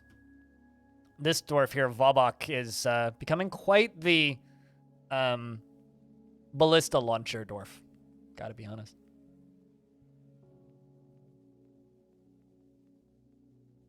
Is there a chance to change that? Put multiple layers of fortifications in between. Hopefully that won't be a problem. I think I have enough distance, but... It depends on whether or not they think they're in combat or not, is the issue.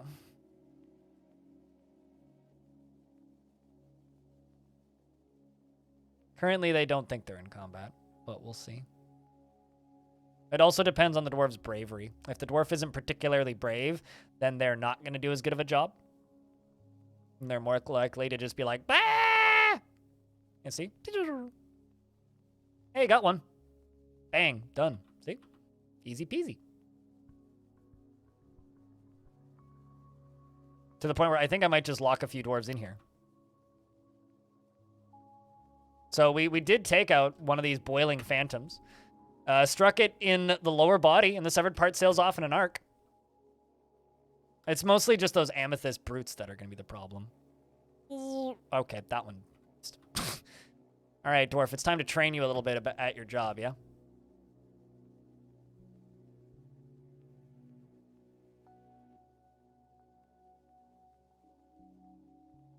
Nah, that was very much a whiff, yep.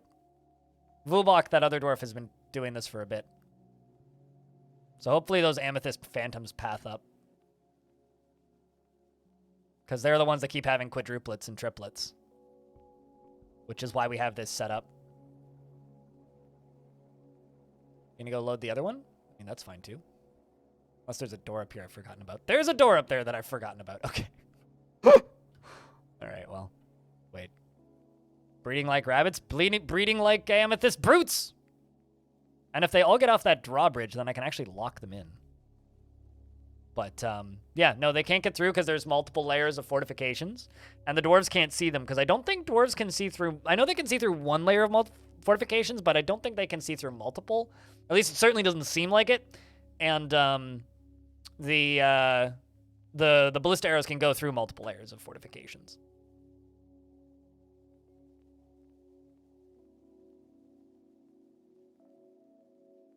Because previously I was firing them through this, which is just fortification, fortification, fortification, fortification, fortification, ballista. So it would just go... brrr, but they were spawning faster than I could kill them, so I'm just like, well, I need something that's more efficient, so I've made this now. Which, hopefully, they'll come around the corner piece by piece.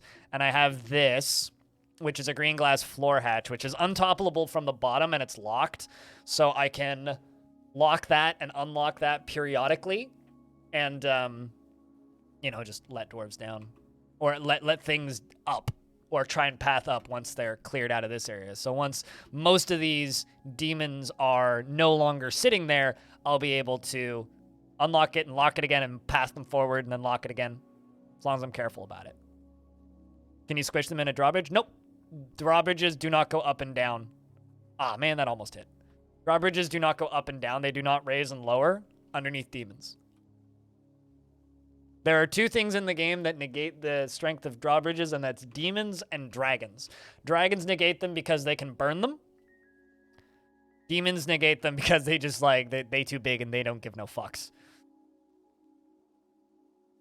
Valleys has been missing for a week. F's for Valleys, chat. They had a valiant effort.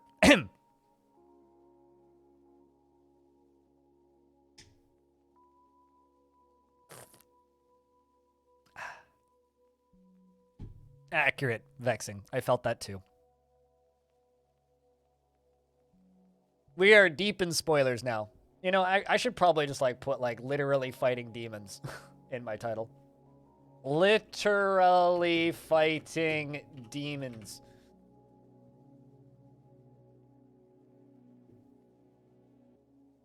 What a cute bridge! I'm fat! Look at that dwarven atom smasher. I'ma just shit. If I fit, I sit. Also, chat, something's bothering me. Twitch clearly added something to Twitch chat, and I have this little purple dot, and I can't figure out how to make that go away. If any of you guys figure out what exactly that is and how I can make it go away, I'd love to know. Because I can't figure out what the notif is.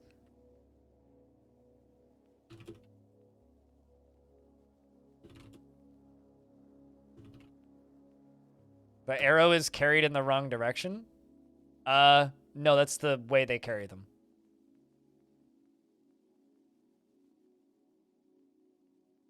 It's the tiny little purple dot next to chat settings.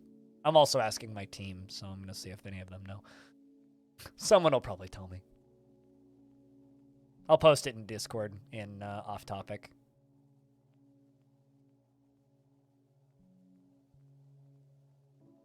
Oh, also, Diamond, I'm kind of curious. Could you archive VODs on the Gremlin for Mayor channel? Because if you do, then I can go, or then we can know how many views Gremlin has had. Although I guess you could theoretically just do that in your stream. But I've just been very curious for a while now to know how, like, many times people have seen that.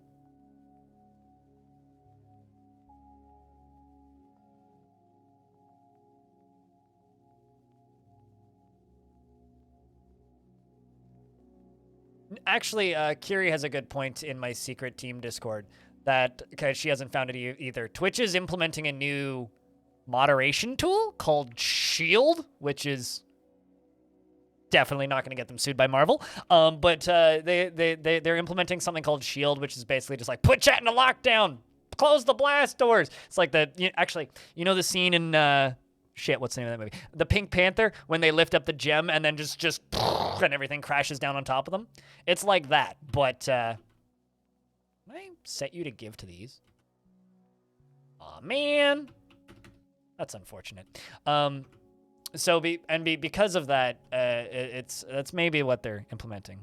Mods of Shield? Pretty much. Mods have activated Shield mode. Everybody dodge. We'll never survive. Ah! It's fine. Pink Panther. Hey, Dicathor. What's up, dude? How's things, man?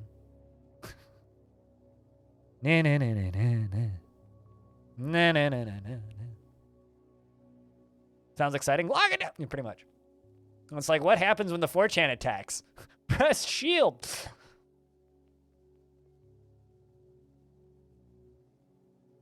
I'm trying my best to keep this dwarf hauling a ballista arrow very slowly exciting. You're playing the Doom OST? Well, somebody has to. As long as you're playing the first one and not the second one. First one's much better.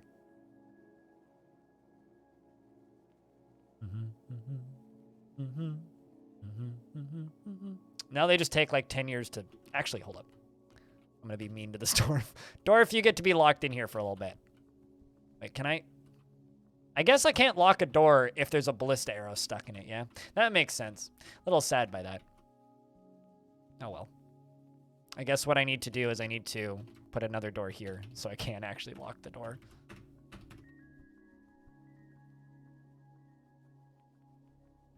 That's not true. Fire!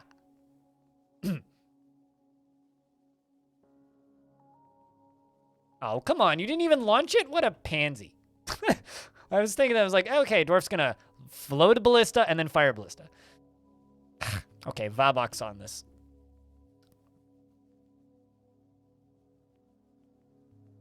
I mean, Turns out if it's like big corporation accusing one dude of something, it usually means it's the fault of the big corporation. Usually. Just go look up Mick Gordon novel and you'll find it. Actually, I don't know if that's true. Mick Gordon novel. Let's see if that actually works.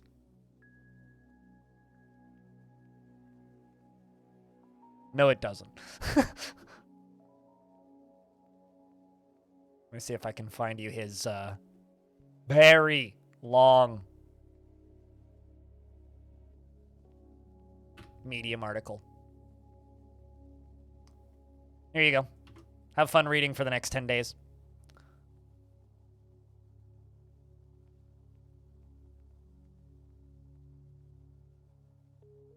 I don't trust big AAA companies, and I also don't trust individuals. I generally just don't trust people.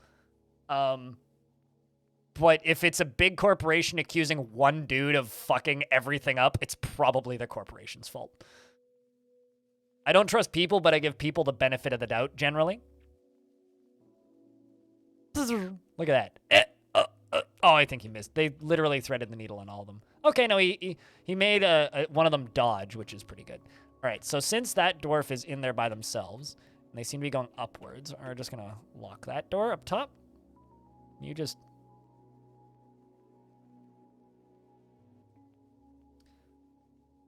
Okay, fine. You insist on using this door, that's fine. We'll let you go through that door, and then we'll lock both doors once you've left. Game is saving. Good timing, game.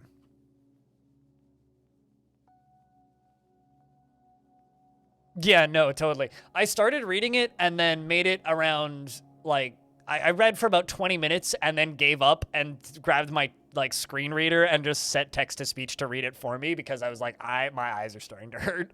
That's how long I read it for. I don't like reading long documents on a computer for that reason.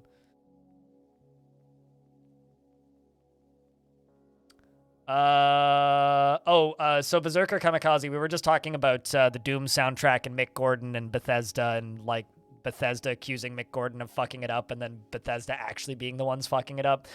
And, you know, honestly, like, the reason I always give the benefit of the doubt to the single individual and not the big corporation is because, like, if you're in charge of a team making a AAA game that is currently on fire and needs to ship in 2 months, I can totally see, like, the logic in the head of just like, fuck it, ship it right now, and just like not communicating with people, especially in a world where a lot of people were working from home at the time. Were they working from home at the time? Was that post-pandemic? I can't remember. Anyway,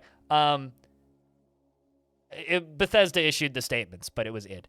Like, I can totally see working at a team that size and just, like, fucking it up with mismanagement and coming across as a terrible, incendiary, awful person.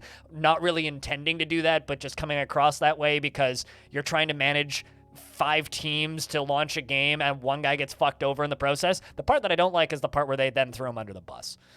Which they did do. And that's what makes me go, really? Really? You're gonna do that? I mean, okay. Live your life, I suppose.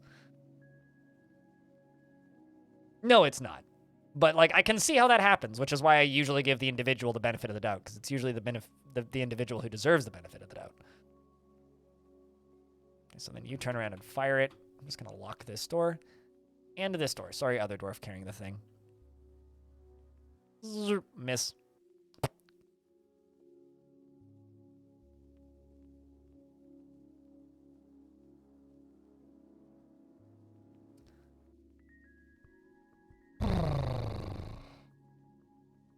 Anyway, it's besides the point. Come on. They're all lined up. Come on. Let's get a good shot off. All right, since they're all moving up, I'm going to go be ballsy for a second. I'm going to unforbid this. Oh my god, the lag when they all start trying to path out. Pause. Jump up here. Forbid the door again. It's like, I'm just like kiting them with the door. That's all. You didn't get out. And then that's them all going, lurch. The game stops because they all tried to path up and they all collide with the locked door. And none of them make it up. And they're all like, God damn it.